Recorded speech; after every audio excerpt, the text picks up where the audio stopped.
Hey guys, so I had been hoping to get this one up for you sooner, but I got banned for a week on YouTube due to the beginning of the end. So I'm happy now to add the last book so far in the Texas Tornado series, A Divine Interception. Hope you guys enjoy it. See ya! Chapter 1. Carter. Carter blinked at the woman across from him as she flipped her hair over her shoulder and droned on about her latest yoga class. She was beautiful. Every man in the room had looked at her at least once. But she was also vapid.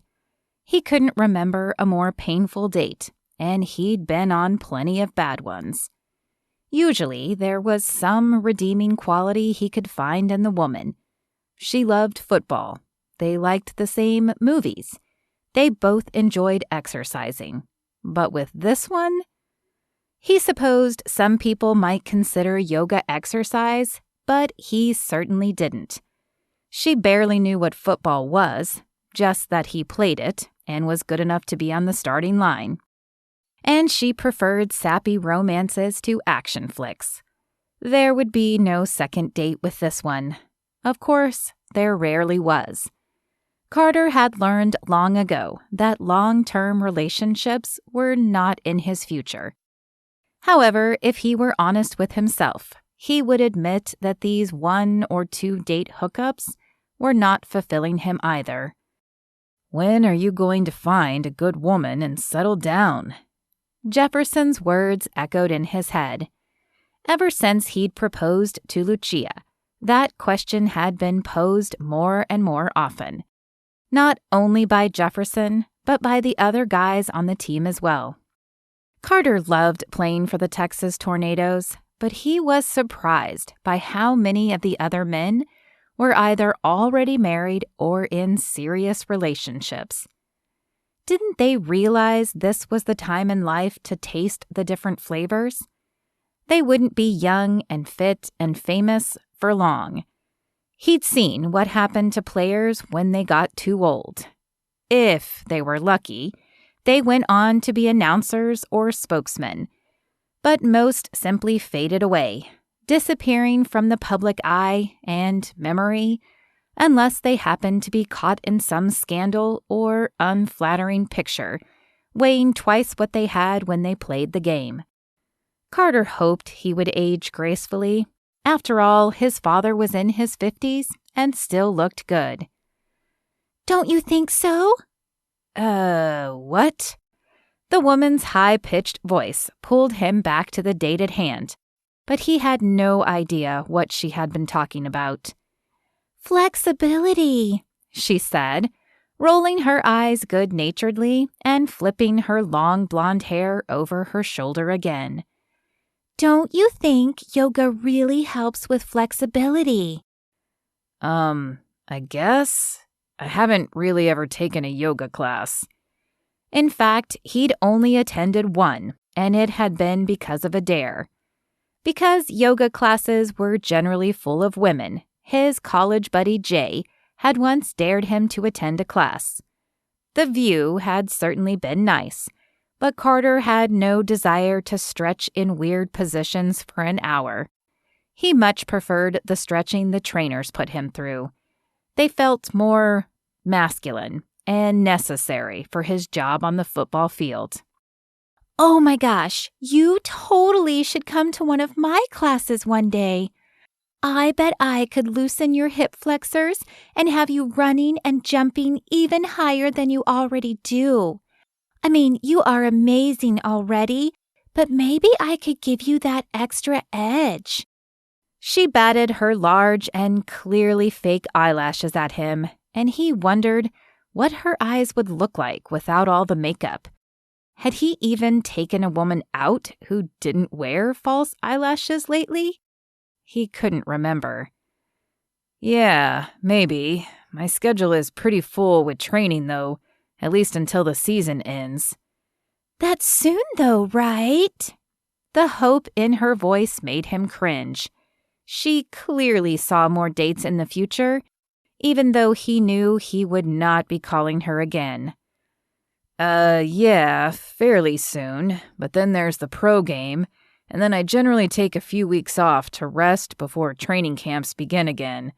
There isn't a lot of open time in my schedule. He should just tell her he wasn't interested in another date, but that had never been his strong suit. No, ghosting them and just never calling, or returning calls, was his forte. Her lips, somehow still the perfect shade of pink, even after eating, pushed out into a pout. "It's only an hour. Surely you can find an hour in your busy day." I'll try. The fact that she clearly was not picking up on his signals was just another strike against her in his book. He glanced down at her half-finished meal and chewed the inside of his lip. Would it be rude if he asked if she was finished?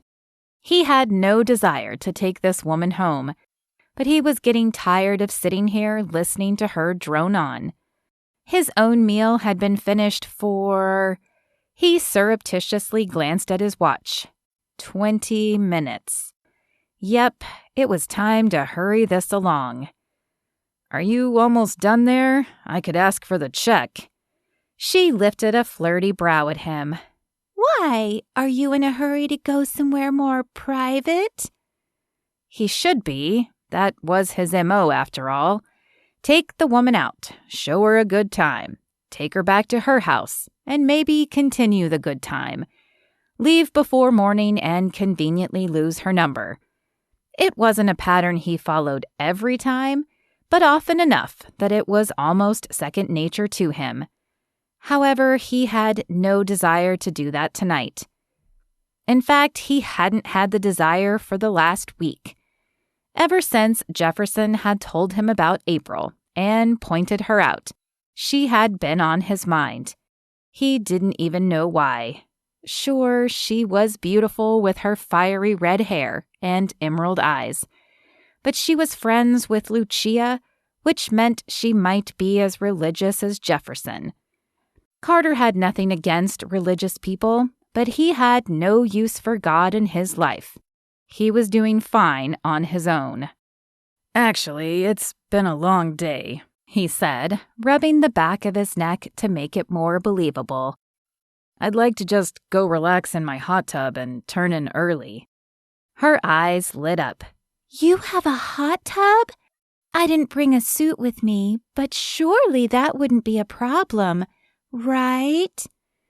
Seduction dripped from her tone like honey as she leaned forward and licked her lips. Oh, geez, now he'd done it. He never took women back to his place. That was rule number 1. Once a woman knew where he lived, it was game over. Not only would they feel like they could stay all night, but they could then show up at any time, or stalk him. Nope, he'd learned that lesson with his last team. In fact, that had been one reason he'd accepted the transfer. A new place meant no crazy woman knowing where he lived, and he intended to keep it that way. Oh, you know what? He slapped his forehead and shook his head, feigning stupidity. I forgot. The hot tub had some issue, and I haven't had it fixed yet. Tell you what, how about we call it an early night tonight and make a rain check? I'll call around. When the problem is fixed, I'll give you a call, and we can redeem that rain check. She mashed her lips together and cocked her head slightly as if trying to decide if he was telling the truth or not. Finally, she shrugged. "Okay, that sounds fine." Her flirtatious tone had flattened, and he couldn't tell if it really was fine or she just realized he was blowing her off and was trying to save face. But it didn't matter. At least he wouldn't be spending much more time with this woman. After paying the tab, he drove the woman back to her place and put the car in park so he could walk her to her door. He briefly entertained the idea of just wishing her a good night and staying in the car. But he wasn't a complete jerk. Besides, women talked, and he didn't need that staining his reputation. Being a player was already attached to his name. But while that probably turned off a few women, there were dozens more who clamored for his attention, who didn't seem to mind. Probably they were just looking for their 15 minutes of fame, or hoping he'd lavish them with gifts. But as it was generally a mutually beneficial night, he'd had no reason to change those ways yet. Her hand touched his chest, pulling him back to the present, and he glanced down as her manicured nails tapped against his pecs. I can't wait to see you again. Call me soon, okay? The large lashes batted again, but they didn't seem sexy. Instead, they made him think of a fuzzy caterpillar. Yeah, sounds good. Before he could move back, she lifted on her tiptoes and claimed his lips. Thankfully, she kept the kiss short, probably thinking she was tempting him and leaving him wanting more, and then winked before opening her front door. Carter flashed the obligatory wave and sighed with relief when the door shut. He really needed to figure out what was wrong with him.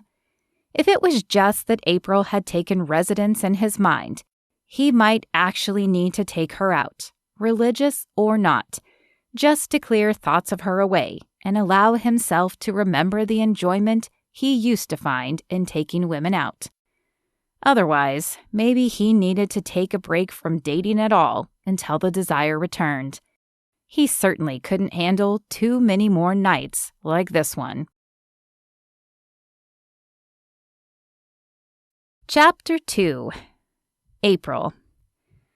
April moved to the music, but her heart was not in dancing tonight. Ever since the night Jefferson had proposed to Lucia, April had been hoping Carter Young would call her. He'd asked for her number, but so far, no call. She wasn't sure what to make of that. He'd seemed interested, and she knew that she was pretty enough that men usually at least made the call. Whether or not it turned into more than one date depended on how they connected once they went out. But she wasn't used to waiting for a call.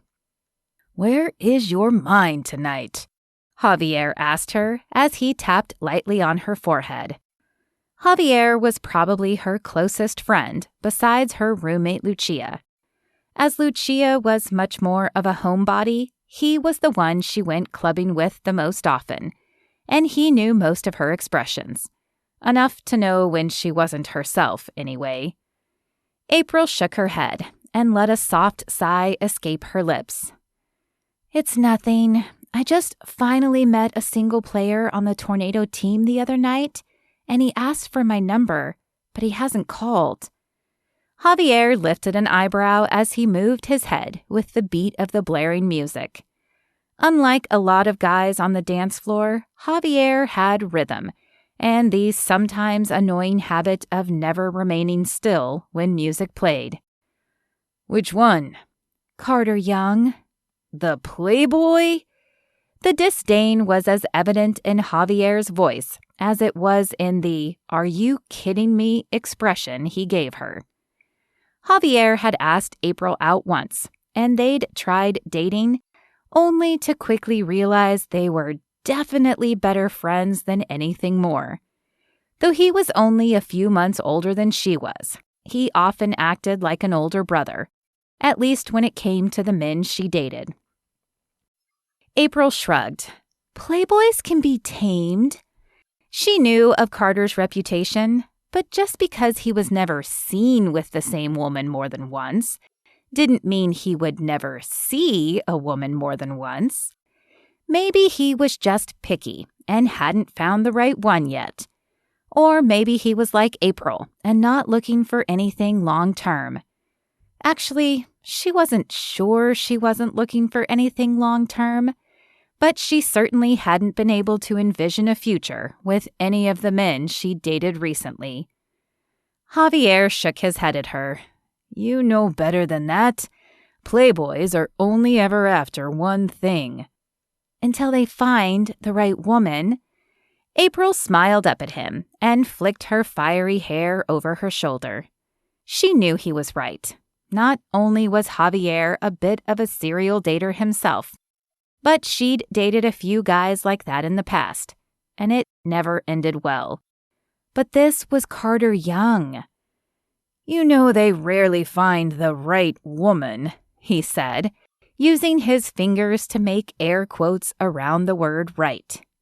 "You should know," she teased back at him. "Besides, who said I wanted something serious? This is Carter Young we're talking about. Even a few dates with him would get me noticed. Maybe it would even help my business." Javier rolled his dark eyes and ran his hand through his hair.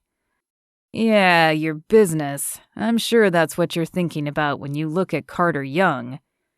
"I'm always thinking about work," April said. "When you own your own business, there's not really a time you're not thinking about how to make it better, get more clients, etc." She counted the reasons on her fingers. "Besides, helping Jefferson Davis out certainly boosted my business. Adding Carter to the mix would probably do the same." "Yeah, except you have no place to grow where you're at anyway. Could you even take more clients?" April exhaled deeply. "A few, but I'm hoping to find my own office space to lease soon." She was well aware of how limited she was in her current space. But if she could find her own office space, she could expand. Maybe hire a few other massage therapists to help with the load, and hopefully bring in new clients. "Now that would be aces," Javier said. "I better be the first person you call when you get a bigger place." "Of course." April couldn't believe he even thought he had to ask. Javier had been one of her first clients, and he'd become one of her regulars before they became friends. A computer tech at one of the largest companies in the city, he often spent hours hunched over a computer screen, and she would have to spend almost as many hours working out the knots in his shoulders. "Hey, you want to dance?" April turned to the deep voice behind her. The man was handsome, with dark hair and hazel green eyes that reminded her of leaves as they began to change color in the fall. Even his smile seemed warm and inviting, but April just wasn't in the mood to try and strike up a conversation with a total stranger. "I'd love to, but I'm dancing with my friend."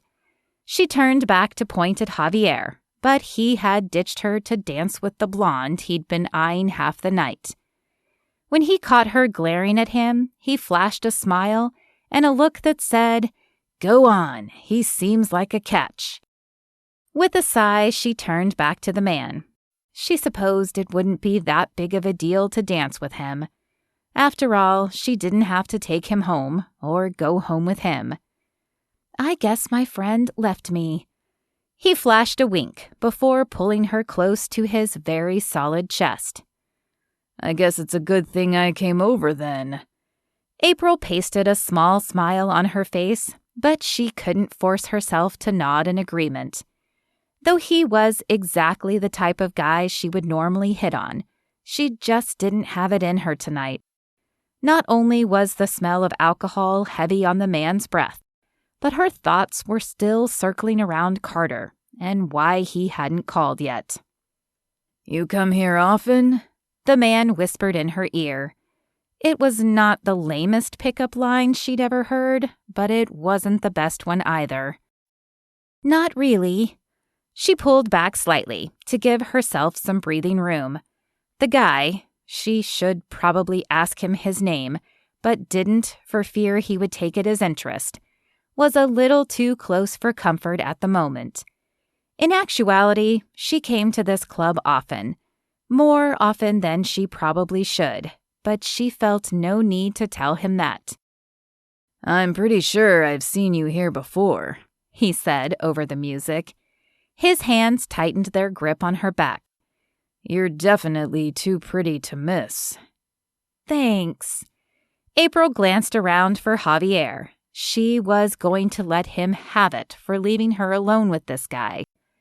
Though he was still dancing with the blonde, his eyes widened when he registered her distress signal. It was a sign they had worked out long ago. If either of them felt they needed a rescue, they would tap the back of their head 3 times, and the other would come to their aid. It was a ridiculous-looking gesture, but they'd both agreed it needed to be big enough to be seen across a room. April hated to draw him away from the woman he'd been waiting to talk to all night, but the man with his arms around her was beginning to raise the hairs on the back of her neck, and that was never a good sign. Relief flooded her body as she watched Javier point her direction and whisper something to the blonde. The girl glanced over quickly and nodded before disappearing into the crowd, leaving Javier to make his way over to April. "Sorry to interrupt," he said, tapping April's shoulder as if needing to get her attention. "But I just got a call from home. We have to go." "Is everything okay?" April asked, playing along. Though they'd rehearsed this before, it felt fake and unnatural as her eyes widened. "I'm not sure." "Well, then how about you go home, and I'll take her home later." The guy spun April in an effort to block Javier. "Sorry, no can do. She's needed too." Grabbing April's hand, Javier continued April's spin, out of the man's arms and into his own. April could have kissed him at that moment, even though they'd tried that when they dated, and it had been a disaster. She flashed an apologetic look at her dance partner. "I'm sorry, I really do have to go. Maybe I'll see you around again." The guy held her gaze. His indecisiveness as to whether he should agree or not. Finally, he let go and stepped back. "Yeah, maybe you will," he said, before shaking his head and wandering away from them. "Thank you," April whispered as she clutched Javier's arm. "You're welcome, but you owe me." He threw his arm over her shoulder as they headed toward the exit. April suppressed a shudder as she glanced to where the guy had gone. "I will happily owe you." He didn't seem that bad. And he hadn't, at least not at first. But April still couldn't get the ghost of his hands off her skin. Something about him didn't sit right with her, and she was glad that her mind had been too focused on Carter to flirt with this guy. She had a feeling she would have regretted it if she had. Chapter 3. Carter. Carter pulled into the parking lot of the Tuck's shop and turned off the engine. He'd accepted Jefferson's request to be a groomsman because he liked the guy. Mostly. But he'd had no idea he would have to be getting fit for a tux so soon. Didn't engagements usually last a year or something? Not that Carter would know. He'd never been engaged and was in no hurry to add it to his bucket list either. Jefferson, on the other hand, would be getting married for the 2nd time. Carter supposed he could understand it in Jefferson's case. After all, he had a daughter from his first marriage who probably needed a mother. But Carter still didn't understand this marriage craze that seemed to be coursing through the Tornado team. For a brief moment, he wondered if maybe he was the one who was missing something. If they knew something about relationships that he didn't. But he quickly brushed that thought aside. He may not have been in any serious relationships, but he'd seen what happened to his father when his mother left. It had killed him. Killed the family, really, but definitely hit his dad the hardest. The once larger-than-life man had been left a shell of the force he'd been before, and Carter had no desire to follow in those footsteps. Women had their place. They were nice to look at. They were occasionally fun companions, but that was it. Nothing more. And though he wouldn't wish the pain his father went through on anyone, he was convinced Jefferson and the other guys would figure that out soon too. Sighing, he opened the car door and pocketed the keys. Today was not about him. It was about Jefferson. And even though there were parts of the guy that drove him crazy, he was a good guy and a great teammate. Not only was Jefferson talented, but he was always uplifting, encouraging the other players when they were down. If only he didn't talk about God so much. Carter didn't mind if people were religious, to each their own, right? But he didn't like hearing about how God had supposedly helped Jefferson heal faster. He didn't believe that for a minute, and he didn't understand how Jefferson could talk about God like he was a friend. That was probably the part that got to him most. Even when he'd been younger and thought perhaps there was a God, he'd never heard anyone speak to him, so how could Jefferson? Thankfully, Jefferson hadn't pushed Carter too much on the subject after the first time he brought it up. Carter had explained he didn't believe in God, and though Jefferson had cocked his head and studied Carter closely, he'd eased up on the God talk after one final statement. "Perhaps one day God will help you see." Carter doubted a deity he didn't believe in could make him see anything, but he'd let the subject drop, and they'd remained friends. Now he was about to get fitted for a tux. At least he looked good in a suit, and turning down Jefferson's invitation would have been bad. It might be the off-season currently, but he still had to work with Jefferson. Besides, Jefferson was his ticket to April, the beautiful redhead that Jefferson had pointed out to him. He'd asked for her number the night he'd met her, but he'd hesitated in calling her. April was Lucia's roommate, and he wanted to know if she was as religious as Lucia was before he called her. In the grand scheme of things, it wouldn't really matter since he didn't do relationships. But he had no desire to be peppered with God talk during even one date. However, he couldn't seem to get the woman off his mind either, so he was hoping he'd be able to finagle that information out of Jefferson today. If she was more like Lucia, he could simply walk away, get her out of his head, and turn his attention elsewhere. But if she wasn't, he would definitely enjoy a night or two with her. With that pleasant thought echoing through his head, Carter headed into the building. However, his good mood quickly vanished when he realized not only was Jefferson already inside and waiting, but so were Tucker, Blaine, and Mason, 3 other players on the Texas Tornado team, all of whom were married.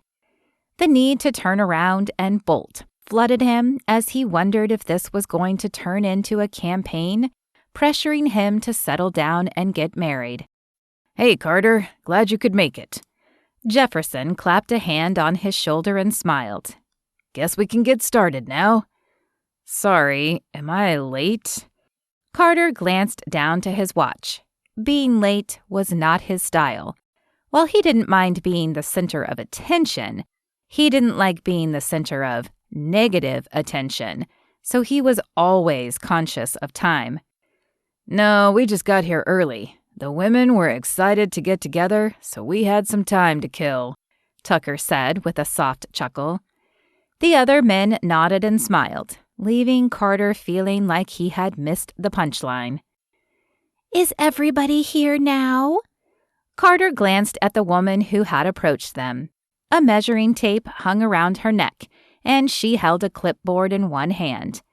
She was older, with gray hair cut short around her face, reminding him of almost every woman over the age of 60 he'd met. Why did older women always cut their hair short? He wondered if his own mother's hair would be short. He remembered it being long, but she could have cut it. After all, he hadn't seen her in over 10 years. And though he tried to keep thoughts of her out of his mind, she did break through his walls from time to time. He shook his head to remove the thought and turned his attention back to the group. Jefferson glanced at each of the men before returning his attention to the woman. "Yes, ma'am, we're ready." The woman nodded and led the way to the back area of the store, where a few chairs sat around a slightly raised podium. "Who's first?" she asked, scanning the men. "I guess that would be me." Jefferson stepped onto the podium and began following the woman's instructions. Mason leaned over and tapped Carter's shoulder. "So, Carter, when are you going to take the leap like the rest of us?" "I'm not sure I'm the marrying type," Carter said, with a shake of his head. "Besides, I like being able to change flavors when I get tired of one.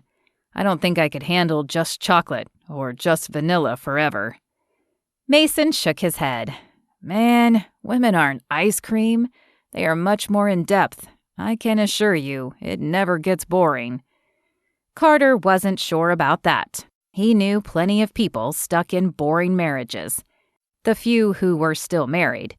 Most of the people he knew were divorced like his father. And while they probably didn't claim boredom as their reason for divorce, he figured it was the reason for many of them. Sure, they claimed they fell out of love or didn't realize how hard it would be. But that was just a nicer way of saying they thought life would be different and grew bored of what they got instead. However, he could tell this company would not share his opinions. "I'll have to take your word on that." Carter flashed a small smile in hopes Mason would drop the subject, which thankfully he did, but only because he was called up next to get measured. Jefferson took his place and leaned over to Carter. "Hey, thanks for agreeing to be a groomsman. I know it might be a little weird with all the other guys being married, but I appreciate it." Carter offered a slight shrug and a nod. "Of course, I'm happy to help. But what's with the rush? Didn't you guys just get engaged?" In fact, it had been just a few weeks since Jefferson's proposal. Jefferson grinned. "We didn't want to wait. When you know, you know. And we already spend so much time together, we just figured we'd make it official. Since Lucia didn't want a big wedding, it was easy to get a venue and a date picked." "You already have the date picked?" Carter had heard of shotgun weddings, but they were generally because the bride was pregnant, and somehow he doubted that was the case with Lucia.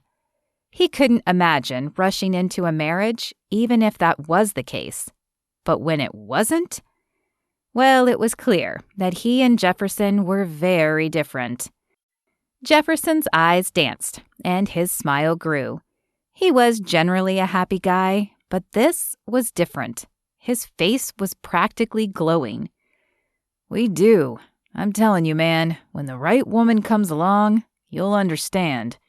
Speaking of which," his tone took on a teasing lilt, "have you asked April out yet?" "Not yet." Carter glanced at the other men. He wanted to have this conversation with Jefferson, but not with the other guys listening. However, they seemed focused on the fitting and not the hushed side conversation. "I was going to ask you about that. April, I mean. I was hoping you could tell me a little more to make sure it's worth my while." Jefferson recoiled at the words, and his smile faltered. "Worth your while? What do you mean?" Carter realized that had sounded crasser than he'd meant it to, and he tried to clarify without offending Jefferson. "Well, no offense, Jefferson, but you know I'm not into religion like you are. I have no idea where April stands, but if she's like you and Lucia, there's probably no reason to pursue anything." Jefferson cocked his head and let his eyes study Carter's face. "I'm not sure where April stands, but can I ask why it would be so bad if she were a believer?" Oh boy, that was a loaded question, and Carter couldn't tell him the real reasons. One, he just didn't want to listen to someone preach at him all day. Two, Carter believed in intimacy, but he didn't believe in marriage. He knew that would be an issue for some women who called themselves believers. 3, he didn't want to be pressured to go to church on Sundays. Thankfully, during the season, his Sundays were busy with games. But the off-season was a different story, and he didn't want to deal with that. "I just don't think we'd have a lot in common," he finally said, hoping Jefferson wouldn't push for details. "I see. Well, you could always find God together. You know, he should be at the head of every relationship anyway." Carter shook his head. "I know that works for you, but I have no use for God in my life." Though he didn't say it aloud, Carter felt that God had failed him when his mother walked out on their family. "Everyone needs God in their life," Jefferson said softly, "even when they don't think so." "Thanks, but I think I'm doing pretty good, all on my own," Carter said, as the woman finished measuring Mason and indicated it was his turn. "I hope you realize how wrong you are before he decides to allow something drastic to happen to get your attention." "Drastic?" Carter shook his head as he stepped up on the small podium. Jefferson was clearly a little delusional, but at least the conversation was over. Hopefully the man would take the hint that Carter wasn't interested in God being in his life and stop bringing it up, but somehow he kind of doubted it. At least some hope still existed for April. Though Jefferson hadn't said she wasn't religious, he hadn't said she was either. And since Jefferson talked about God nonstop, Carter figured April would have discussed it with him if she were a believer as well. The very fact that Jefferson didn't know how April felt gave Carter the push he needed to give her a call, after all.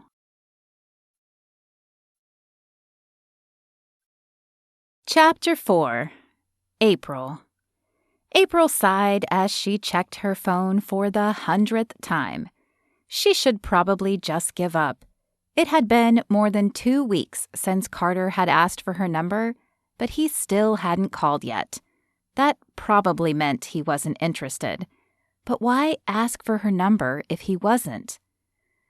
"Watching that phone isn't going to make it ring any faster," Lucia said, as she glanced back at April. "I'm sorry." Swallowing her embarrassment, April tucked the phone back into her pocket. She was supposed to be helping Lucia pick out a wedding dress, not obsessing over a man. But he was a cute man and a professional football player. How could she not obsess a little? "I just don't understand why he'd ask for my number and then not call me." Because it's Carter Young?" Lucia paused her dress search and fixed April with a pointed stare, complete with raised eyebrows for punctuation. "I did tell you that he was a serial dater and commitment phobe, right?" April sighed. "You did, but I don't mind that. It's not like I'm ready to jump into monogamy. I just wish he'd give me a chance." "How can you not mind that? The man is rarely seen with the same woman more than once. Even if he does ask you out, it might just be one night and then nothing. Why would you want to put yourself through that?" "Because it's Carter Young, pro football player." April said the words slowly and with emphasis. Why did Lucia even have to ask? Surely you get the status behind that. After all, you're about to marry Jefferson Davis. April could not mask the exasperation that filled her voice. Lucia might be the only woman in the world to not understand the status that went with being linked to a pro football player. "Yeah, but I'm not marrying him because he's a football player." I know. You're marrying him because he's an amazing father," April said, with a roll of her eyes as she began flipping through dresses.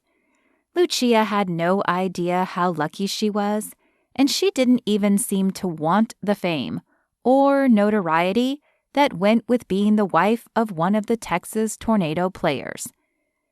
"And because he's an amazing man of faith who's kind and caring," Lucia said. I know we don't always agree, April, but I really think your priorities are a little off when it comes to finding a relationship. That's because you think I'm looking for Mr. Right, and I'm just looking for Mr. Right now. April liked Lucia, but this was the divide they could never seem to get over.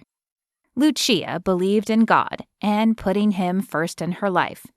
April had no problem with people who believed in God, but she didn't share that belief. Nothing in her life had ever convinced her that God existed. What she did know was that you only got one shot at this life on earth, and she was determined to have as much fun as possible with her one shot. But what has searching for Mr. Right now really gotten you? Lucia asked. April opened her mouth to respond, but the words made her pause. What had it gotten her? She'd certainly had some memorable dates and some fun experiences, but nothing that was lasting, which she'd always been fine with before. She'd never wanted something lasting, so why did her answer feel so empty now? It was something she didn't want to think about, so she decided to change the subject. You know what? Enough of the serious talk. We're here to find you a dress, right? The look in Lucia's eyes said she wanted to push the issue, but finally she relented and nodded. However, April knew the discussion was far from over, so she continued without allowing downtime for Lucia to reignite the conversation. A perfect-fitting, needs-no-alteration dress since you decided to set this wedding less than 2 months after Jefferson's proposal. April still couldn't believe the wedding was just a few weeks away. 6 weeks didn't seem like a long enough engagement in her mind, but then again, she didn't plan on getting married, so any engagement seemed too short to her. Yes, and as I've said before, time means nothing when you know you have the right person by your side. But he's already by your side, so what's the hurry to rush into the marriage? Suddenly, her eyes widened, and her mouth fell open. You aren't pregnant, are you? What? Lucia's face reddened, and she glanced around as if someone might be listening. No, I'm not pregnant. Then I don't get it. You have everything you want right now, so why the rush? There was a squeak of a metal hanger sliding against the rack that almost muffled Lucia's next words. Well, not everything. And then it hit April. Of course, she should have known that Lucia would wait until marriage, though April definitely could not understand that stance. She'd been with enough men to know that sometimes it was amazing, and other times it fell flat. How awful would it be to marry someone you thought was great, only to find out you had no chemistry in the bedroom? You really haven't at all? Lucia shook her head and held up a beautiful white gown. What do you think about this one? Okay, evidently that part of the conversation was over, which was fine with April. She hadn't really known what to say to it anyway, and talking about dresses was much safer. I think you should definitely try more than one. April grabbed a few other dresses from the rack and flung them over her arm. When are the other girls coming? She hoped that with the appearance of Shelby, Kinsey, and Clara, that the focus would go off her and back to the wedding. They should be here any minute, Lucia said, and as if her words had the ability to teleport, the door to the dress shop opened and the 3 women filed in. Sorry we're late, Kinsey said, as the women reached them. Shelby just had to stop for a chai tea and a pastry. Hey, I can't help my cravings. Shelby patted her stomach and smiled coyly at Lucia and April. What? You're pregnant? Lucia asked. Shelby's smile widened as she nodded. Yep, just found out a few days ago. Congratulations, Lucia said, crossing the distance between them to give Shelby a hug. Wow, do cravings start that quickly? Kinsey let out a loud snort. No, they don't. She's just milking this for all it's worth. Like you would know, Shelby responded with a roll of her eyes. It's not like you've been pregnant. Well, that's exciting, but isn't that going to make picking out a dress hard? April asked. As all the women turned their attention to April, she shrugged. I mean, pregnant women get bigger, right?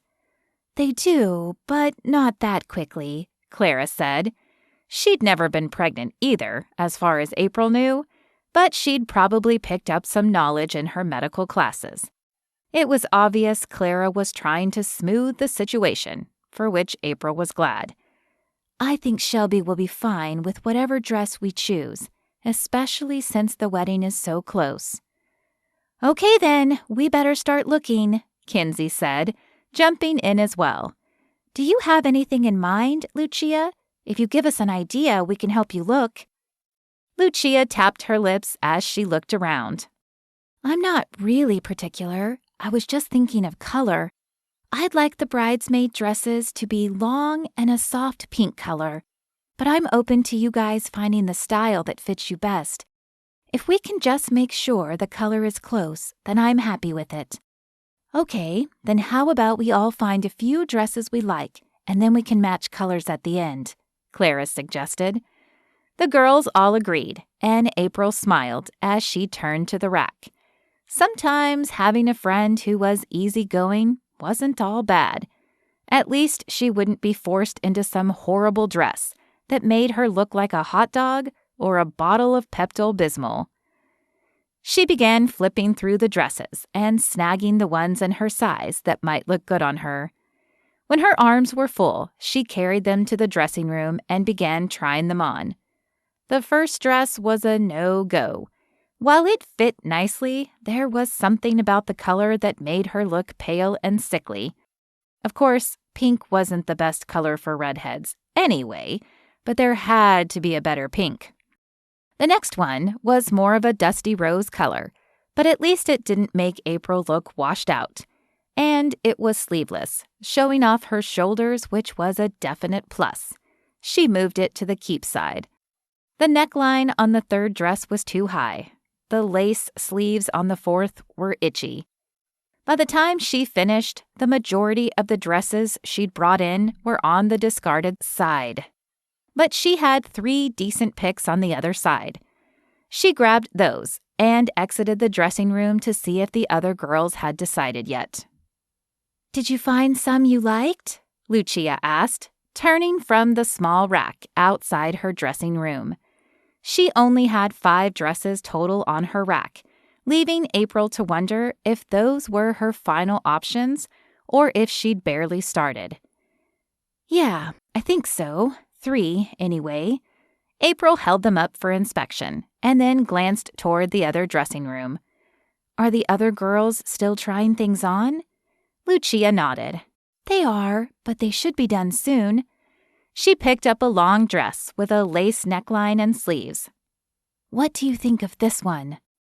Too conservative were the words that first entered April's mind, but she managed to keep them locked behind her lips. I think it suits you, but you'll know for sure when you try it on. Lucia's eyes scanned over the dress again. Yeah, you're probably right. I just don't want to buy the wrong dress. Don't worry so much, Shelby said, as she exited one of the dressing rooms. The dress is only one part of the wedding, and the wedding is a small part of the bigger picture, the marriage. 30 years from now, you probably won't even remember the dress you wore, but you will remember the way he looked at you, the fights you had, and the makeups after them. A small smile emerged on Lucia's face, and she nodded. You're right. The dress is just one part of one day, but it's all the other days that matter more. April wasn't sure she agreed with that statement, but she kept her opinion to herself, since she was clearly in the minority. She still wasn't convinced she wanted to get married, but if she did, she wanted the wedding to be perfect, and a big part of that was the perfect dress. Kinsey and Clara emerged from their rooms a few moments later, and the girls compared their favorite dresses. "This one is definitely my favorite," April said, pointing to the dusty rose number. Lucia pursed her lips together as she looked at April's favorite compared to the other girls' favorites. "Yeah, it's not quite the same color, though." She picked up April's second dress and held it next to the other three. "This one is, though. Would you be okay with it instead?" "Of course." April made sure to post a smile on her face, but inside she was slightly annoyed. Why did she have to take her second choice while the other girls got their first choice? It seemed unfair, but at least her second choice still looked good on her. With the bridesmaids' dresses picked, the girls then watched Lucia model her bridal gowns. While none of them were April's style, she offered her honest opinion on which she thought was the best. But she was still glad when the fitting was done and the dress was decided upon. April said goodbye to the other girls and breathed a sigh of relief when she was out of the dress shop. Being in a wedding was fun, but dealing with all the work before it, not so much. At least she would get the chance to see Carter. She knew if she could find some time alone with him, she could show him how good they would be together. Chapter 5. Carter. Carter cupped his hand around his mouth and exhaled, checking his breath one more time. After the tux fitting with the guys, he decided to go ahead and give April a call. He figured if he took her out and found that she was a religious nut, he could simply bring another date and avoid her at the wedding. But if she wasn't, and he had fun with her, then maybe he could seal the deal at the wedding, if not before. After all, bridesmaids and groomsmen hooking up was generally a tradition, wasn't it? He brushed the shoulders of his shirt and then strutted up the walk to April's front door. There was no doorbell, so he rapped on the door and then leaned back. When the door opened and April smiled at him from the other side, he returned the grin. Not only was he relieved she had answered instead of Lucia, but she looked gorgeous. The green of her outfit made her red hair pop and enhanced her eyes, making them shine like emeralds. "Wow, you look amazing," he said, as his eyes took in her skinny jeans and heels. "Thanks. You look pretty snazzy yourself." Snazzy. Now there was a word he hadn't heard in a long time. Yet somehow it didn't seem odd spilling from April's lips. There was something about her bubbly personality that just worked. And he could already tell this night would be enjoyable. "Well, shall we?" he asked, holding out his arm. She tossed her head back as she slipped her hand through his arm. "We shall." With her free hand, she closed the door behind her and then leaned closer to him as they walked to his car. A floral aroma floated around her, as did the scent of desire. This was the scent he liked the most. It was different from the desperation some women exuded. They needed his fame, his money, his attention. But desire was different. She wanted those things, but she didn't need them. She would be able to find other men on her own, which meant she wouldn't be needy. A small smile lifted the corners of his mouth as he opened the door for her. He had a feeling they might get along well. "What did you have planned for tonight?" April asked, when they were both in the car and buckled. "Dinner, and maybe a walk along the river." He had wanted to keep the evening simple, in case it didn't work out, but also flexible in case it did.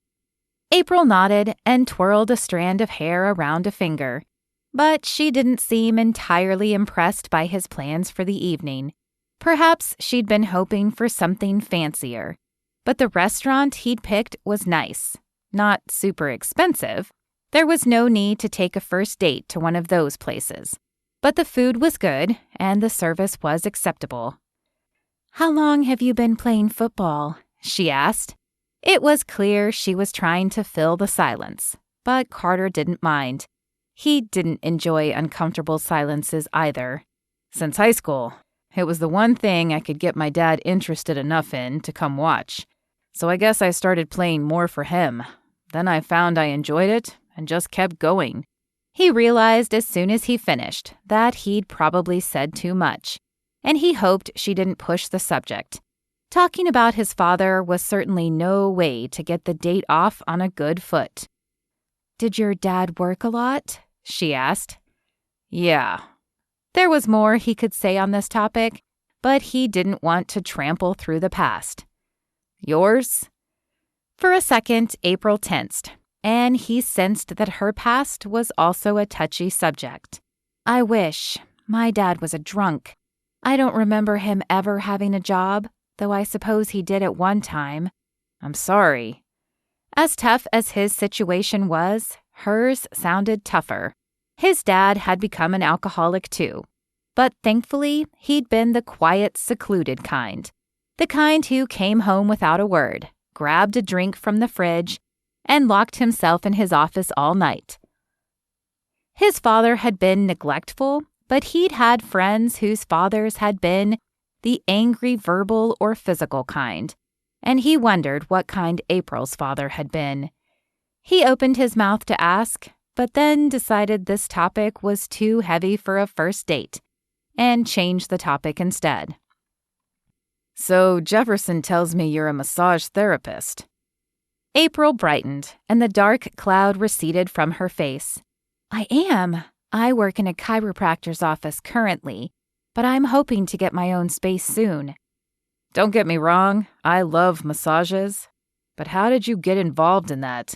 Did you just wake up one day and think, I wonder how awesome it would be to rub strangers for a living?"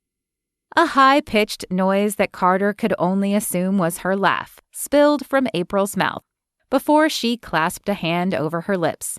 Though it wasn't the most endearing or feminine laugh, there was something about it that made Carter smile. "I'm sorry," April said when her shoulders stopped shaking. "My laugh is awful." "I didn't think it was that bad," Carter said, pulling into the parking lot of the restaurant. "In fact, I think it was kind of cute. But you didn't answer my question." April smiled and shook her head. "No, I didn't wake up one day and think about rubbing strangers for a living.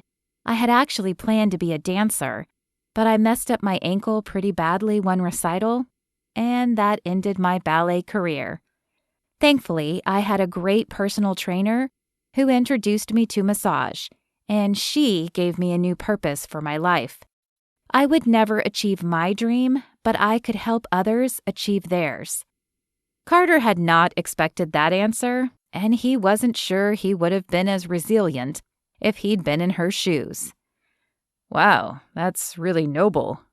"It also pays pretty well and helps that I can set my own hours," April said, turning the conversation light once again. This time, Carter chuckled. "That does sound nice. I have a decent amount of time off, but during the season, I am never in charge of my own hours." He parked the car and turned the engine off before turning to April. "You ready?" She smiled. "As I'll ever be." A few minutes later, they were seated at a table near the back and perusing the menu. Carter had already decided on the steak, and now he was enjoying the appreciative looks shot in April's direction. She was either used to them or unaware, as they did not seem to faze her in the least. "Everything looks so good. I can't decide. What are you having?" It was an innocent question, but when she looked up at him, he could see the flirtation in her eyes. He decided to play along. "I'm having the steak. Everyone knows that the best steak, like a lot of other things, comes from Texas." "I've heard that," she said with a coy smile. "But what other things?" "The best rodeos, the best football games, and He leaned forward and covered her hand with his. The best-looking women. Though he was sure she knew how pretty she was, a soft pink blush graced her cheeks anyway. And here I thought it was just the best cowboys. Well, we have the best of those, too. Their flirtation was interrupted by the waitress coming to take their order. Sorry to keep y'all waiting. Do you know what you want? The waitress was an older woman who, though friendly, looked as if she'd rather be anywhere else. Her graying hair was pulled into a lackluster bun, and her pencil tapped softly at the pad in her hand. Ladies first, Carter said, leaning back and letting April order first. Following his suggestion, she ordered the steak, and Carter was intrigued that she liked her meat the same temperature he did, medium well. Make that 2, he said when April finished, and the waitress nodded before turning back to the kitchen. I'm really glad you called, April said. I think we're going to have fun together. I'm glad I called too, Carter said, taking her hand again. And I think you might be right. They filled the rest of the evening with small talk and smiles, and Carter was almost disappointed when the food was gone and it was time to go. He paid the check and then led the way back to the car. I guess we'll have to do that walk another time, he said, when he pushed open the door and stepped into the approaching darkness. Is that your way of asking me on a second date? April asked. Because if it is, I agree. Carter chuckled at how easily he'd stepped into that one. Still, he wasn't that upset about the prospect of a second date with April. He honestly couldn't remember the last time he'd had a better evening with a woman. Okay, it's a date then. The ride back to April's place wasn't filled with chatter, but this time the silence didn't feel awkward. Carter marveled at how comfortable it felt with April already. When he pulled up to her house, he put the car in park so he could walk her to her door. Though occasionally this would be the time he would schmooze his way into the woman's bedroom, he found he didn't want that with April. Once he crossed that line, it was usually the last time he saw the woman, and for some reason, he wanted to see April again, so he opted for the slower route. I had a good time tonight, he said, grabbing her hand when they reached the door. Me too. He could see the desire in her eyes. It was a look he was familiar with, and he hoped she wouldn't be too upset when he didn't push for more. At least, not yet. I'll call you soon about that walk. Okay, she whispered in a breathy voice. Her eyes slid to the door, as if hoping he would catch her silent invitation and ask to come in. I have an early practice tomorrow, he said, hoping that would ease her disappointment. But thank you again for a great night. Her lips pulled into a small smile, and she nodded. Carter used that as his cue and leaned forward to plant a soft kiss on her lips. He wanted so much more, but he forced himself to keep it sweet and simple, and he could tell when he pulled back that he'd definitely left April wanting more. He squeezed her hands one more time before turning and heading back to his car. There was one more stop he had to make before heading home for the night. It was late when Carter rolled into Jay's driveway, but Jay had promised he would be up. Carter had met Jay in college, but Jay had moved to the area years before Carter. They'd lost touch for a while, but when Carter transferred to the Tornadoes, they'd picked up where they left off. Though not quite as famous as Carter, Jay had started his own biotech company and was slowly climbing the ladder of the rich and famous. Like Carter, he hated being tied down, so Carter knew he would be just the person to rehash his date with. "My man," Jay said when he opened the door a moment later. From the slight slur of his speech, Carter could tell he'd already thrown back a few drinks, something that was not out of the ordinary for Jay, and had recently begun to show itself physically in the slight protrusion of his once flat stomach. "Hey, Jay, how you been?" Carter slapped Jay's outstretched hand in their secret shake and then pulled him in for a hug and a pat on the back. He tried not to breathe in the alcohol-soaked cloud that spilled from Jay's mouth. "Not too bad, man. Not too bad." He stepped back and motioned for Carter to join him. "Company's been growing, so that's good. How about you?" Carter shrugged. He should be content. He'd had a great season. He was in good shape and set to have another great season. He'd just had a nice date with April and had several other women he could see going out with again. But for some reason, it wasn't enough. "I'm good." "Yeah? How was the date?" Jay walked over to the couch and grabbed a beer can from the coffee table in front of it. He lifted it, asking Carter silently if he wanted one. Carter shook his head, but joined Jay on the couch. Carter wasn't a big drinker, but mainly because he knew it impacted his performance on the fields. "It was actually okay. I was a little worried at first because the guy who recommended her is kind of a religious nut, so I was afraid she would be too. But it turns out she's more like me. I might even see her again." "Again?" Jay lifted an eyebrow and took a swig of his beer. "You're not planning on getting serious with this girl, are you?" "Serious? Not likely.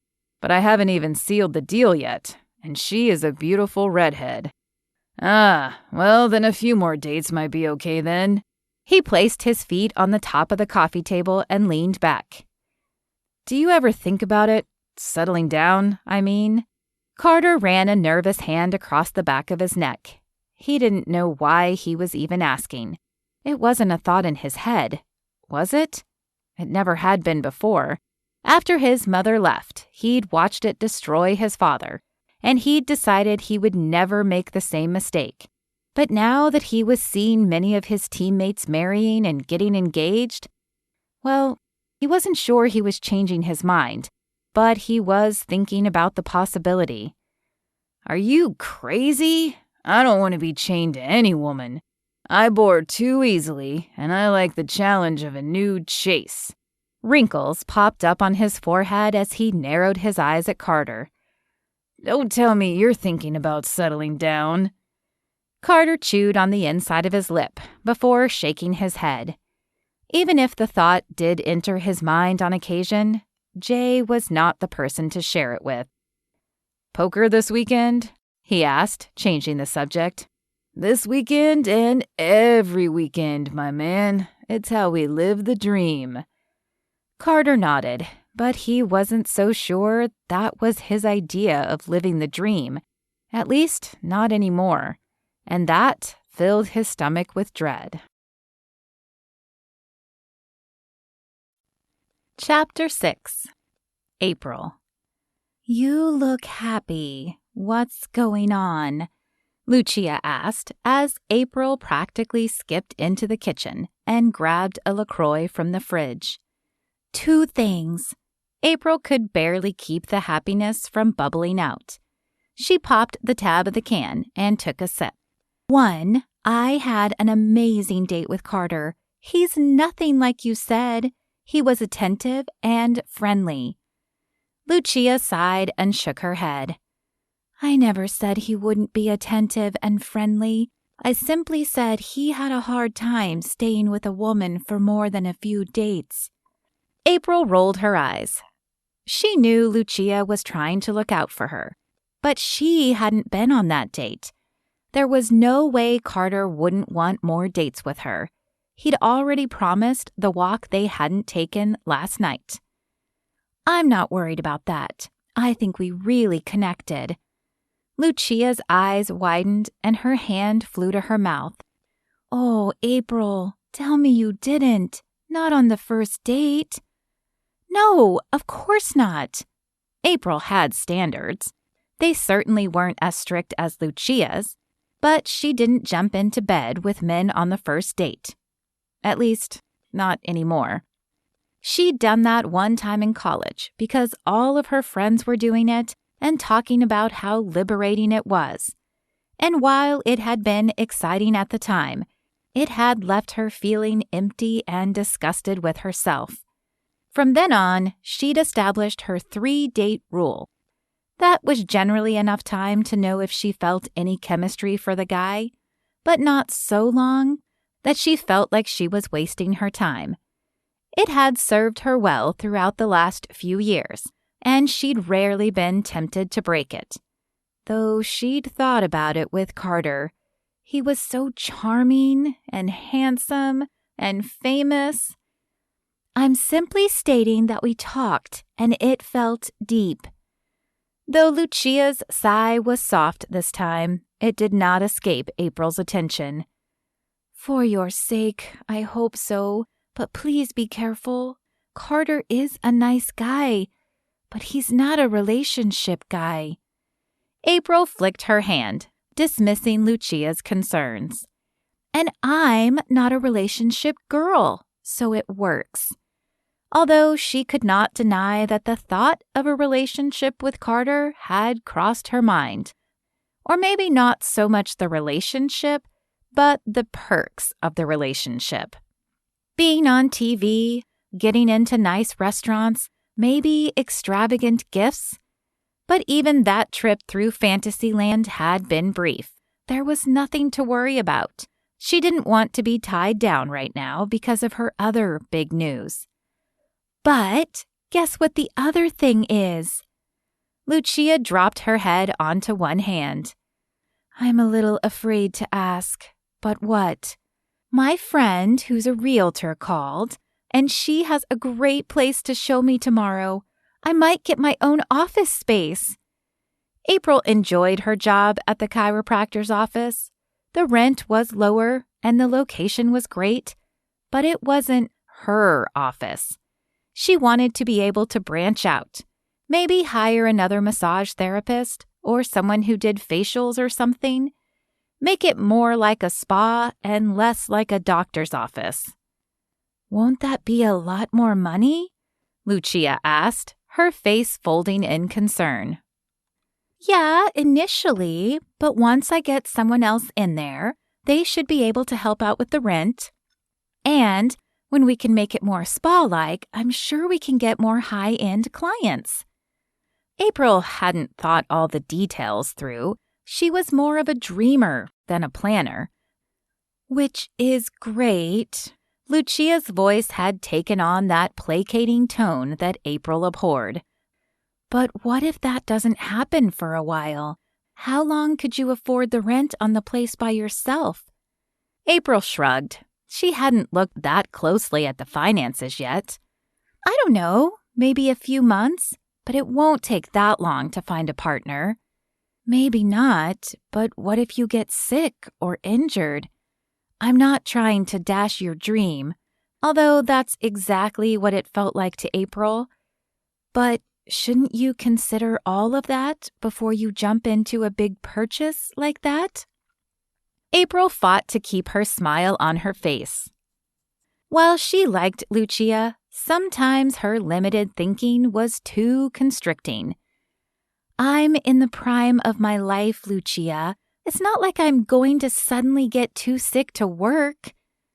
I'm sure you're right. It's just that accidents are never planned for, and I want to make sure you have a plan in case that happens. Oh, I will. April downed the last of her LaCroix, barely tasting it. Why did Lucia have to be such a buzzkill? Her joy had been sapped nearly as fast as she'd gotten it. I'm going to turn in, she said to Lucia as she dropped her can in the recycling bucket and headed to her room. The next day, April met up with her realtor Megan at the space in downtown Southlake. You ready to see the place? Megan asked as she unlocked the front door. April smiled. She was more than ready. Absolutely. Well, what do you think? Megan asked as April finished the tour of the retail space. It's beautiful, April said. In fact, it was everything she wanted. The office space had 3 rooms, which would allow for another massage therapist and an esthetician or some other combination. The waiting room was small but homey with a soft beige color accented with browns. And the receptionist's desk was built in. The bathroom was small, but at least that meant it would be easier to clean. And there was no break room, but April could eat anywhere.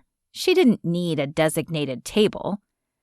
Megan smiled and pulled a stack of papers from her bag.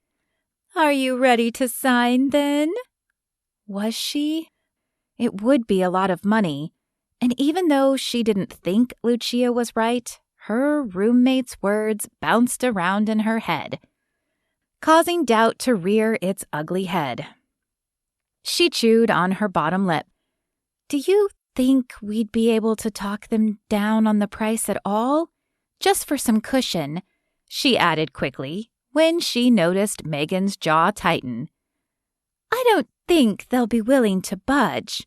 It's a good price, April. What's the issue?" The issue was her stupid roommate's words echoing in her brain. "I just want to make sure I have all my bases covered.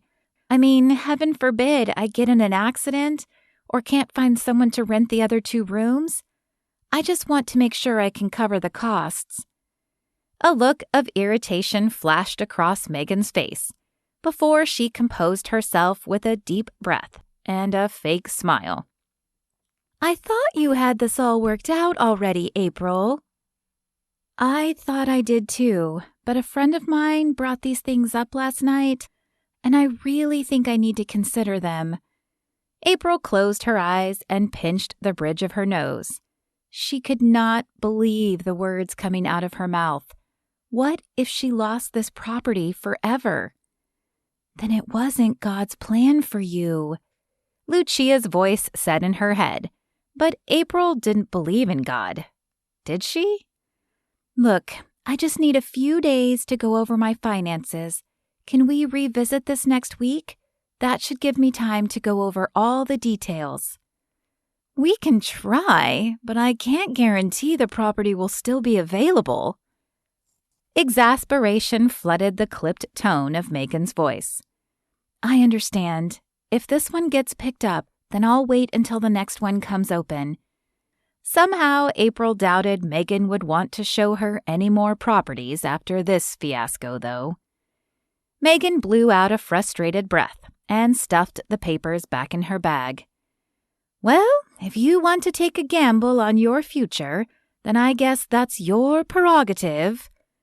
Her condescending tone made April want to spit out an apology and sign the papers right then. But Lucia's voice would not let her. She hadn't put as much thought into the plan as she should have, and the least she could do was put out some feelers for people who might want to lease a room and go over her financial situation one more time. She didn't honestly think anything would happen to her, but a little prudence might not be such a bad thing. Chapter 7. Carter. "We're going on that?" April asked, as he led her to his BMW motorcycle. He was pleased to see she had dressed appropriately in jeans and a jacket, even though it was warm outside currently, and the awe in her voice puffed out his chest. He didn't often take his motorcycle for dates, but April seemed adventurous enough to enjoy it, and he knew that most women had a soft spot for motorcycles and the men who rode them. "Yep, I thought we'd live a little dangerously tonight before we take that walk. Have you ever ridden before?" April shook her head as her eyes roved over the bike again. "Once. A long time ago in college, but I'm not sure it really counts as it was just around the campus circle. I don't think we even went above 10 miles an hour. Carter smiled and held out his extra helmet to her. "Well, we shall remedy that tonight." April chewed on her bottom lip for just a moment before grinning and grabbing the helmet. "Let's do it." He straddled the bike first and then held it steady for her to climb up behind him. When she was situated and her arms were wrapped around his waist, he fired the bike up and headed for the Riverwalk. Not only would a stroll along the river be romantic, but there were quite a few eateries out there to grab food as well. Though he couldn't carry on a conversation with her, Carter felt in tune with April as he sped through the city streets. Her arms around his waist sent a warm tingling through his body that both enervated and unnerved him. It had been a long time since he'd wanted a second date with a woman, and even longer since he'd looked forward to one. Hopefully, that didn't mean he was going soft. Jay would never let him hear the end of it if he was. "That was a rush," April said, a few minutes later when he finally killed the engine of the bike. "Glad you liked it." He held out his hand for her helmet and placed it in one saddlebag before putting his own helmet in the other. "Liked it? I loved it. How long have you been riding?" She ran her fingers through her long hair to return some of the body the helmet had stolen, and Carter had to force himself to focus on her question and not the gorgeous locks he wanted to touch. Since I was 18. At first I got into it because it seemed like a rebellious thing to do. Then I realized I just liked riding. There's something freeing about it. "I'll say." She paused and bit her lip, and he could tell there was a deeper question burning on her mind. Why were you trying to be rebellious? Was it just a teenage thing? His lip twitched. He could understand her curiosity. She was adventurous and fun, but even adventurous women had a limit on bad behavior, and she wanted to know what to expect. He just wasn't sure he was ready to spill everything. He held out his hand to her, hoping they could walk and talk at the same time. She took it, and he headed for the river. "Well, I told you my dad worked a lot when I was younger. I think part of me was trying to get his attention, and another part of me was just mad at him." "That's understandable. I'm sorry you felt that way. Does he pay more attention now that you're a pro player?" Carter shrugged. "Some, I guess. He watches the games on TV, but he's only been to one in person." "That's awful. Does your mother come?" She tilted her head towards him, her eyes wide and bright, soaking in his every word. And there it was. He had known the question would surface eventually. Normally, he would just change the subject and move on, but there was something about April, and he found that he didn't mind sharing. "My mom has never been to one of my games. She left us when I was 12.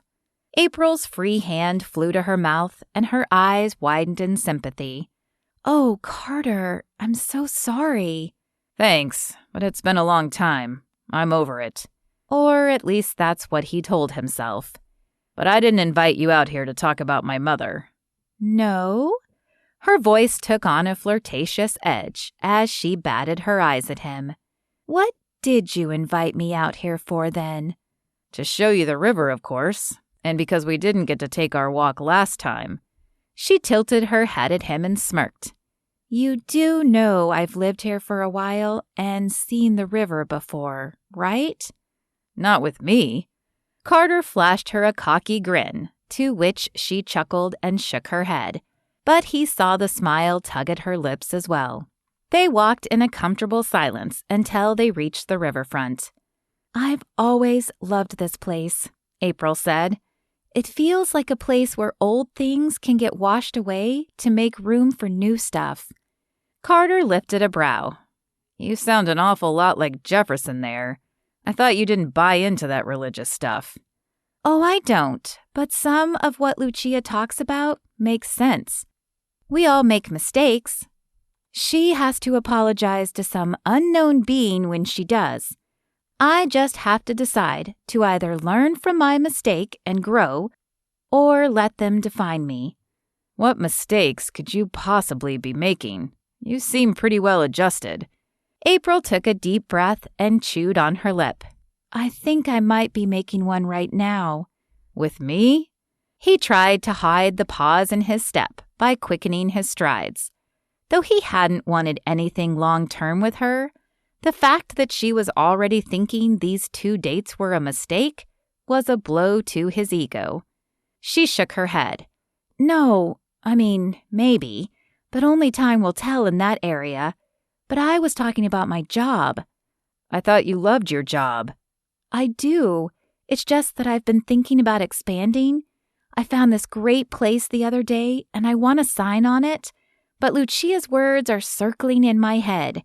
She wants me to think about it more and make sure I can cover the costs if anything happens, or if I can't get someone to rent out one of the rooms. Carter didn't know Lucia well, and she had always seemed nice when he spoke to her, but at the moment he was irritated that she would dash April's dreams. You know what? It's okay to be cautious, but it's also okay to take chances. No one ever got ahead by sitting on the sidelines. Her eyes brightened, and she smiled up at him. You're right. Would you like to see the space? I don't have a key, but I could show you the outside. I'd love that, but can we grab some food first? My stomach is telling me that it's high time to eat. April chuckled. Of course it is. Well, I certainly don't want you to starve. Do you feel up to the hot dog palace? He paused and lifted a brow at April. The hot dog palace had amazing hot dogs, but most women wouldn't want to eat there on a date, nor did most of the women he'd dated even eat hot dogs. You eat hot dogs? April shrugged and smiled. Not often, but that place is my guilty pleasure. Plus, I'll work it off later. A woman after my own heart. Come on. After finishing their hot dogs and strolling a little longer along the river, Carter and April headed back to the motorcycle. She gave him the address and the nearby streets, and he pointed the bike in that direction.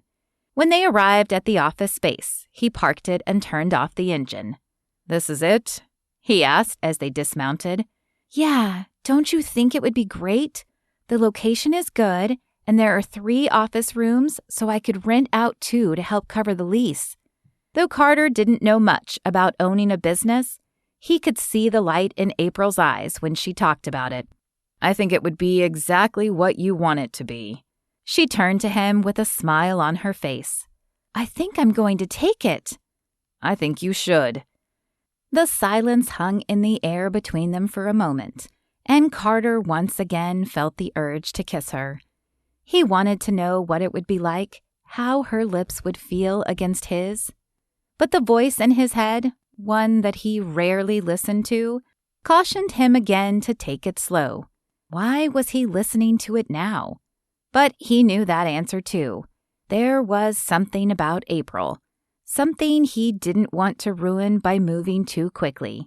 Still, a kiss was nothing really, just a baby step in a direction to something much deeper. And suddenly he wanted to take that baby step more than anything. He took a step toward her, relishing in the desire that flooded her eyes. She wanted him to kiss her, which only made the process more exciting. His hands circled her waist, pulling her to him, and her face tilted up to his. He scanned her face, drawing out the moment, and smiling as her lips parted and she inched closer. Finally, when the tension between them was thick and palpable, he closed the distance between them and placed his lips on hers. Her hands wound around his neck, and a feeling of pure happiness flooded him. He generally tolerated kissing because he knew women got more out of it. But for the first time, he began to understand the desire behind it. And then the realization that he might be in trouble flooded his brain. Chapter 8. April. What made you change your mind? Megan asked as they signed the paperwork for the office space. April smiled, remembering the previous night with Carter. Oh, just a friend. He agreed that this place was amazing and I'd be silly to let it go. Okay, he hadn't exactly said that, but close enough. He'd told her he thought she could make it work, and then he'd kissed her, right on the sidewalk by the front door. Her heart fluttered as she pictured the kiss again. Now she would have a daily reminder of the amazing encounter. Well, your friend was right. I'm glad he talked some sense into you, because I had more clients lined up to look at it this week, and I have no doubt that one of them would have snatched it up. Last one, April said, putting her signature on the last piece of paper and handing it over to Megan. I can't wait to get moved over here. Don't forget you'll need to get the electricity and water transferred to your name and get insurance, Megan said as she fished in her briefcase for the keys. I'll handle the title change. Right. April had forgotten about electricity and water and insurance, but surely it couldn't be that expensive. She bid Megan goodbye and then began walking around the office space, envisioning where everything would go. She could picture the waiting room, paintings in a soft beige or pink color to accent the walls. The front desk was already in the perfect place, so the receptionist could see out the front windows, and the chairs would be perfect over there. She wandered into the 3 different office rooms, deciding which would be hers. All of them appeared to be the same size, but the one farthest from the reception area would probably be the quietest. That one would be hers. With that decision made, she decided to put out feelers for either other massage therapists or facial technicians as well as a receptionist. It would take her a few weeks to get everything up and running, but she wanted to have the people in place when she did. When she finished that task, she dialed Carter. They hadn't made another date, but she wanted to tell him that she'd sign the papers and see if perhaps he wanted to meet up for coffee. Unfortunately, he didn't pick up, and the sound of his voicemail filled her ear. Disappointment flooded her, but she tried to keep her voice chipper as she left him a message. Hey, Carter, it's April. I just signed the papers on my new space and thought you might like to help me celebrate. Call me. She ended the call and bit her lip. The rest of her afternoon was free, but she didn't feel like going home. Not yet, at least. Lucia would be at work, though, and she decided to swing by her job to share her good news. Plus, if she was lucky, she might see Carter if training camps had already started. The lunch rush was just ending when April stepped into the cafeteria. She kept her eyes peeled, but she did not see Carter as she made her way back to the kitchen. Lucia, however, was there and up to her arms in dirty dishes. Hey, what are you doing here? She asked. I wanted to come share my good news, but you look a little busy. Can I help? April wouldn't normally have volunteered, but not only was she in a good mood, but she didn't want to leave without sharing her news, and chatting while Lucia worked would have been wrong. Really? That would be amazing. One of our washers called in sick today, so I've been covering. Sure, April said with a shrug. I clean at home, so I don't mind helping out.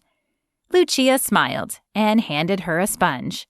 Then she scooted over so April could share the sink. Okay, tell me your good news. I signed the lease on the office space today. Lucia looked over at her. But I thought you were going to wait and make sure you had the money. Well, I was, but I showed the place to Carter last night, and he agreed that I'd be crazy to let it go. He told me I could do anything I set my mind to, and I believe him. Lucia shook her head and chewed on her bottom lip, as if thinking of what she wanted to say.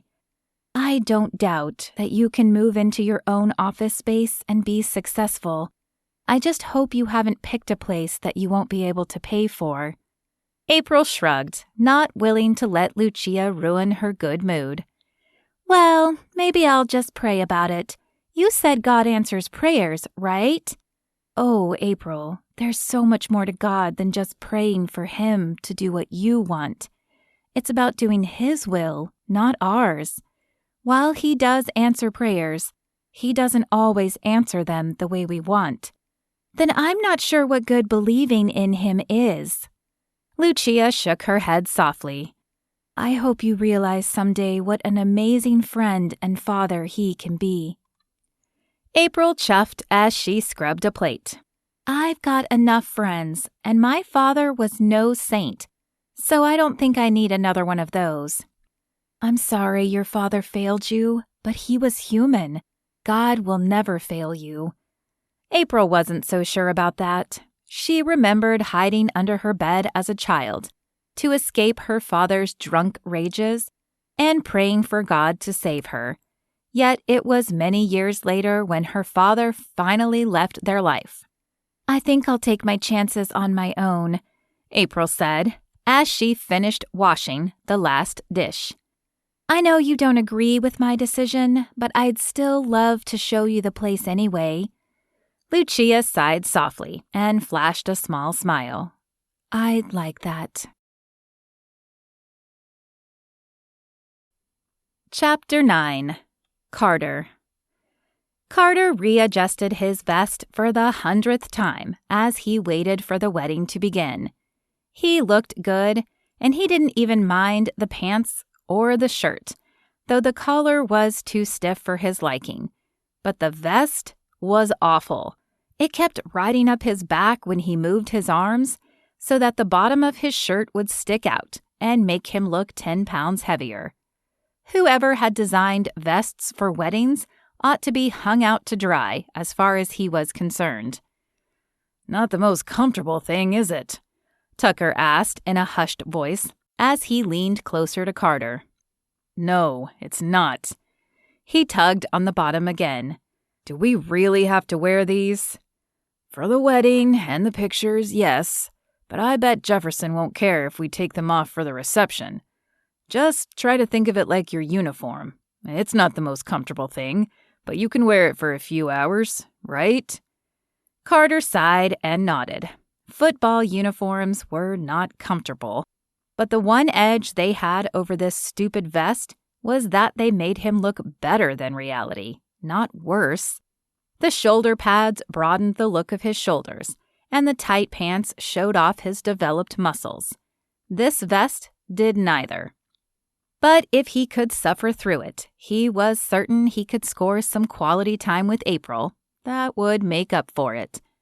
It had been a busy couple of weeks for him, with training camp starting, and he hadn't gotten to spend as much time with her as he would have liked.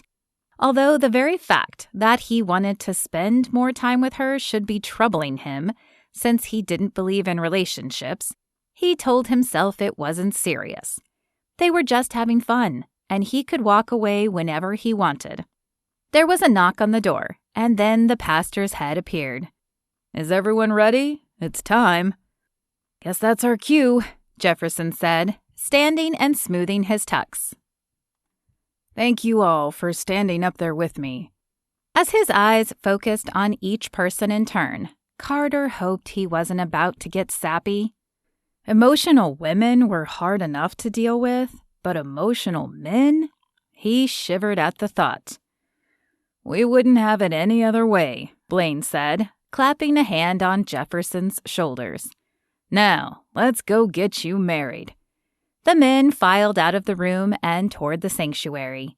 Jefferson and Blaine, being the best man, headed toward the stage while Tucker, Mason, and Carter waited for the women to show up.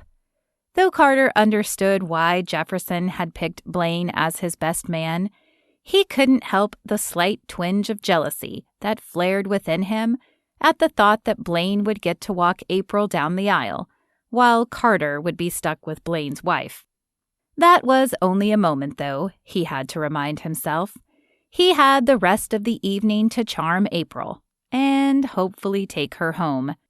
Ever since the kiss they'd shared outside her office space, he'd been imagining the next step, sure that it, too, would not disappoint. The girls appeared a moment later, and Carter's breath caught in his throat. All of the women were pretty, but April was a vision. Her red hair was pulled up in an elegant twist, with only a few curled tendrils framing her face. With her hair up, her shoulders and neck were even more accentuated, and he fought the urge to run his fingers down her neck.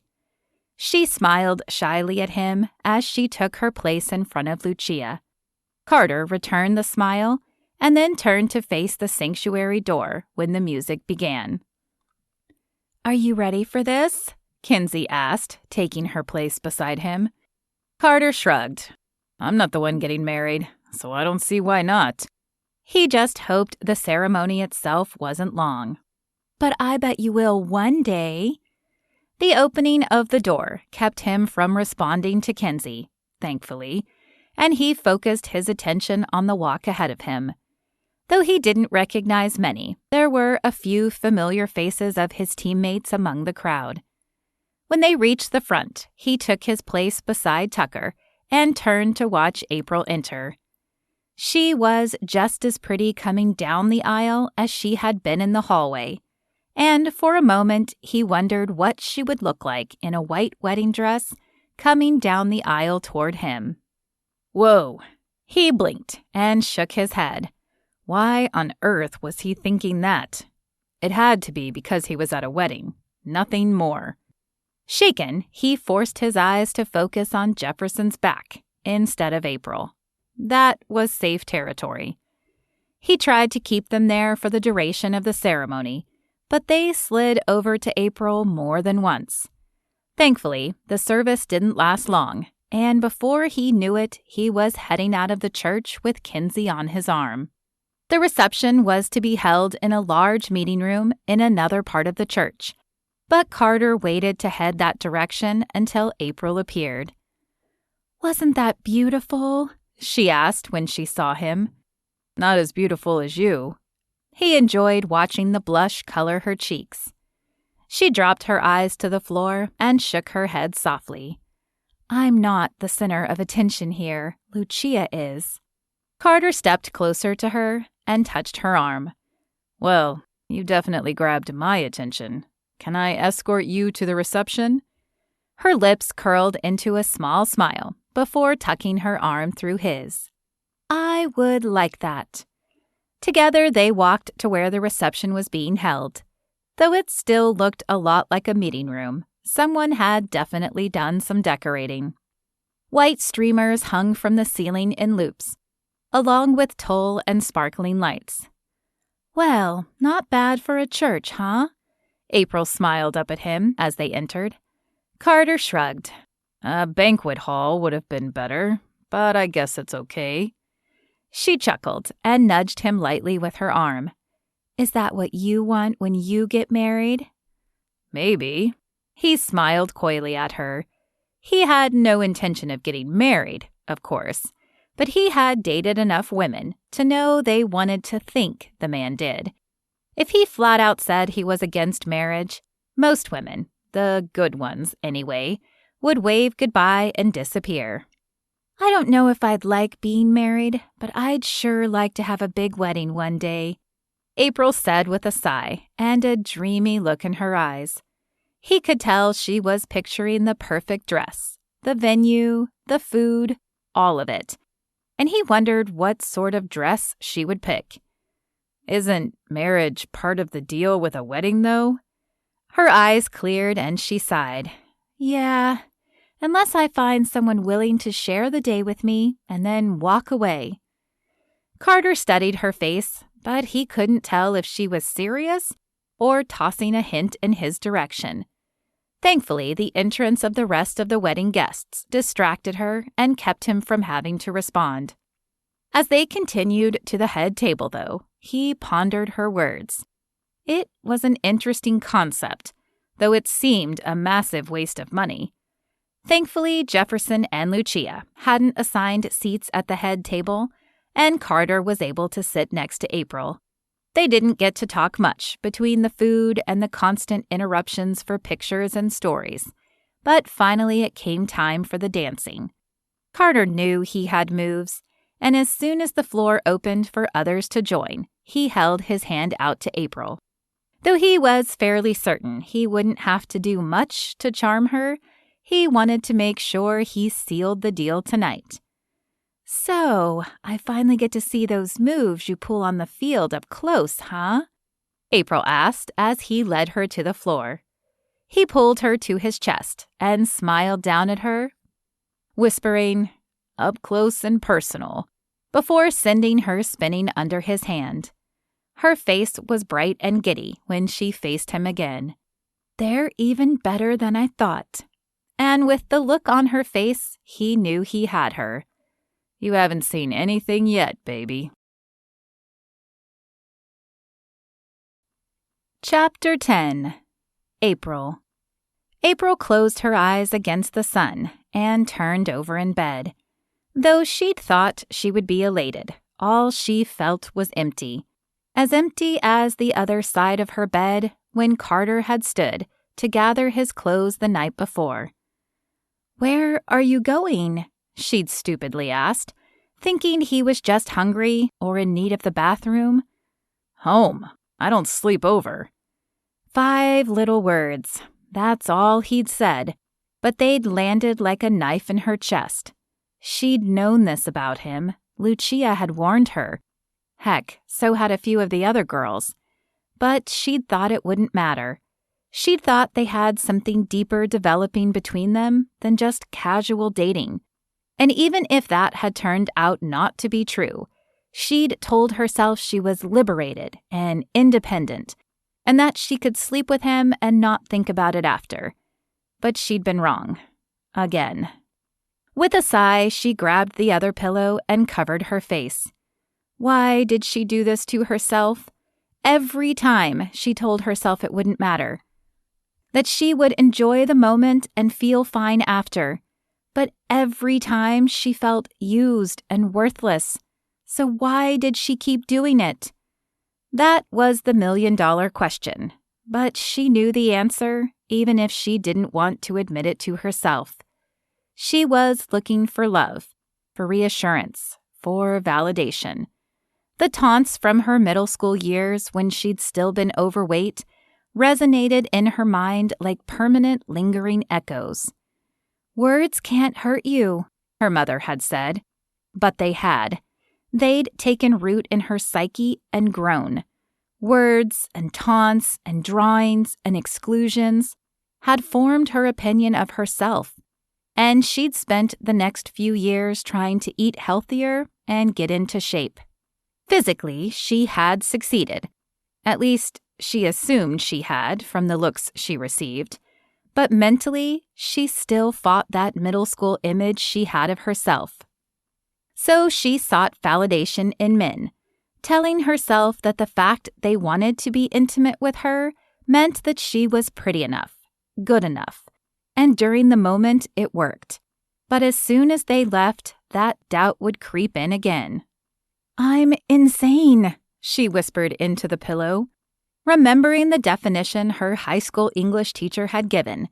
Insanity is doing the same thing over and over and expecting different results. But she kept getting the same results, which meant it was time to change what she was doing instead. "What do I do?" she moaned. Of course, she knew that answer too. She could either stop sleeping with men or start dating different men. Men who wanted to settle down. Men who weren't seen with a different woman every few weeks. Men who weren't like Carter. She sighed again as she removed the pillow and kicked off the covers. But she liked Carter. He was nice and funny and handsome and rich, and she'd felt a connection with him. She was positive he'd felt it too. Maybe there was still a way to convince him they worked together. After all, it was just the next morning. She hadn't even given him a chance to dismiss her. Insanity! She shook her head as she rolled out of bed and headed for the bathroom. She was clearly insane. Different actions, she reminded herself. She needed different actions. But maybe those different actions could still help her win Carter over? She turned on the shower and peeled off her pajamas. Hot water would clear her head. She always felt better after a shower, clean and refreshed. But the turmoil didn't leave her this time. As hard as she scrubbed, she couldn't wipe away the dirty feeling. couldn't convince herself that what she had done was right. Nor did she feel much better after breakfast and a cup of coffee. Even though she knew what Lucia would have said, she almost wished she were here to chat with. Sure, Lucia would tell her that she should respect herself more, that she shouldn't jump into bed with men, especially men like Carter. But that would be better than the silence that enveloped her now. Deafening, accusing silence that hung like an invisible curtain around her. When her breakfast was finished, she rinsed the plate and set it in the dishwasher before grabbing her laptop. She had no appointments today, but she could use the time to see if anyone had answered her ads for renting the extra rooms. She'd be moving her own practice in soon, and she could really use the extra income. Yes, that was exactly the distraction she needed. Unfortunately, she still had no bites on her ads. She chewed on her bottom lip and reread her wording. It seemed okay, chipper and fun. The office was in a great part of town, so why wasn't she getting any bites? And worse, how long could she keep paying the bills if she didn't? Though she wasn't the best record keeper, she began the grueling task of compiling all of her financial information. It took much longer than she wanted, and by the time she finished, her stomach was rumbling again. She paused for lunch and studied the screen as she ate.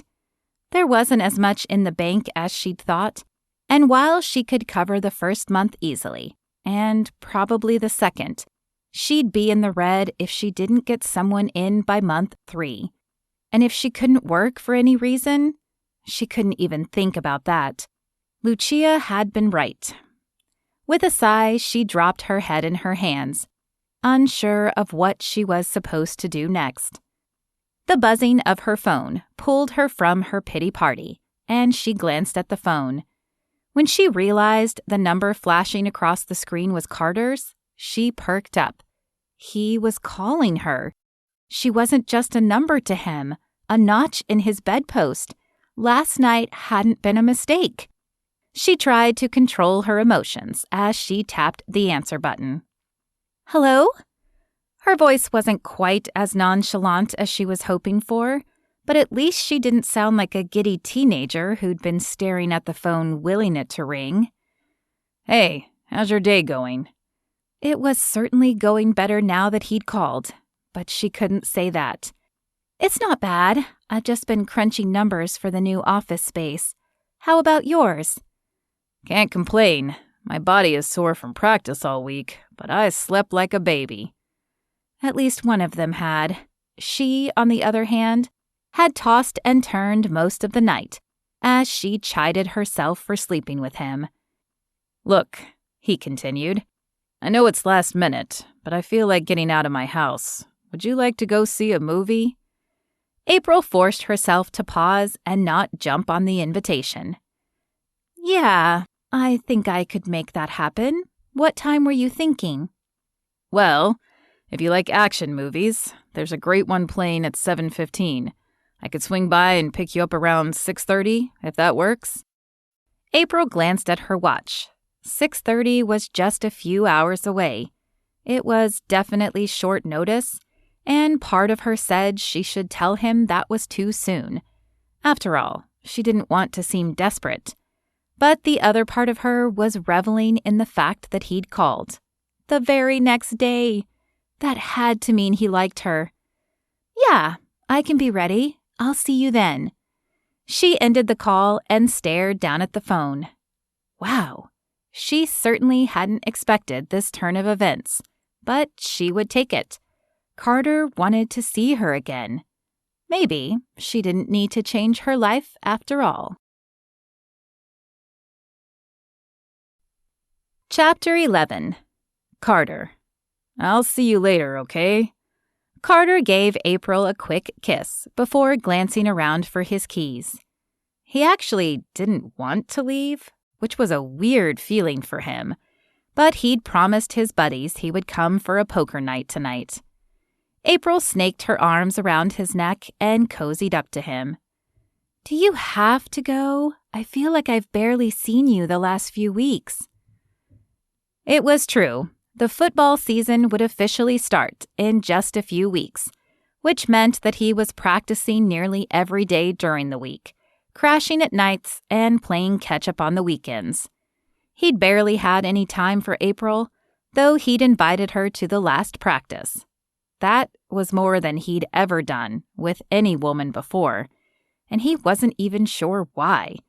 There was just something about April that clicked with him. Forgetting his keys for the moment, he wrapped his arms around her waist and smiled. I know, and I'm sorry, but this poker night has been planned for ages. Jay had actually been bugging him for weeks to come to the game nights, but he'd been too tired to do that as well. Look, tomorrow night is an early practice, so how about I come over after and we order in? Her lips folded into a pout, even as her fingers snaked through the back of his hair. I can't believe you're giving up a night with me to go play poker, but I guess I'll agree on 2 conditions. He bit back his smile. What's that? That I get to pick dinner tomorrow, and you stay the night. I'll see what I can do. He gave her another kiss, lingering this time, before pulling back and heading for the front door. His coat pocket. He'd left his keys in his pocket. Grabbing it from the rack beside the door, he shrugged into it, blew her one more kiss, and stepped out into the crisp fall air. 30 minutes later, he pulled into Jay's driveway, sighing when he realized all the other guys were already there. He was going to hear about his tardiness for sure. Well, look what the cat finally dragged in, Jay said, looking up from his cards as Carter shut the front door behind him. Sorry, traffic was bad. It wasn't a complete lie, but it wasn't the whole truth either. He dropped into the open chair at the table and began organizing the chips in front of him. The current round had already started, so he'd be sitting this one out. But that was fine, as it would give him the chance to watch their reaction in tells. Traffic, huh? You sure it wasn't that pretty redhead you brought to the last game? Malone asked with a raised brow. Like Jay, Malone was a friend from college, a fellow football player who'd had his career ended with a pretty gnarly knee injury. He could walk now, but when he got tired, the slight limp he still had became more pronounced. Regardless, the man loved football, and he tried to attend all the local practices and games. Wait, you brought April to the last practice? Jay asked, lowering his cards to the table in order to focus his attention on Carter. Yeah, it was no big deal. She wanted to see the practice field. In reality, it had been kind of a big deal. Carter had never brought a girl to the practice before. Sure, he'd given his tickets to a few women now and then, but bringing a girl to practice felt more serious somehow. Is this the same girl from a few weeks ago? The redhead? Jay's voice had taken on an accusatory tone that sent Carter's defenses bristling. Yeah, so? So how long have you been seeing this girl? I thought you weren't looking to settle down. I'm not looking to settle down. But she's nice and fun. What's the harm? The fourth guy, Noah, who Carter didn't know as well, added his 2 cents as he scanned his cards. The harm is twofold. One is that she's going to think it's serious, and that's never a good thing. Second, it makes it look as if you're off the market. When that happens, it gets harder to get new women when you're... He paused, as if searching for the right words. Ready to move on. Though Carter didn't appreciate Noah's crude implication of dumping women when they bored you, he supposed it was what he typically did, though he liked to think he was saving both himself and the woman from a relationship doomed to fail. However, he could understand the man's first point. He didn't want April to think there was anything serious going on between them. It's nothing serious, and I'm sure she knows that." "You're sure, huh?" Noah pushed a few chips into the center of the table. "Cool." Then he turned to Carter. "How can you be sure?" Carter shifted in his seat as he thought back over their last few dates. There was nothing concrete he could point to. In fact, as he revisited the moments in his mind, he could see the light in her eyes, the way she hovered near him, the casual touches that seemed to declare much more when combined with the look in her eyes. Oh man, was Noah right? Had he stayed too long with April and made her think he might want something more than a fling? Did he want more than a fling? "Well, we certainly haven't had any conversation about it being serious. In fact, I know I've mentioned more than once that I'm not looking for that." "But did you sleep with her?" Jay tossed a few chips in to keep the round going. "Well, yeah, but then you have to get out now," Noah said. "Women aren't like us. Once you're intimate, they start picturing a future, even if you tell them you aren't looking for that. If you don't want to hurt her more, you should cut ties and run." Don't you think cutting ties and running would hurt her? Carter couldn't believe he was actually defending this, but even though he generally did what Noah was describing, the way he said it made it seem so calloused. "Not as much as dragging her along longer and then cutting her loose," Jay said. "I agree with Noah. You've been in this one too long. If you stay much longer, you're going to get sucked in."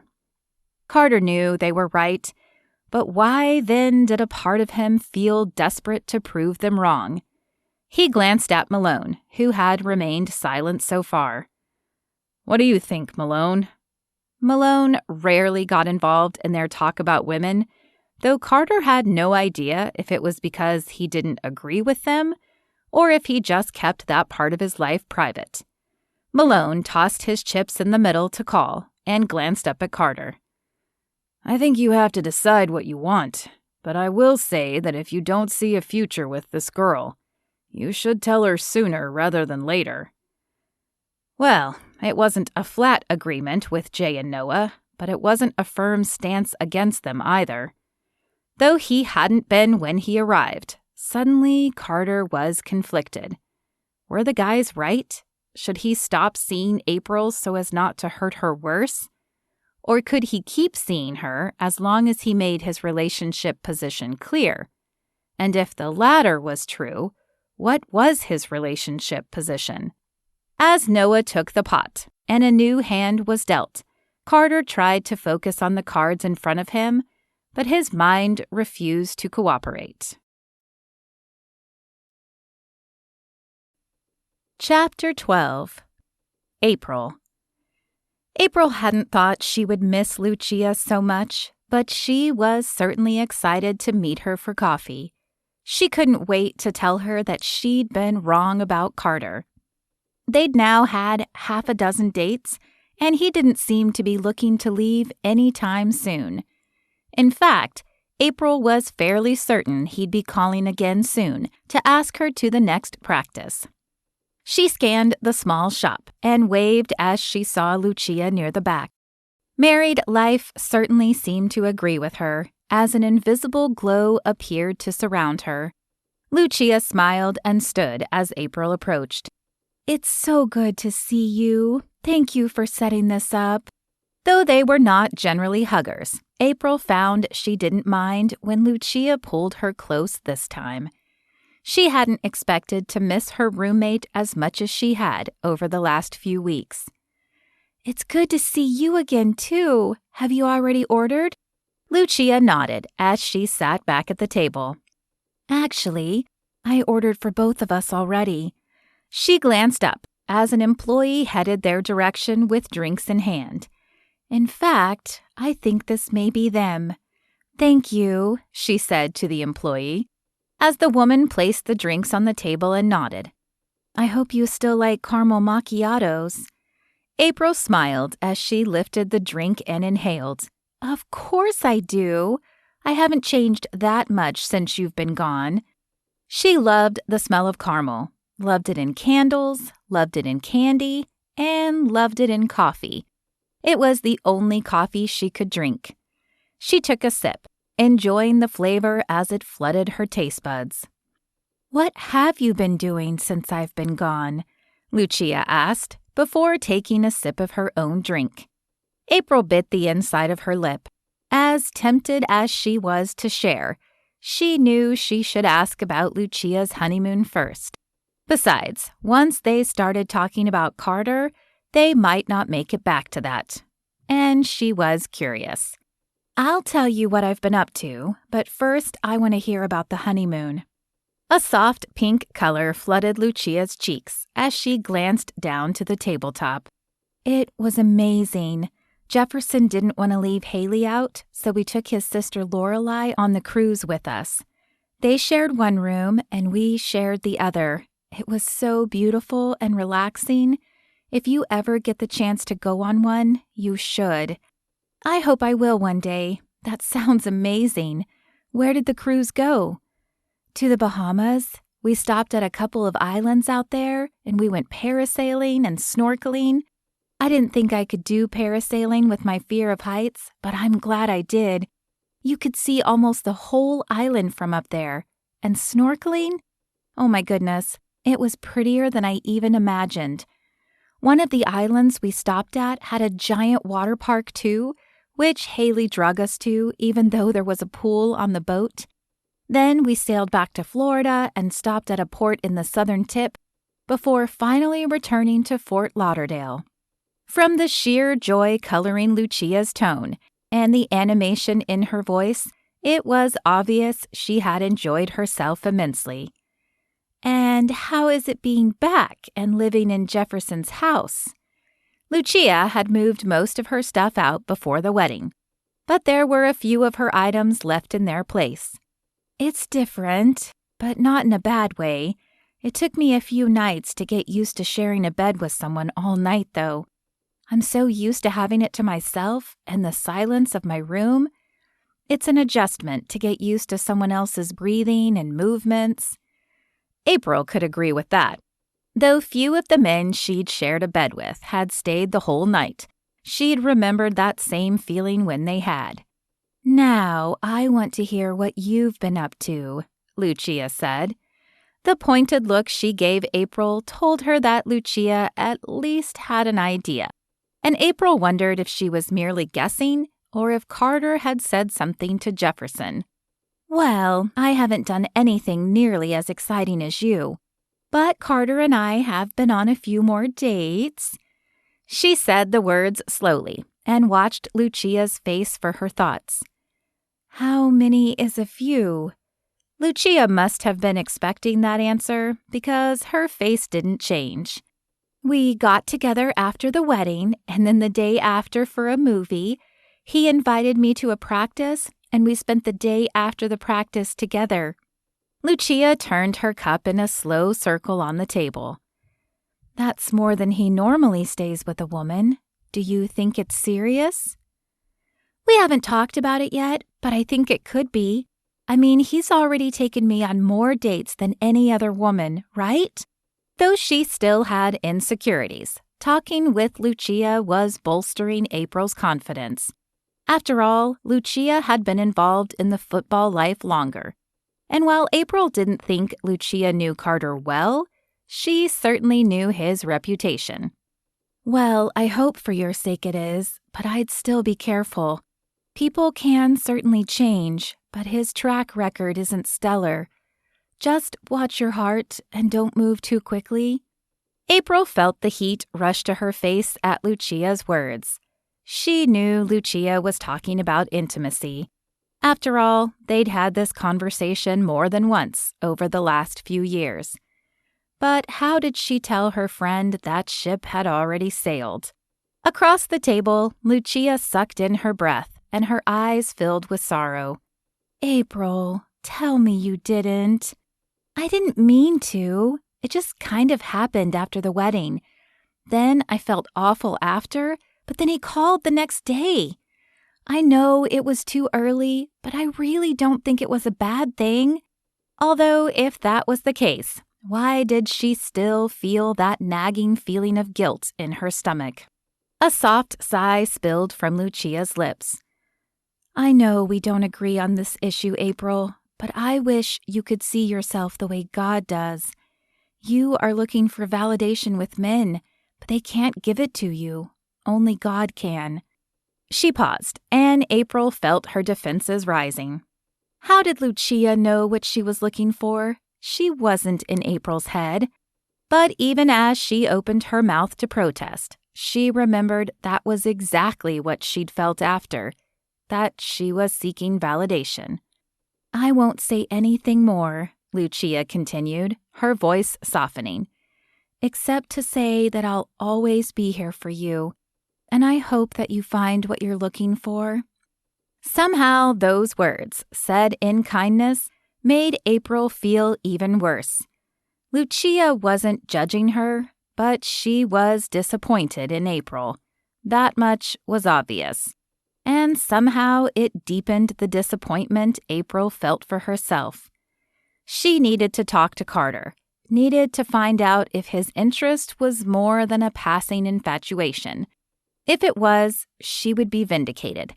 And if it wasn't, well, she would pick up her pieces and try to change her life. Chapter 13. Carter. Carter stared at the phone screen and sighed.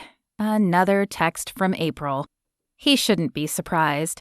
She'd texted him every day the last few days. The first one had been an invite to dinner, which he'd declined, claiming he was too tired from practice.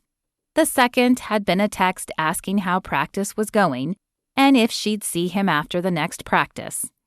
He knew she'd been hoping for an invite again, but he hadn't responded, and now he had a beautiful blonde waiting in the box for him. Now this text was begging him to call her. He could read the desperation in her tone, and he was conflicted. He'd had fun with April, enjoyed spending time with her, and found himself looking for the next encounter. But his friends had made a good point. If he wasn't planning on something serious, he should stop leading her along. He knew they were right, but then why did he feel so badly? Bad news? Jefferson asked, setting his bag down beside Carter's. Carter quickly closed the phone and shoved it in his pocket. Nah, nothing big. He certainly didn't want to have this conversation with Jefferson. He knew it would be very different from the one he had with Jay, Malone, and Noah. Not only would Jefferson be disappointed in him, but he'd probably tell Carter he needed to make an honest woman out of April or something. How was the honeymoon? He asked, hoping to divert the conversation. Jefferson lifted a brow, as if recognizing the diversion for what it was. But he didn't press the issue. Instead, his face lifted and his eyes brightened. It was amazing, man. I'd had the honeymoon once before, but it was before Haley was born. It was kind of nice having her there to share it with us. Carter's brow furrowed. You took your daughter on your honeymoon? Jefferson laughed. Well, we took Haley and my sister Lorelai. They stayed in one room, while Lucia and I had another. I was about to say, man, having your daughter there would sort of kill the vibe, you know? Jefferson sighed and shook his head. Maybe that would be true if our relationship was only built around what happens in the bedroom, but it's not. I enjoy the time I spend with Lucia and Haley outside the bedroom as much as I enjoy the time with just Lucia inside. When God is at the center of your relationship, every minute is enjoyable. Yeah, I'll have to take your word on that one. Carter could not understand Jefferson's view.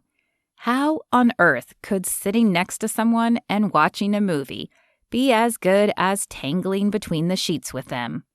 Though if he thought about it, he could recall some of those moments with April. Moments when they were just laughing together and enjoying each other's company. Are you still seeing April? Jefferson asked, as if reading Carter's mind. Carter dropped his eyes to his bag, and shoved the last few items in. No. She's fun and all, but I'm not ready to settle down, and I didn't want her to think it was serious.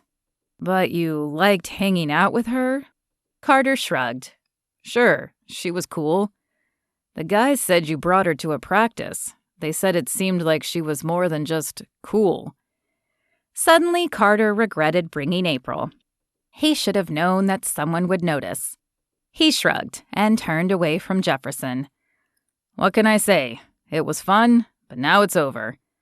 Jefferson put a hand on Carter's shoulder as he turned to leave. Hey, man, I just want what's best for you. The guys said you seemed different around her, and I just didn't want you to lose a good thing out of fear. Fear? Carter nearly choked on the word. What do I have to be afraid of? Jefferson's eyes were serious as he held Carter's gaze. Falling in love? Or maybe realizing you don't want to end up alone? Carter snorted. Yeah, afraid not, friend. I'm happy being single and happy with my life. Now, if you'll excuse me, I have someone waiting for me. Before Jefferson could say anything else, Carter left the locker room. But Jefferson's words did not leave his mind. As he made his way up to the box, he wondered if Jefferson was right. Was he afraid of falling in love? Probably. He certainly hadn't had a relationship to look up to after his mother left. That certainly hadn't been love. Nor had his father ever remarried. So he was clearly damaged in that area. But was it that big of a deal? He'd never thought so before, but now he wondered. He was young and famous now, but eventually he would age. His career would end, and he would age. Would he still be able to get women then the way he could now? Probably not. So, was he afraid of ending up alone? Carter speared a hand through his hair in frustration as he punched the elevator button. Why did Jefferson have to be like that? Inserting doubt where there had never been any before. Actually, this whole thing was Jefferson's fault. He was the one who'd suggested April to Carter in the first place. If he hadn't done that, Carter would have never met her and wouldn't feel like his life was turning upside down. The blonde he'd invited, dang it, now he'd forgotten her name, sashayed his direction with a flirty smile on her face. You looked so good out there, she said, placing a manicured hand on his chest. It was so exciting. Thank you for letting me see it up close. She leaned closer and lowered her voice to a sexy purr. And personal. You're welcome. His eyes didn't focus on her, though. Instead, they scanned the area behind her. He wasn't expecting to see April, but Lucia was bound to be there. And sure enough, as his eyes reached the far right of the room, she met his gaze. There was no anger on her face, but the disappointment blazing in her eyes was hard to miss. And he had no doubt that even though she was no longer living with April, she would pass the news of Carter's blonde friend along. Come on, let's go, he said to the woman, whose hand was now moving appreciatively across his chest, as if trying to define each muscle. Where are we going? Back to your place? Or mine? A month ago, before April, he would have taken her up on that offer. But now he found that not only did he not want to go home with her, he also wanted to make sure Lucia knew that he didn't want to do that. He knew it was because he was hoping she would pass that information on to April as well. But the question was, why? If he was done with April, why did he care what she thought about him? Especially since she had probably already formed an unfavorable opinion of him after his recent behavior of ignoring her calls. No, I'm pretty worn out. I'll probably just retire early tonight. The blonde's lip pushed out in a sexy pout. But we can get some food first. That seemed to perk the woman up, and by the time they reached the exit, she was chattering away at him as if her momentary disappointment had been but a speck in the rearview mirror. Carter just wished he felt better about the situation. Chapter 14. April. No. No, no, no.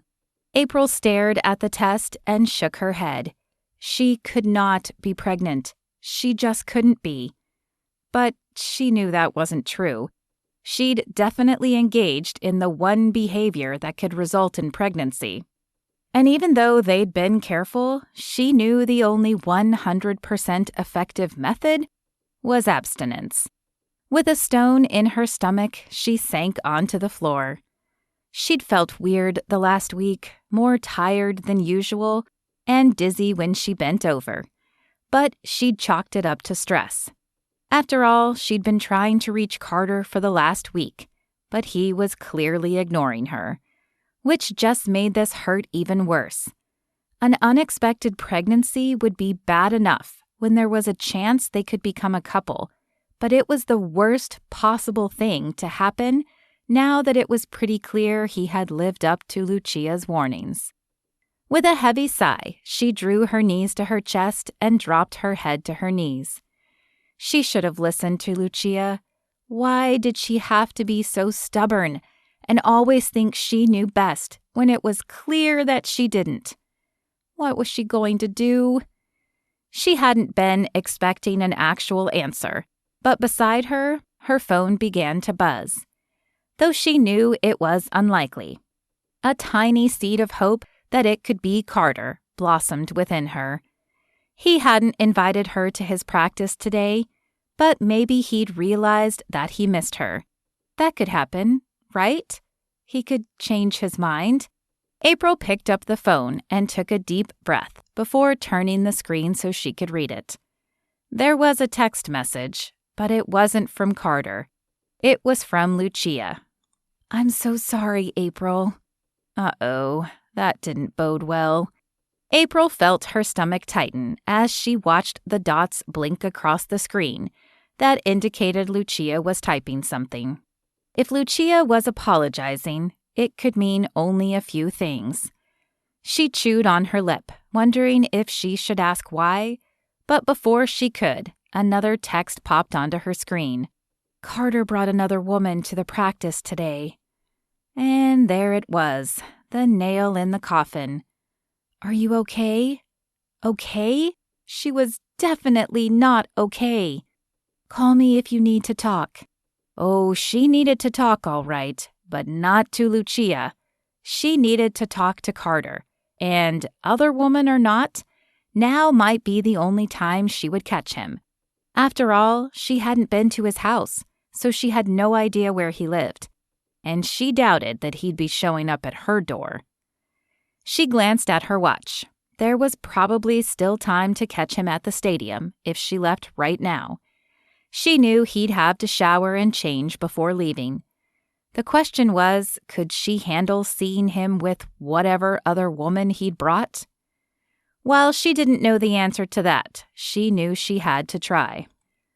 Regardless of what she decided to do about this pregnancy, he deserved to know.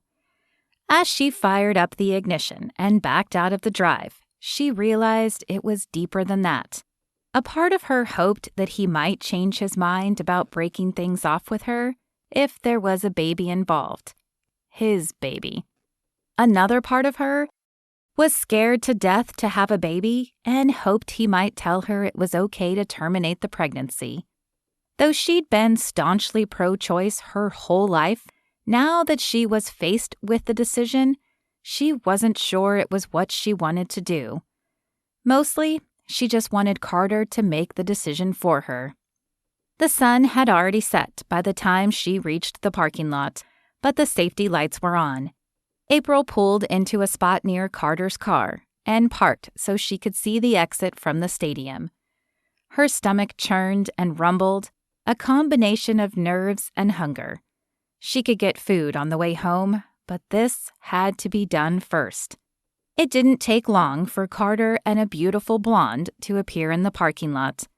April took a tiny sliver of satisfaction as she noted that Carter wasn't holding the woman's hand or touching her in any way.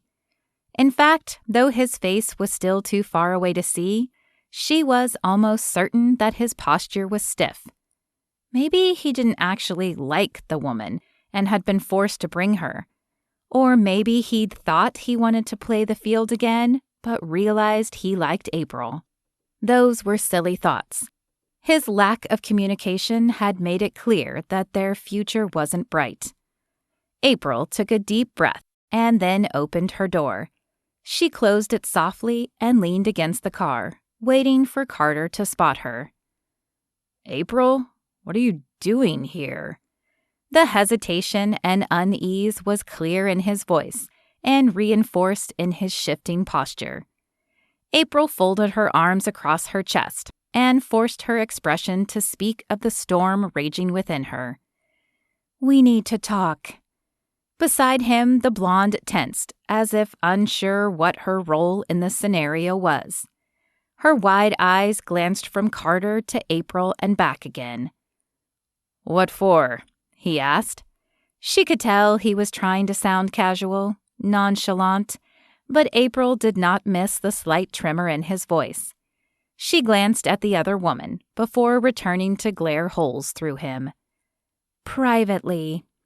Carter held out his hands and cocked his head at the woman next to him. "Maybe you didn't notice, but I'm on a date." His eyes locked with hers for the tiniest second before sliding to the side. He was uncomfortable, which only fueled April's fire. He should be uncomfortable after the way he'd treated her. "No, I can definitely see that. And even if I was blind, I could certainly have guessed it from all the unanswered texts and calls." Red flames of embarrassment inched up Carter's neck and jawline. "Yeah, about that." "Who is this woman?" The blonde had finally found her voice, high and whiny as it was. "Who, me?" April placed her hand against her chest and widened her eyes as if shocked. "I'm no one, except the woman he was seeing for the last month." She paused to let the first bomb hit before throwing the final blow. "And the one who's pregnant with his child." April relished the small semblance of satisfaction that surged through her as she watched both Carter's and the blonde's jaws drop.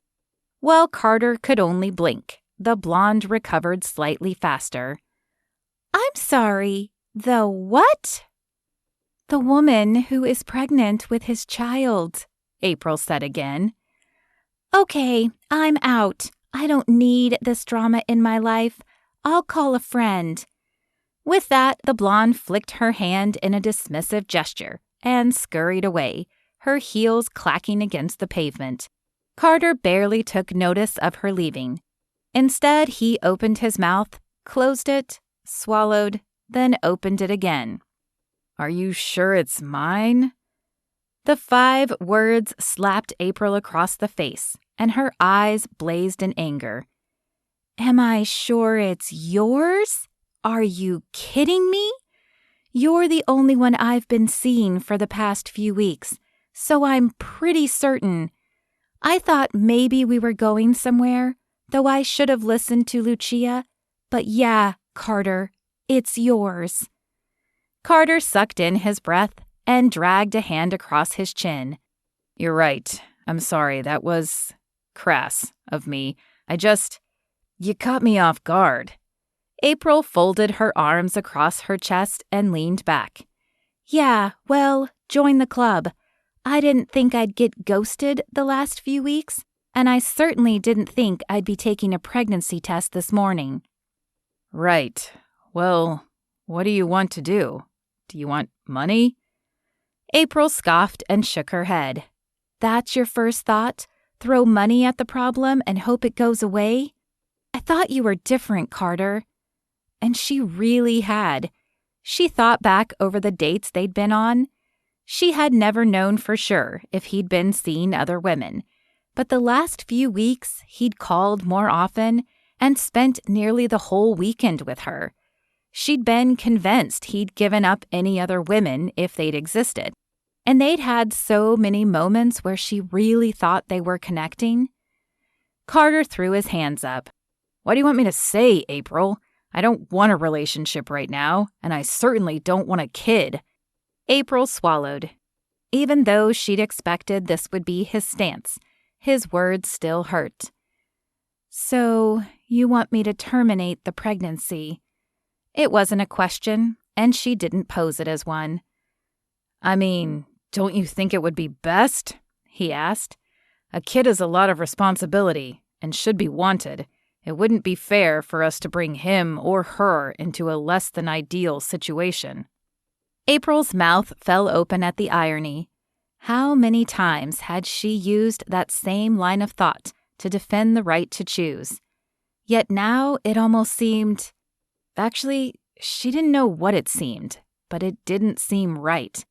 She didn't even know why it was bothering her. It was what she believed too, wasn't it? And hadn't she decided to confront him to make him decide for her? Well, now she had his decision. And really, he was right. Neither one of them were in the place to have a kid. After all, she had just leased a large office space. She couldn't afford to take off work, and having a kid would definitely require time off, as well as reduced hours toward the end. No, she definitely couldn't be having a kid right now. "Yeah, I guess you're right. Okay, I'll call around and get prices. You'll help pay, right?" "Of course," Carter said, though his eyes would not meet hers. "Just call me when you have a number. I promise I'll answer." Fine. April didn't know why, but she suddenly felt dirty, like she was running a drug deal or something, and she knew she had to get away from Carter. She felt like she should say something, but what was there to say? Thanks? See you later? Have a nice night? They all sounded trite and ridiculous in her head, so she opted to say nothing. Instead, she turned and walked back to her car, even more confused now than she was before she came. What was she going to do? Chapter 15. Carter. Carter shoved his clothes in the bag, wishing he could get his head space right. This was supposed to be a fun weekend with his college buddies, his last one before the preseason games really got underway. But instead of kicking back and relaxing, he was thinking about the money he'd just shelled out to April for an abortion. $300. It wasn't that much in the grand scheme of things, at least to him, but it still bugged him. He had nothing to show for the money. April was out of his life now, but even that thought didn't make him feel better. In fact, it oddly made him feel worse. There was nothing connecting them now, no reason to call her again, no need to see her, and for some reason, that annoyed him. He grabbed a pair of shorts and smashed them into the bag as well. An iron would be in his future, but he didn't even care if the clothes wrinkled. A woman was the last thing on his mind. He certainly didn't need any more distractions or issues causing him to shell out money for nothing. As he grabbed a second pair of shorts, words from Jefferson's wedding echoed in his brain. "The two shall become one." Carter hadn't paid much attention to the words at the time, and even as he'd thought about them later, he'd dismissed them. Sure, intimacy was awesome for the few hours it lasted, but after that, he was generally happy to be going on with his life, without the woman. Yet this time, it was different, and he didn't know why. Was it because he'd felt a connection with April? Was it because of the pregnancy? He couldn't even think the word baby in his mind. A baby made it real. A pregnancy, on the other hand, wasn't. It could be stopped, terminated. But that pregnancy was part of him, his genes. Carter shook his head. He had to stop thinking about the pregnancy. His phone buzzed in his pocket, and he pulled it out. "Hey, Jay, I'm almost ready." All right, we'll be there in 10. Don't make us wait. I won't. He ended the call and shoved the phone back in his pocket. If he could just get out of this house and on the road with his friends, surely he could push the dark cloud from his mind. Carter threw the last few items in his bag and zipped it up. Before leaving his bedroom, he glanced in the bathroom to make sure he hadn't missed anything, and then headed to the living room to wait. He didn't have to wait long before he heard honking outside his door. Locking it behind him, he threw his bag over his shoulder and jogged out to join the guys. "Where's Malone?" he asked as he opened the passenger door. Noah was sprawled in the back seat, but there was no sign of the man Carter would rather be around. "Whoa, what's with the storm cloud?" Jay asked as Carter buckled his seatbelt. "You look like your dog just died. You don't have a dog, right?" "No, I don't have a dog, and I really don't want to talk about it. Just drive." "Touchy. This must be about that girl then." Carter folded his arms across his chest and turned his gaze out the window. He'd been hoping to not think about April on this trip, and now here she was, consuming the conversation at the very beginning. Maybe if he just told them, he could let her go and focus on enjoying himself. With a sigh, he turned back to Jay. "Yeah, it's about the girl. Evidently, we weren't careful enough, and she's pregnant." Jay let out a low whistle, and Noah shifted in the back seat in order to hear the conversation better.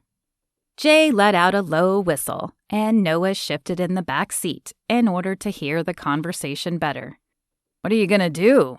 Jay asked. "I told her to take care of it," Carter said. "Gave her the money last night." "Good choice, man. You are way too young to be saddled with a kid," Noah said before resuming his previous position. Either he figured the conversation was over or he'd lost interest in the topic. "I have to agree with Noah," Jay said. "It sucks when that happens, but really, it's the best option for everyone involved. I've done it a few times myself, and I've never regretted it. Can you imagine me with a kid?" Carter couldn't, but he also couldn't believe Jay was being so cavalier about it. Just how many women had he knocked up? And how did he dismiss it? Carter wanted to brush it off, to forget about it altogether, but the nagging feeling just wouldn't seem to leave. "So, it gets easier?" "What? The decision? Heck yeah, it gets easier. Are you really having second thoughts about it?" Jay glanced quickly at Carter before returning his attention to the road. "I don't know." Carter shook his head. "I mean, I know it makes sense. We're not together, and neither of us want a kid right now, but something just bothers me about the whole thing." "It's probably your religious friend getting in your head," Jay said. "They start spouting all that stuff about life beginning at conception, and it gets to you. But it's all nonsense. It's just cells right now, and they certainly couldn't survive on their own." Carter thought about telling Jay that a 2-year-old couldn't survive on his or her own either, but that would only make him look more like a kook. Jay was probably right. This feeling, whatever it was probably brought on by spending too much time with Jefferson. It was clear that the man was affecting his brain. "You're right. It probably is just Jefferson getting in my head. Let's just let it go. Besides, we didn't plan this trip to dissect my woes." "That's the truth," Noah spoke up from the back. "We should be talking about how to get more women, not deal with old ones. Don't worry, once we're at the hotel, we will be surrounded by more women than we can handle. Right, Carter?" Jay said, nudging Carter with his elbow. Carter managed a slight smile and a nod before turning his attention back out the window. Was this what he sounded like to the other guys on the team? Conversations like this had never bothered him, but now they grated on him like squeaky shoes on tile. A billboard of a heartbeat line grabbed his attention. "Life begins at conception," was all it said, but it was enough to poke his guilt once again. Was it taking a life? Carter shut his eyes and tried to push the thought from his mind. On the radio, the slow melody of a familiar song filled the air, and Carter found himself mouthing the words to the song by Creed, until the lyrics clicked in his head. We stand in awe, we've created life. Oh, good grief, this song was about becoming a parent? How had he never realized that before? And why did this have to be the song playing? He flicked the button to change the station. "Hey, what was that for?" Jay asked. "I like Creed." "Not that song," Carter said. Then, realizing he might be sharing too much, he added, "It's too slow. We need some jams, am I right?" "Whatever," Jay said with a shrug, as Carter continued flicking until an upbeat rock song surged through the speakers. There, no chance of a song about a baby now. Relieved, he leaned back in the seat and glanced out the window again, just in time to see another billboard that sunk the knife in deeper. This one was for some insurance agency, but it depicted a mother and father beaming down at their newborn baby. Above them were the words for the most precious gift. This cannot be happening, Carter thought. But then Jefferson's words surfaced in the tumultuous ocean that was his mind right now. Don't make God do something drastic to get your attention. Was that what was happening here? Was God trying to get his attention? No, that couldn't be it. Carter didn't believe in God. It had to just be coincidences. But even as he tried to convince himself of that, he knew it wasn't true. The odds were astronomical. The question was, what did he do now? Chapter 16. April. April stared at the money in her hand before shoving it into her purse. It felt dirty, like blood money or something. Stop being ridiculous, she chided herself. It's nothing like that at all. But that didn't make her feel any better. It had been weird seeing Carter last night to get the money. He'd been shifty and uncomfortable, and she was sure she'd looked the same. Gone were the smiles and flirtations they used to share, and she would be lying if she said she didn't miss them. With a sigh, she grabbed her purse and prepared to head to her appointment. She'd set up the appointment over the phone, and they'd assured her it was early enough that the procedure today would be quick and easy. Quick and easy, and then she could get her life back. Now, if she could just find her keys. She looked through her purse again. This was nuts. She was neurotic about putting things back in their place, and she always put her keys in her purse when she came in. But now they were nowhere to be found. Sighing, she began pulling the items out of her purse one by one. She had to have just missed them. But when she reached the bottom of the purse, the keys were still nowhere to be found. What the heck? April closed her eyes to picture the previous night. Okay, she'd been a little off-kilter after the meeting with Carter, but she didn't think she'd been that affected. She remembered locking the car, unlocking the front door, and then the ringing of her cell phone shattered whatever image was about to appear. And she punched the talk button without looking at the caller ID. Hello? April, it's Carter. Her eyes snapped open. Carter? What on earth could he want? He'd made it clear last night that they were over, and it was time to go their separate ways. And she'd only asked for half of what the abortion would cost, so why was he calling? What do you want, Carter? I'm kind of busy. It took every ounce of control to keep the sharp tone in her voice. There was a pause on the other end, then a deep inhale, as if he was gathering courage with his breath. Don't do it. April didn't know what she'd expected to come out of Carter's mouth, But those 3 words were certainly not it. "What are you talking about? We decided on this already." Well, he'd decided, really, and she'd gone along with it because she was too weak to make her own decision. But regardless, the decision was made. "I know, but we were wrong. I was wrong. We can't terminate the pregnancy." "What is going on, Carter? We both agreed that we can't raise this baby." "Maybe not, but we can give it a chance. Please, April, I can't go through with it." He couldn't go through with it? He wasn't the one who was going to have to go to this appointment, nor was he the one whose life would change if she didn't go to the appointment. He wouldn't be the one gaining weight or attending doctor's appointments. It was easy for him to say the words, but that's all they were, empty words. "Carter, I don't know what's going on with you, but we've already discussed this. You want your freedom to date. I want to grow my career. A pregnancy isn't in the cards." "April, please." The begging tone of Carter's voice was one she was unused to hearing.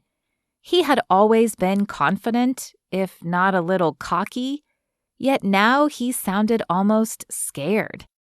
Still, she'd made up her mind. Hadn't she? "I have to go, Carter. You'll thank me one day." Then, before he could say anything more, April ended the call and turned off the phone. She didn't know why, but she had a feeling that Carter would try to call her back, and she didn't need that. She'd already felt out of sorts over her keys, but now her stomach felt like she'd just gotten off a wild roller coaster. It bunched and twisted, pulling her nerves taut like wires on a guitar. What had happened to him? Last night, he'd been dismissive, like he couldn't wait to get her out of his life, and now this? If it wasn't Carter, she might have assumed he'd had some sort of God moment. Lucia had certainly talked enough about how God could change people, and how sometimes drastic encounters precipitated those changes. But this was Carter. He was as apathetic about a God watching down on them and intervening in their lives as she was. She shook her head to clear the clutter. There was no time to diagnose Carter's sudden change. If she didn't find her keys soon, she'd be late for her appointment. And while she could probably make another, she wasn't sure she would have the courage to go through with it again. Placing a finger on her lips, she began retracing her steps from the night before. After she'd come home, she'd been flustered, so she'd grabbed some ice cream. It was a treat she didn't have often, but she always kept some in the freezer for times like this. April walked to the freezer and opened it, but her keys weren't there either. She opened the cabinet where her bowls were kept and also came up empty. But when she pulled open the silverware drawer, her keys glistened up at her. She must have been more out of it than she'd thought if she'd put her keys in the drawer. That had never happened before.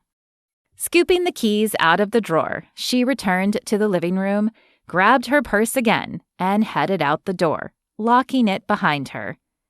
She'd be a little late, but hopefully the clinic wouldn't mind too much. Unfortunately, as she reached the car, she realized she was going to be later than she thought. Though it had never happened before, 2 of her tires were completely flat. She'd be going nowhere anytime soon. Chapter 17. Carter. "What do you mean you're not going?" Jay asked as he pulled into the short-term parking lot. "I have to stop her. Look, I can't explain it. I don't even understand it myself. But the whole ride here, I kept seeing and hearing things about babies and families. I can't let her terminate the pregnancy." Carter glanced down at his hands. They'd been clenching and unclenching ever since he'd called April when they'd stopped for gas. and now they felt weird, like they belonged to someone else. "Dude, that's normal," Noah said, stretching in the back seat. "I had the same thing happen to me the first time, but by the third time, it was much easier." "But I don't think it's supposed to get easier," Carter said, shooting a glare at Noah. "I think this is my conscience talking, and I shouldn't ignore it. We have a conscience for a reason." "Yeah, to be a killjoy." Noah shook his head as he pulled his bag into his lap and looked to Jay as if silently asking him to hurry this up. Clearly, he was used to ignoring the voice, but Carter wasn't. Sure, there had been times he'd ignored it in the past, but it had never been this strong. And whether that was because this issue was bigger or because Jefferson had gotten in his head, he didn't know. But he did know that he didn't want to become like Noah, calloused and blunt. "Well, then I'll be a killjoy this time. Look, you guys can go without me, but I have to get back. I can either grab a cab or..." He turned his attention to Jay, hoping his friend would offer him the use of the car. "You can take the car," Jay said. "I think you're wrong, and you'll regret this. But I'll let you take the car as long as you promise to either bring it back here if you change your mind and catch a later flight, or pick us up if you don't." "Thanks, man. I will." As he took the keys from Jay and got out of the car to change positions, Carter felt the heavy weight that had sat on his shoulders since last night lift slightly. Not completely, but enough to persuade him that he was making the right decision. "Look, if you get back there and it's already done, or you change your mind again, feel free to come back. I really think you could use the relaxation before the season starts," Jay said, as he closed the trunk after retrieving his bag. "Thanks, man. I appreciate it. I'll let you know for sure. I can't explain it, but this just feels like the right thing to do." Jay nodded and waved as he and Noah walked toward the airport, leaving Carter standing by Jay's car and wondering if he really was doing the right thing, or if he was reading too much into it. Though he tried her phone every 20 minutes or so, Carter still hadn't been able to reach April by the time he made it back to the city. At least an hour had passed since he'd spoken with her, and he was sure that she had already gone through with the appointment. So he had no idea why he was still driving to her apartment, other than he felt like it was what he was supposed to be doing. His heart nearly skipped a beat when he pulled into her parking lot and saw her car out front with 2 flat tires. Though they could have gone flat after her appointment, he doubted it. Somehow he felt like her flat tires, like all the signs he'd received on the way out of town earlier, were not coincidences. He parked the car and took a deep breath as he walked to her front door. What would he do if she wouldn't talk to him? She certainly hadn't seemed eager to have this conversation over the phone. Would she be any more receptive in person? And what was his solution, really? Digging for confidence he didn't feel, he knocked on her door and waited. The soft sounds of footsteps came just before the click of the lock and the door opening. April stared up at him, her face a mixture of annoyance and curiosity. "What do you want, Carter?" "Did you do it?" They were not the first words he had planned on saying, but he had to know the answer. She sighed and gripped the doorframe. "No, in case you didn't notice, my car has 2 flat tires, so I couldn't make the appointment." She narrowed her eyes at him. "You didn't have a hand in that, did you?" "No, I was on my way out of town when I called you earlier. It was supposed to be a relaxing weekend with the guys before the season started, but..." He paused, feeling completely exposed having this conversation on her doorstep. "Can I come in? I'd rather have this conversation in private." "Might as well." April rolled her eyes, but stepped back to allow him entrance. Carter glanced to the couch, but he didn't really want to sit. Look, first, I want to apologize. I haven't handled things very well in the last few weeks. He ran his hand across his chin and then behind his neck. Why did he feel so awkward right now? April chuffed and folded her arms across her chest. You think? Pacing. Maybe pacing would help. He began a slow walk across her living room. I know you probably hate me, and I wouldn't blame you, but I've felt awful ever since I gave you the money last night. Then I kept seeing these signs for babies and families, and I don't know, but it seems wrong. I keep thinking about something Jefferson said about God trying to get my attention. I thought you didn't believe in God, she said slowly. I don't, or I didn't. I don't know, honestly, but something is telling me very strongly that we shouldn't go through with this. April sighed and sank into the couch. I get it, Carter. I felt the same way. In fact, part of the reason I told you about the pregnancy was so you would make the decision for me. It's cowardly, I know, but I didn't want to have to choose. He sat down beside her, unsure if he should try to comfort her. It's okay, April. I don't think this decision is supposed to be an easy one, and honestly, I'd worry about us if it was. He thought back to Jay and Noah and realized once again that he didn't want to end up like them. But what do we do now, Carter? I just leased that office space. I don't even have people to rent the other spaces yet, and I certainly can't afford to take off work. I don't have all the answers yet, but I can help out financially if it comes to that. And what about us? What are we, Carter? That was a very good question. He liked April more than he'd liked a woman in a long time, but did he want a relationship? I don't know exactly, April, but we can figure it out, one step at a time. Chapter 18. April. April felt none of the normal peace and security her living room usually offered as Lucia sat down with her cup of tea. Though she didn't really want to air her mistakes, she needed advice on what to do now. So she'd asked Lucia to come for a visit.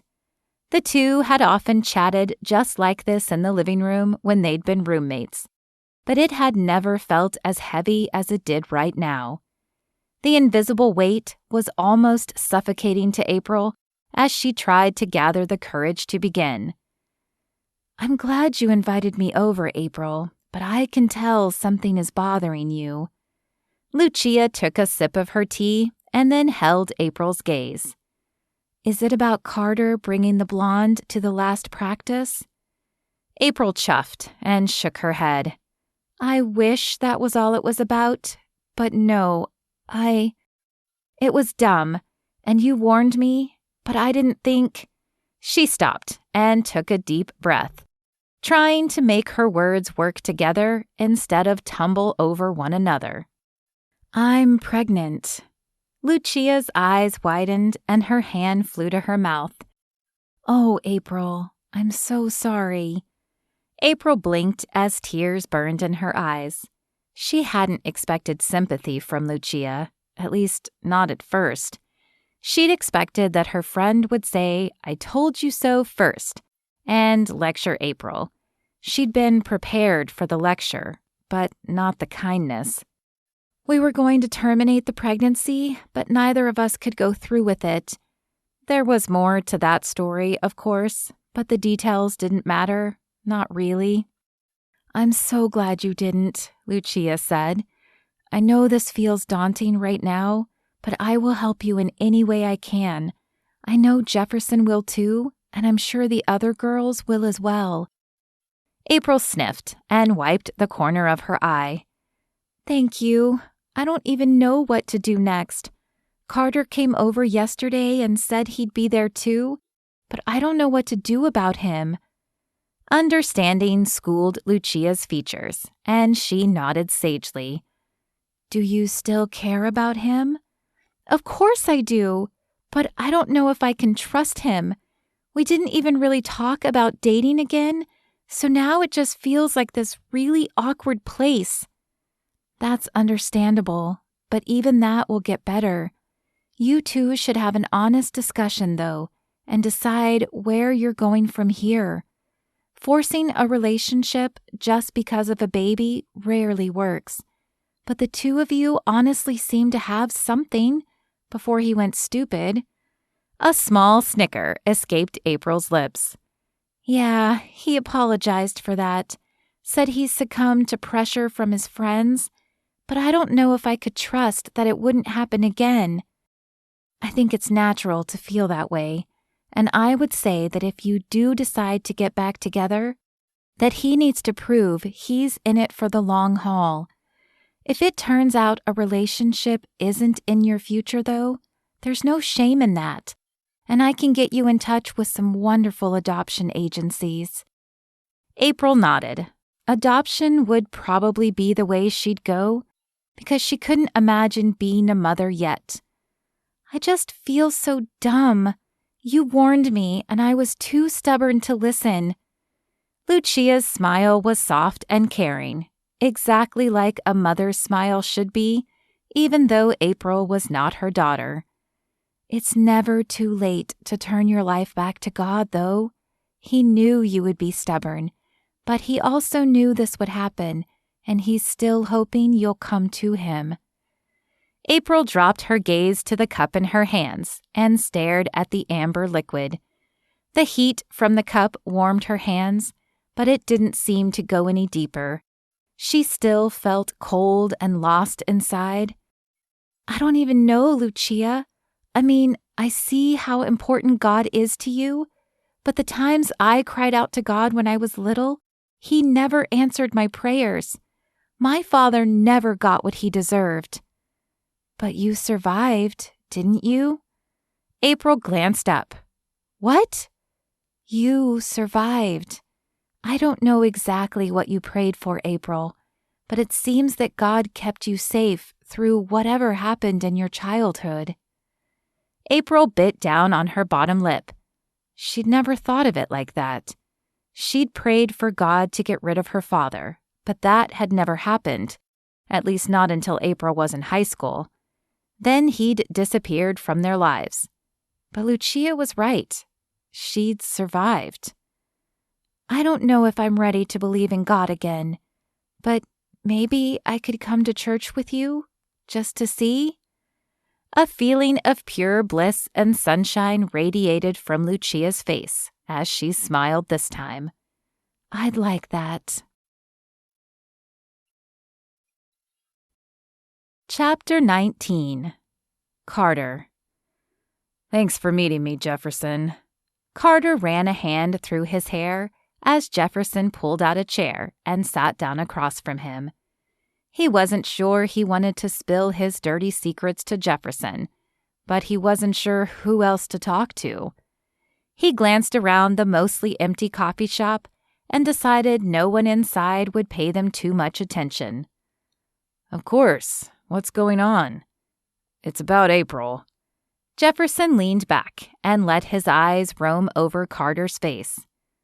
"I thought it was over with April. Didn't you bring some blonde to the last practice?" Heat crawled up Carter's neck.